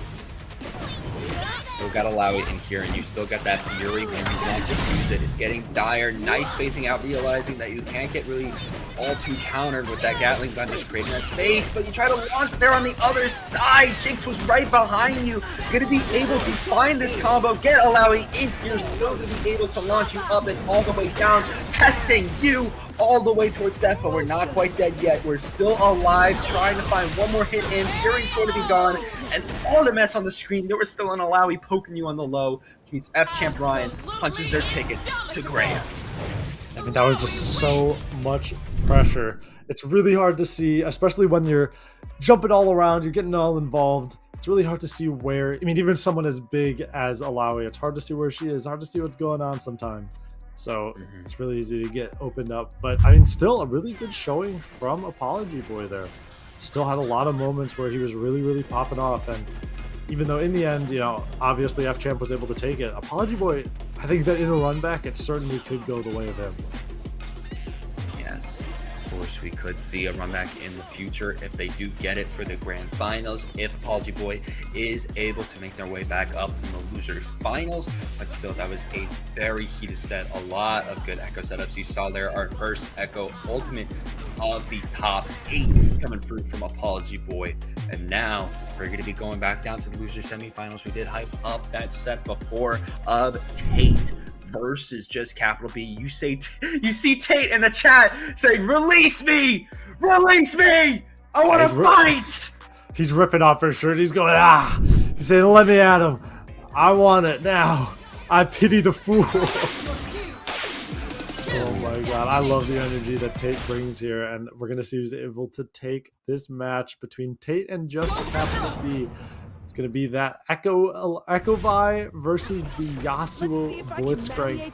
Kind of the battle of the resets a little bit. Echo Vi, not quite as reset heavy as it is Oki heavy, but Tate, as we've seen before, loves going for those cheeky little resets. Capital B is going to be the one to be able to draw first blood here. Going to be getting that Mega Time Winder situation into the tag launcher, trying to charge that air S1, but just going to get broken out of. No confirm coming out from Blitzcrank. Found a normal there. It looks like Echo just to be able to pick you up and try to mix you into the corner. Going to be getting that Helm break with another strike into this open. Yeah, I mean, you're able to see the roll just barely inside of that Super Flash. Now it's time. Tag launch back into the Vi. Attack. The get up attack is so hard to deal with, but Vi's medium and light buttons are so strong in the nooch. Decides to just go for a reset. There's so much pressure coming out here. You got to deal with this. Push block is very nice, and the parry is even nicer. This is the chance for Tate to make some kind of comeback here. Nice cross up. Capital B trying to hold on to the break here. Oh my god, but yeah, you gotta use it. This was not the time to do so. That freestyle allowing Tate to bait out Capital B. And happy birthday is unfortunately going to cost him the Echo. And right now, this could very well be the end of his Vi as well. Really good start, and of course you got 3 bars of meter, so you're just going to cancel into that ultimate as Tate is going to take that first round after mixing just Capital B into the corner. Just Capital B didn't really have a lot of answers, especially when they got broken out of their break. That was really the death note coming out there for just Capital B, and already a rocket grab is going to immediately confirm into Yasuo. Another great start coming out here for Tate this time around, just really trying to rob just Capital B out to this limit strike. Yeah, there's no blitz assist on deck, so there was no reset coming, but it's so much damage. There it is. That's the classic. You use the Echo tag after you take a break in order to try and bait out any kind of parry and run up and start beating ass after. But unfortunately, Capital B, it still is on the back foot after that interaction. The break from Tate, giving him a big chance to get to Capital B, but the Sway Light call assist is making it started for Capital B here. New combos into the limit strike. I love seeing that because it is such a better knockdown for you. But command grab from Blitzcrank. It's unfortunately going to kill off Capital B's Vi here. Oh, wait a minute! No, did not confirm! I lied. I'm the stupidest guy of all time. Yeah, Blitzcrank kind of just tag in and just watch them as they did a little roll, but still going to be able to find the Echo into that grab, confirming into the S1 Super, leaving Vi on just very little health, so Tate still in the advantage right now, and just running into that command grab with the footwork is going to seal the deal, Tate taking the first game. I mean, yeah, after talking with Blazy about ways that you can deal with Vi Sway, the best way to do it is just with a preemptive button. You just set something out there, whether it's a grab in this case or just a medium, and sometimes Vi players will just run into it. So you gotta be really careful. Here we go, already off to a bit of a bad start for Capital B here. Rolling out of the corner though, I do like that, and the counter hit doesn't work out, unfortunately. Nice little juggle there at the end. Already taking out Echo, leaving just Vi in these first 20 seconds. You have Fury. I imagine you don't want to be cashing out yet, but Tate is having such a dominant game right now. this is so unfortunate for Capital B. Reset, spamming the parry though. No punish comes out into the throw, call assist to keep it safe. I like the little sway forward to get in range to OTG, but you gotta deal with this. Down to the ground, not going to confirm it to anything. Finding a straight launcher, which is going to get broken out of. Watch out for that rocket punch. You're popping Fury here. I imagine you go crazy, just capital B, but no, you don't. Tate going to be stealing your break bar here, actually resetting you to a bit of a neutral as we get onto set point. And as is tradition with just capital B and myself, I'm putting money in the pot if you win this.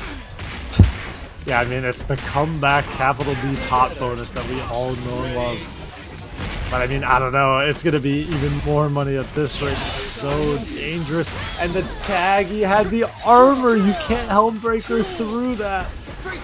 This is a tragedy so far. Get up attacks, though, have been working out quite nicely for capital B. And there it is, that cheeky little cross-up after you hit a stand medium. So strong with the buy charge S1. I know I, for one, am a huge fan of doing that. Let's see, coming down with the lights. With the mash! Try to get a happy birthday there. We're so close with the parry going to be coming through for Tate, confirming into Echo. And this is looking like a very dead Echo for just capital B. Just going to be having the clutch up with your Vi. Can be doable, but it's going to be rough. I mean, yeah, that was just so much damage leaderless from Tate here. And the rocket grab into the... No, oh, wait, optimal. Got him to waste all of the meter. And now that's a dead Yasuo. This is definitely comebackable for capital B. One hit, maybe a Fury break. He's not going into the Credit Maker this time around. Still putting the pressure. Nice exchange and confirming it into the ultimate. But the break coming through. The Fury going to be popping out for Tate. They're trying to take this with one command grab, trying to dash through with that S1 super. Going to do it. Tate knocking out just capital B 2-0 and moving on to the losers finals. And that is no money to the pot. Nobody's getting my money. Oh my god, that was just destruction from young Tate, unfortunately. I mean, he was ready. He was talking about how ready he was in the Twitch chat, and he really came to show it. That was impressive. That was just, I mean, it was just domination. What can you say? Pretty much every single mix-up from Tate worked out. Everything was just going his way, but still, you know, great job to the homie capital B. Still finishing with a very respectable 4th place in this bracket.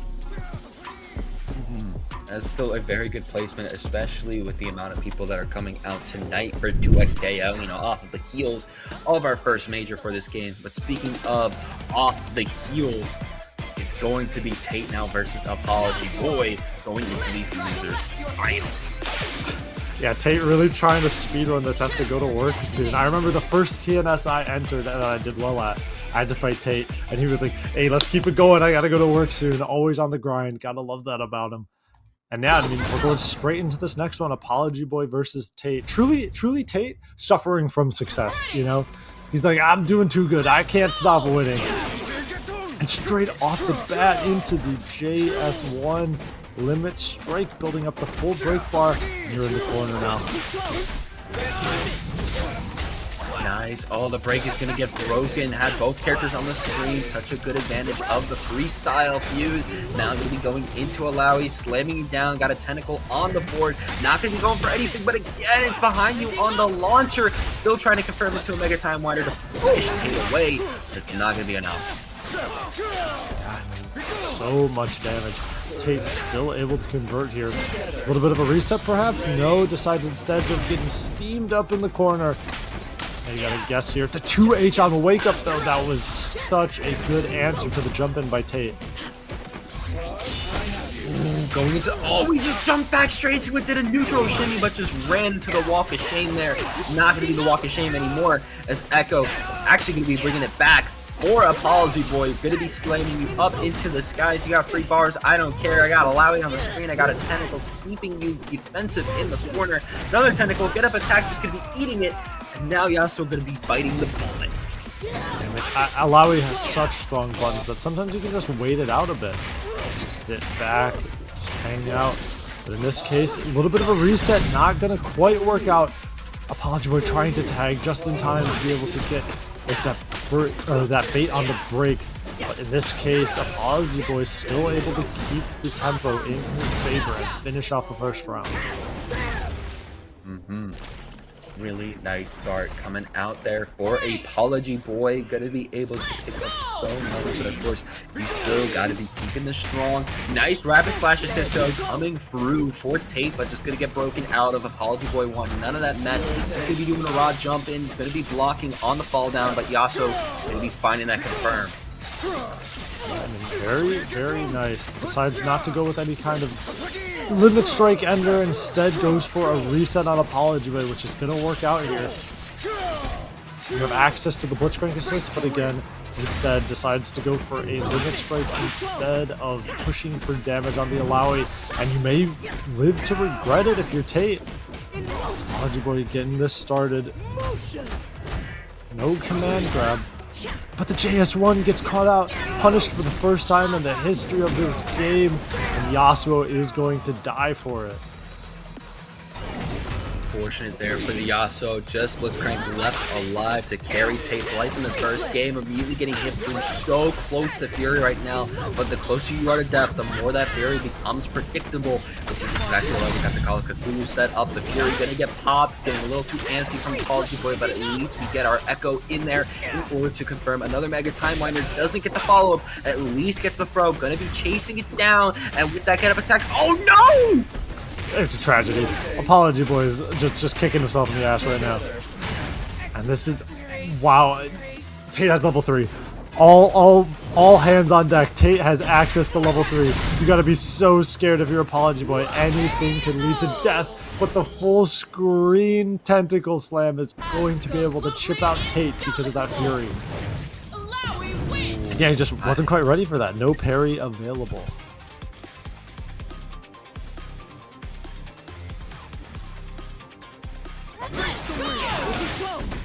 Okay, getting right back into this next game. Apology Boy getting off to a nice start, setting Tate in the corner, and the command grab so strong. Even if you jump it, it's so hard to do anything about it. Now you gotta deal with this Alawi corner pressure. So much damage.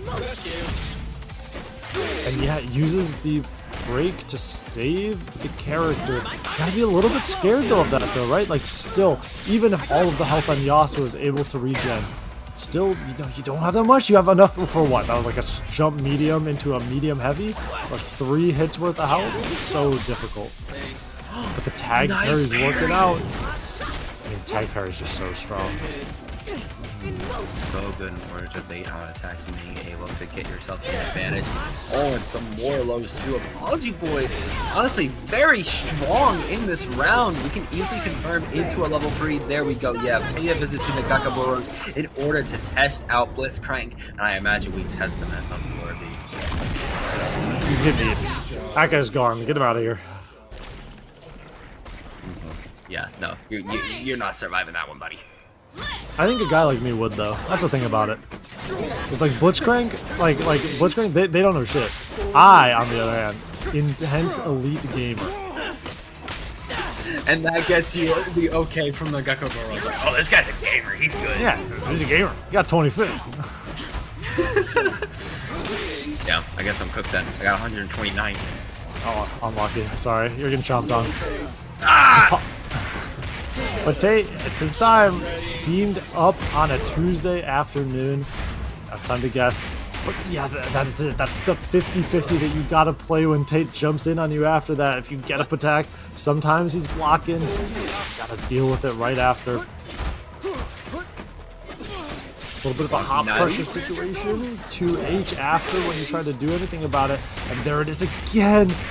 The cross-up from Yasuo is so strong and so difficult to see, and the Blitzcrank is there right after to be able to do the combo to finish off the character right after.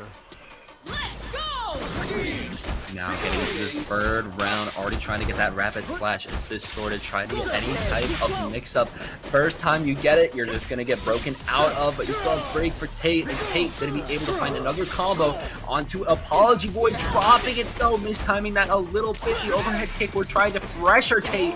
Can we bait out the break? Oh my god, Apology Boy wants the break so bad. just jumped back to try and bait it out a couple times, and even when it came out, tried to spam the assist to be able to tag to get the punish for it. Just really wanted it. Unfortunately, it didn't work out, but Apology Boy is still able to take the lead in this game. A parry, though, on the Tentacle Slam. Oh, wow, they're both just turning blue. Get that knee into a nice 5M in order to continue this combo for Apology Boy. Slam you down to the ground, get that Call of Cthulhu setup, trying to put you into the corner, slam you down for a high-low mix, but nice parry, not getting the follow-up on Echo, though. Oh no, another one of these cross-ups. Tate loves that cross-up. Another reset isn't going to quite work out on it. Apology Boy not biting on that bait.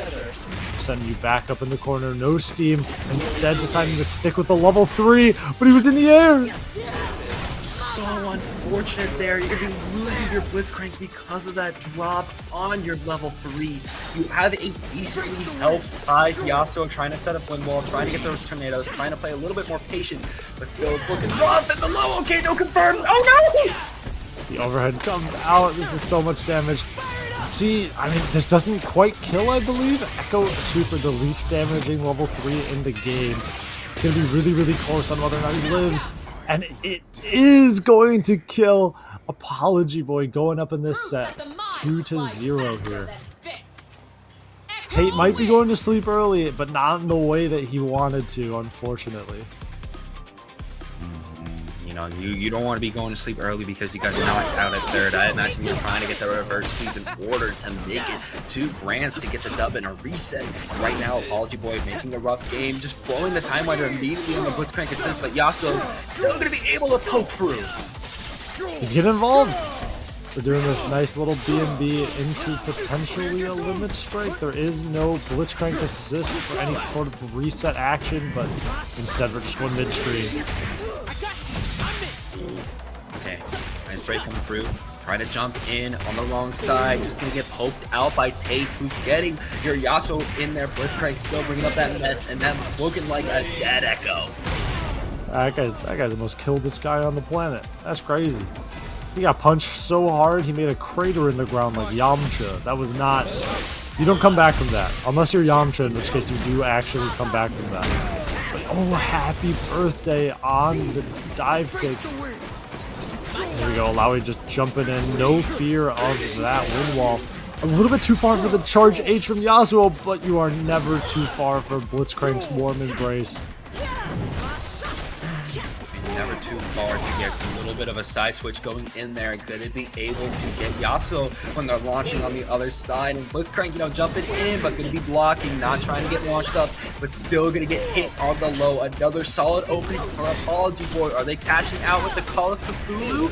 What's it going to be? I mean, it has to be the install, right? Yep, there it is. We got install, we got access to the Echo Super Assist, but Tate is able to just get his way out of there, just fighting God to try and escape. But the level 3 is going to be jumped by Apology Boy. Now you got no meter if you're Tate. Super Assist goes slightly wide, but the command grab finds him. Tate taken around here, and this is the start to comebacks. You know, they always say you gotta get one to start the comeback, but oh, the parry, unfortunate. Nice break though coming through though from Tate, trying to make their way back out from that. You know, Blitzcrank trying to get a rocket punch in there, but nice confirm leading into a Lowy who's still going to be chasing with that 5M and some of these tentacles straight into the corner, and with a rip tide, we are really testing them into death. That's just so strong. This is such a hard comeback. Blitzcrank as a solo character, it can be hard to make things work, but hopefully Tate is able to make something happen with a nice anti-air. We're getting access to the steam as well. Another jump. Blitzcrank, oh my god, the parry coming out as well. Oh, we're just beating up the Lowy. Super Assist is not quite going to catch the Echo, but the grab is. But now we're out of steam. Break forced to be used here, but Lowy is so low health. You got to imagine he wants to get back into the Echo as soon as possible so this Lowy can heal a little bit. And there it is, bit of an anti-air combo going to whiff. The punch able to destroy the Time Winder, but Call Assist Time Winder is the greatest equalizer that this game has to offer. Backing things up with that Mega Time Winner again, getting called out by the Yasuo assist, at least not going to get crumpled, but Echo is still going to be worse for wear into death, leaving Apology Boy with just a low health Alawi. You're not going to be healing any more of that gray health, trying to cross up, trying to throw, it's going to get broken, trying to make their way in, but Tate is going to be putting a game on the board. They are not going down without a fight. I mean, that Yasuo assist just put in so much work. He may be dead, but he still wants to contribute as best as he can. Immediately getting into this next game and trying to find your way in, but again, you launch on the other side. Echo's right behind you. It feels like he's always right behind you, you know? Like, no matter what's happening, it feels like Echo's always looking over your shoulder. The command grab, though, unfortunately goes wide. Tate getting out of the corner. A little bit of a reset time. Tag back into the Yasuo, but the 2H goes wide. And Apology Boy just doing the classic run-up throw. No break from Tate, though. Absolute nerves of steel. Trying to charge up, trying to get that Lariat in there, trying to get that launcher. Echo just going to be jumping in order to set up the Mega Time Winder, going to be bringing you all the way to the other side of the stage, freezing you, launching you up in order to set you up, get into a tag launcher. I mean, yeah, that was just so much scramble on the screen. It's really hard to navigate, especially as someone with a little bit slower buttons like Blitzcrank. And this should be a kill on the Blitzcrank here. Yasuo barely any HP to make this comeback with, but you know, when you have a sword as big as that, when you got B&Bs that do that much damage, it's certainly possible to make something happen here. But now you're down to a sliver. Any hit will chip out, and in this case, the Time Winder is what will do it. Apology Boy putting Tate on the set point here. Ooh, set point now. It is definitely going to be scary, but it's definitely not undoable for Tate. Already going to be running in here with Blitzcrank after that knockdown. Going to be cooking you into the corner, up and down, all the way and around into a command grab, waiting for you to get back up. Still getting that pressure, finding a rocket punch with that S2 super, already taking Echo out in 17 seconds. That's quick. I feel like, especially with a team like this, if you get one good reset, you can just make stuff happen. And I love the animation of Blitzcrank just walking away. He just turns away from the camera and he's like, I'm out of here. I don't want to be around anymore. Overrush moving on Yasuo. No conversion after, but the jump over the 2M is going to do it. Tying up the round here in game 4. Tate getting a perfect 2, really trying to make this run back against Apology Boy, trying to be the one going up to grand finals. Going to be switching back into Yasuo, trying not to lose the swordsman, but there we go, going to be crossing up and going to be getting that break. And the Alawi 2H is so just gigantic. And the Echo here, a little bit of a reset perhaps, calling the Alawi assist, set up the tentacle. And the... Oh my god, this combo just keeps going! Slam you down, rip-tiding you almost into death. Can we chip it out? That tentacle not going to be going for it. Instead, Yasuo coming onto the screen, allowing that big robot to heal some of that gray health. And now Echo just trying to play a little bit fancy right now with the footwork, finding a straight hit to kill off Blitzcrank, leaving just Yasuo getting hit on the low! Oh, that was so unfortunate. Blitzcrank just had Yasuo spawn for 2 seconds, or Yasuo just had Blitzcrank spawn for 2 seconds and just instantly die right after. And now we have this Yasuo one chance, Fury available, a pixel of health, all that separates Tate between loser's bracket and going home. And unfortunately, it's time for bed, Tate. You're going to sleep.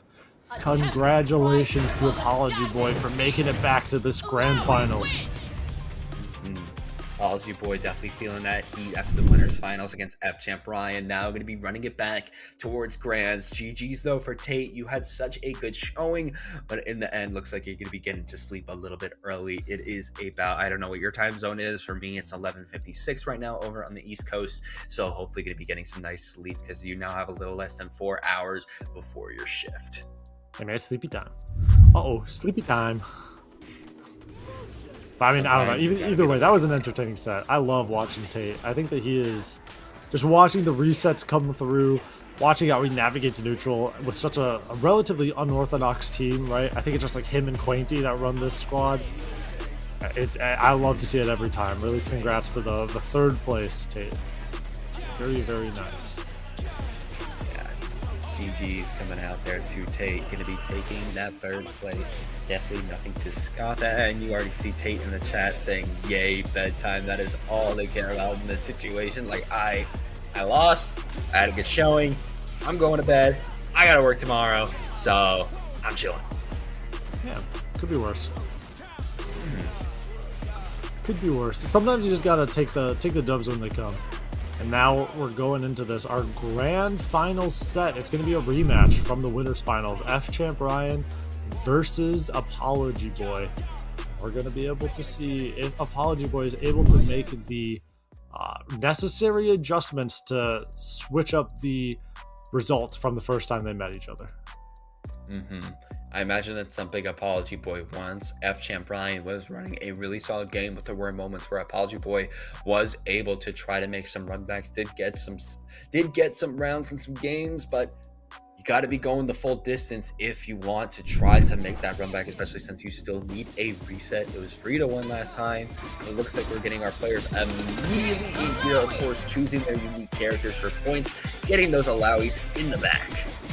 They're going. It's time. You gotta see who's gonna be able to make this Alawi shell work. I do quite enjoy it. F-Champ Brian in a sea of freestyle users still deciding to stick with that 2x assist. I think it does have a lot of potential with the Jinx. Full screen, calling the Jinx assist. It's just so strong to be able to run back with the Alawi. She's so good when she gets in. So having a way to really easily make that happen is very, very nice. So here we go, trying to think of what stage. Both of them opting for the Scuttler Strand. Scuttler Strand, definitely the popular choice I have noticed for 2xKO players in terms of stages, and it is a solid stage. Doesn't have lots of distractions going on, just a nice simple beachfront. I mean, I know a lot of people like it because it has that like performance benefit, right? I think a lot of people have noticed that usually this stage has a little bit less technical issues than the rest of them, and it's important when there's this much stuff on the screen that you have to deal with. The Apology Boy almost is able to get out, but the tentacles are still smacking you in the back. Forced to use the break, but the throw comes out. Nice lows, retreating guard on the S2 to try and get out of there, but isn't quite enough to make a punish happen. Just really controlling the pace here so far in this set, and that's gonna be it.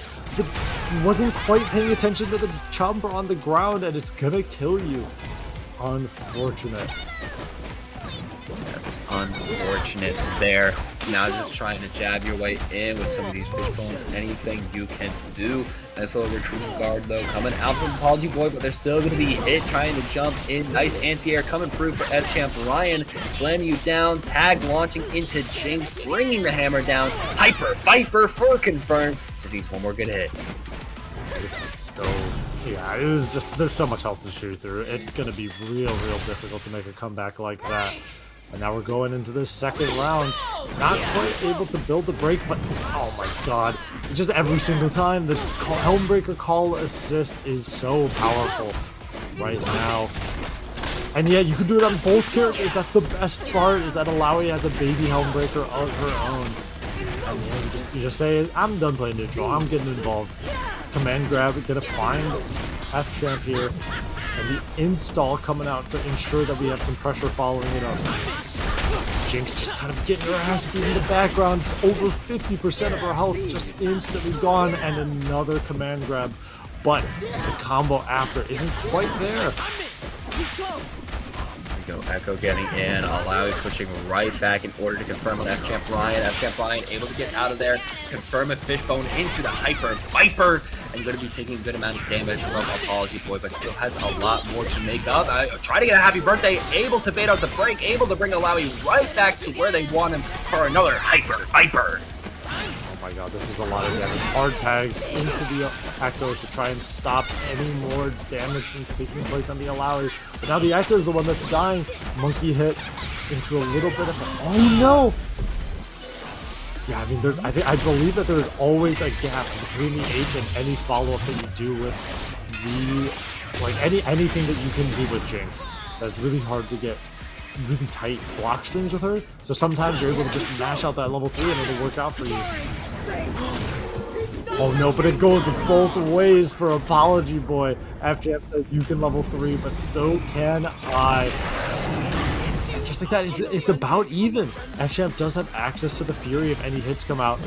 And the super assist from Jinx. This is super duper doable for FJM. And there it is.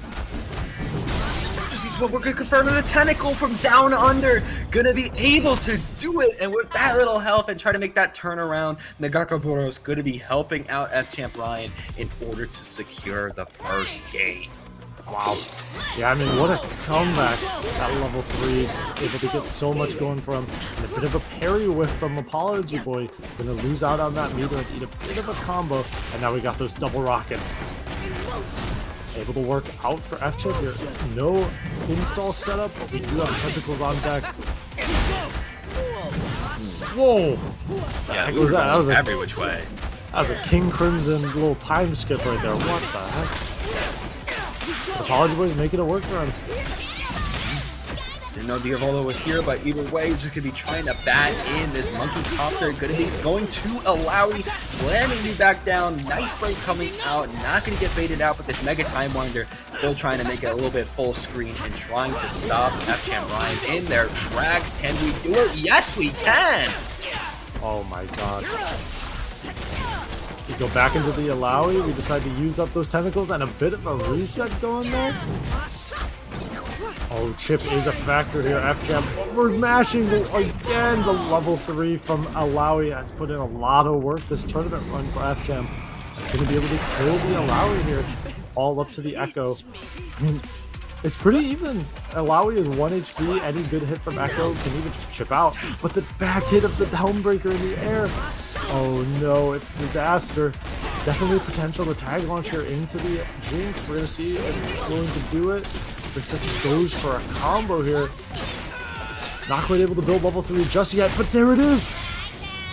The tentacle hit holds him in place for the big rocket to fall on him. And this is just so much damage, and you're gonna die. Unfortunately for F-Champ, it does build Apology, that full break meter, but still, it is, I mean, it's always worth it to win the round, in my opinion. That was so good coming out there from F-Champ Ryan, though. Already the Hyper Viper gonna be stopping that Mega Time Miner. Gotta be making sure that you're on point, on the point, or else you're gonna get hit out like that, as Jinx is just gonna be flipping up and down, trying to find some fish bones, trying to get Alawi in there. Gonna be successful, but nice break coming through from Apology Boy, and freezing with the Time Miner means that's a perfect time to get in.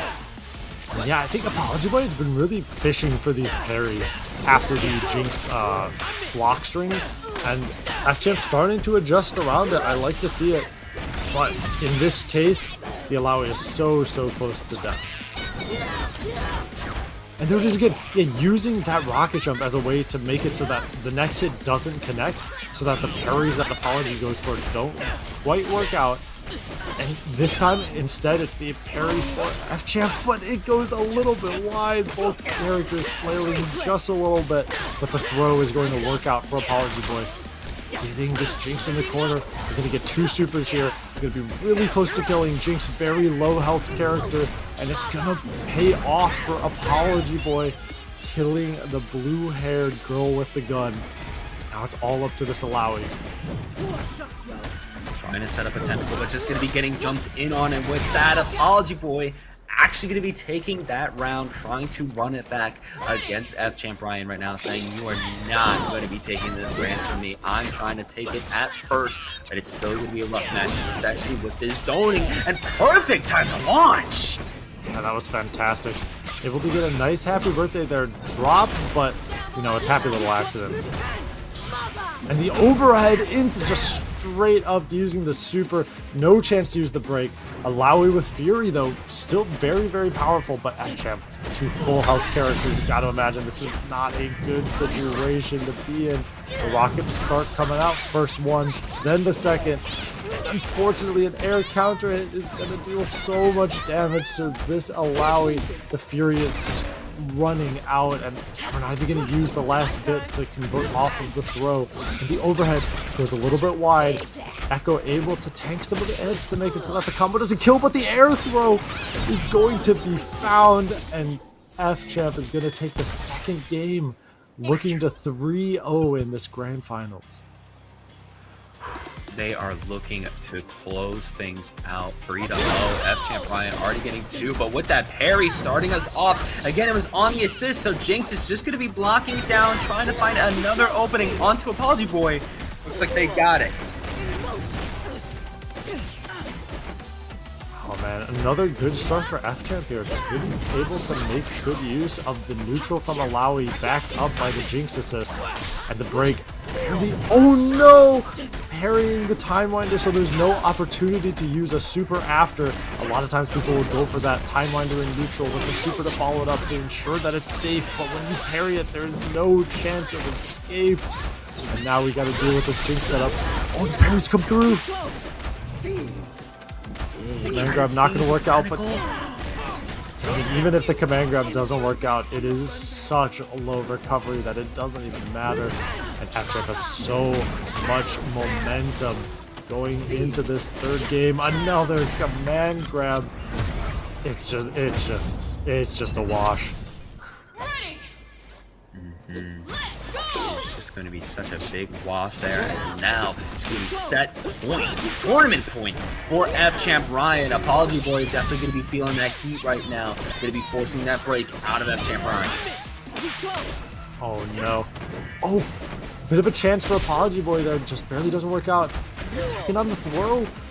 Still very, very good chance for Apology Boy to make this comeback, and this is how it gets started. Echo install Oki. No roll from F-Champ, but wow, what a defensive answer there. Oh, but he's just keeping you in the air. Still got the hit on Alawi right now, and with that tentacle, going to be continuing to bring it into the corner. Standing down, still got tentacles, still got Jinx assist, still got the monkey copter to shock you. Oh wow. You just get to do so much. The tag launcher, though, bugging out a little bit, it felt like. Did not fly quite as high as one would have expected. And Apology Boy is making good use of this chance that Riot Games gave him. Take a break into the corner. No install Oki, though, and unfortunately the grab goes wide, but the combo does too. Oh, there's just so much going on. There's a little bit of a spaghetti situation. And raw overhead, you're not blocking that. It's all down to this final character for Apology Boy here. It does have access to the Fury, though. Tried to launch, but Echo was able to make it behind you. This should be a and Alawi. Actually, no, we drop it, and Alawi's going to be throwing us. Just a little health left. We got to pop Fury here. This is Apology Boy's last chance. And that last chance going to be spent as F-Champ Ryan going to be lying down, going to be breathing a sigh of relief, as they're going to be your 2 XKO champions for week 20 of Breakout. Yeah, I mean, just extremely well played by F-Champ. That was belt. That last set was belt, unfortunately. Still, you know, really well played by Apology Boy this whole time, but I mean, it like we saw, it all just came up F-Champ that last set. F-Champ was really wanting them runs, especially in that last set. Looked a lot more in their favor compared to the winners finals. We just saw a lot of situations where, you know, it was looking like they were going to lose. They found one opening, able to bring it back, especially that one round. They were able to get multiple level 3s onto Apology Boy to run back that big life advantage that Apology Boy had. And in this last few moments, I imagine, you know, the Echo was just feeling a little worse for wear, you know, trying to find some way in order to make it back against F-Champ Ryan. But with that, F-Champ Ryan going to be your breakout champ this week. Yeah, I mean, it was fantastic showing by everybody. I think that we had some really good runs this time. Tate obviously taking that like low tier team. I think it's very, very strong, but obviously much less popular, all the way to 3rd place. You know, we had James and Moneyman getting that 5th, and, you know, the fan favorite Capital B getting that 4th place. And I love to see it. I love to see a lot of people coming out to these breakout tournaments, and I hope that as the weeks go on, 2XKO just keeps getting more popular and we keep getting more people excited to compete in these brackets. Yes, I hope so too. Maybe I will take a break from the mic in order to try to throw some hands in the bracket myself. We'll see. We'll see. At least for the breakout cast. But either way, you can see the path that has led us to F Champ Ryan taking that dub. F Champ Ryan only dropping a game in our top 8 to Apology Boy in those winners finals. Otherwise, going relatively undefeated. Yeah, I mean it was impressive. F-Champ is certainly a seasoned player, and you gotta love to see it. I think it's so interesting to see people from so many different games just really converge into XKO. Like F-Champ, obviously just an FGC legend, and then we have players like Blazy, who I believe was a multiverses player. We have people just from all over, just coming in, deciding that this is the game that they want to compete in. This is the game that they want to take seriously. And it's just so fun to see. We got some stats here from the lovely Breakout team on the types of characters picked so far. We got a lot of Echoes, a lot of Alawis, and you got to imagine those Blitzcrank picks. They're probably mostly from Tate. I think Tate definitely inflating that. Of course, this is the start of our February events. This is the first week of February, so this is only considering this bracket. But of course, once we get later on into February, you'll start to see a lot of numbers either being inflated or dying down. But this looks like a very even sort of standings. Of course, Alawi and Echo definitely going to be at the top because a lot of teams used either Alawi or Echo as their point/assist character. We even saw Echo Alawi coming through there from Apology Boy. It makes sense. This is the major winning team right now coming out from Bleed. Again, shout outs to Bleed. Hope to see them in future breakouts because they have been here before. I imagine we'll see them again, but either way, that is it. And as you can see here, Bleed has 2 titles here at Breakout, and now F Champ Ryan, the first person to have 4 Breakout 2XKO titles. Wow. Yeah, I mean, I think that he's certainly the king of this so far. Oh, we got Dingus Punch on the stream. That's crazy. I love seeing Dingus Punch. We got, wow, there's just a lot of winners throughout these Breakout years. Gladiated on that Vibram. Hikari playing a bunch of different teams. I'd love to see it. Love to see so many different people coming out to compete in these brackets. And like we said before, congrats to F-Champ taking the lead in these title race, I guess you could say. And yeah, just real well played by everybody in this bracket. Really well played by everyone indeed. But with that, there is no more 2XKO for us to talk over and talk about. We have seen the entire bracket. So with that is going to be end of us here. But before we say our goodbyes, where can the people find you? I'm just PCH. I'm PCHSRB on Twitter. Follow me if you want or don't. I don't care. And where can they find you, Enough? This is the real thing. Where can they find my goat? It's this way. I always get confused. I know it's so weird. I'm waving at you right back, but you can find me down there at Ninstar123. I did just go to Frosty Faustings, as you can see with the fit. I'm gonna try to bring back up. Yeah, there you go. Oh, you're double frosted up? That's crazy. Double frosted up. I literally bought a whole fit when I stayed over with Mangaka one night, so I had to make sure I got the drip. But of course, you can find me at Twitter and Twitch, and of course my YouTube is at Ninstar236. A little bit of a content pause right now, currently making my new demo reel for commentary since I want something a little bit more tag team focused. I've been wanting to do this for a long time, and with 2XKO just popping off now is the chance to truly focus on the tag fighters and to be profitable in that sort of sense. But I also am thinking about making a YouTube video. How it's like, I did this in 1 month and this is my start to end journey. I might do that for a TFT, considering that there is an event at the end of the month that crosses over to XKO and TFT. I'm very excited for it. Definitely going to be trying to find a duo. B, hit me up. But either way, that is going to be the end of us here. We hope you all have a beautiful night, and you all have a good one. Deuces. Yeah, and real quick, one last thing. Make sure that you vote in the Evo Awards for the best online series. We've been putting in a lot of work here at Breakout. I know the team has a lot to be proud of, and they would love to be recognized for that. I know that a lot of the Evo awards, people have been voting, but if you haven't voted already, make sure that you consider what we've been doing here and putting out for the people. And yeah, thank you so much. Like NM was saying, that's going to be it from us. Good night. Have a good time, and we hope to see you again next week.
Danny still not able to close it out. My God.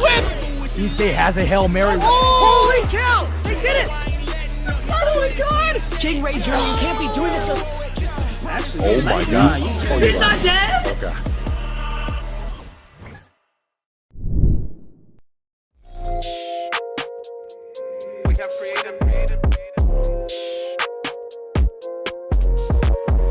They try to take it, I'm getting it back. And if they hit me, they gotta get taxed. I'm making hit after hit after hit, and I promise you, boy, every one of them slap. Hop on a verse and I body it quick. They never work, and it's why we don't mix. I don't got time for the fake, and I swear that I'll always say real, something they never did. Oh, they saying that I'm up next. I told them that I'm up now. Promise I came for the next. I'm needing honeys on honeys, cause that's what I'm worth. Show me the finish, I'm getting it first. Show me the best, and that's me and my worst. I need that money, I'm getting it now. I'm at the top, but I started way down. I told them hundreds of times that I'm really done waiting. I swear that I came for the crown. Oh, you should go ahead and write over. I was in a 4, leveled up to the Rover. Feeling like Blake, I'ma put him on a poster. I don't really play when it come to my checks. I've been in the gym, so you know I gotta flex. If I shoot a shot, then it's gonna be a wet dog. I'm coming for these meals, I ain't taking no less. Yeah, I ain't really taking no less. Now they tryna send me that text. I ain't hit them back, they stress. I'm needing honeys on honeys, cause that's what I'm worth. Show me the finish, I'm getting it first. Show me the best, and that's me and my worst. I need that money, I'm getting it now. I'm at the top, but I started way down. I told them hundreds of times that I'm really done waiting. I swear that I came for the crown.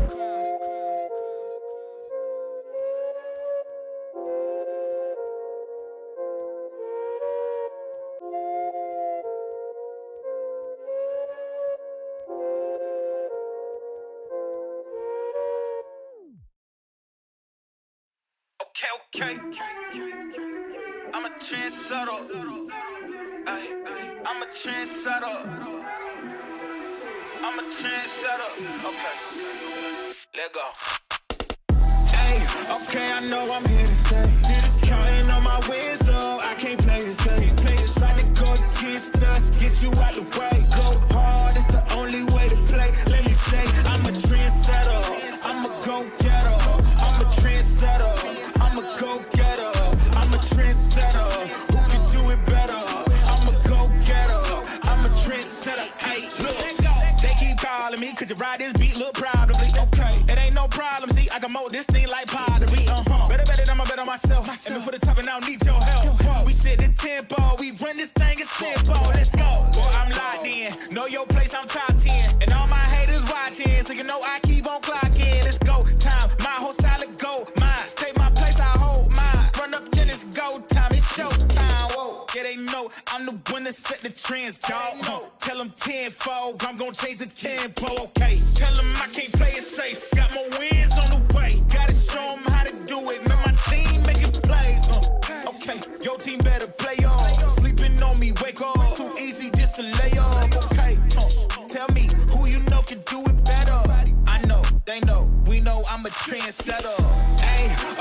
know I'm here to stay.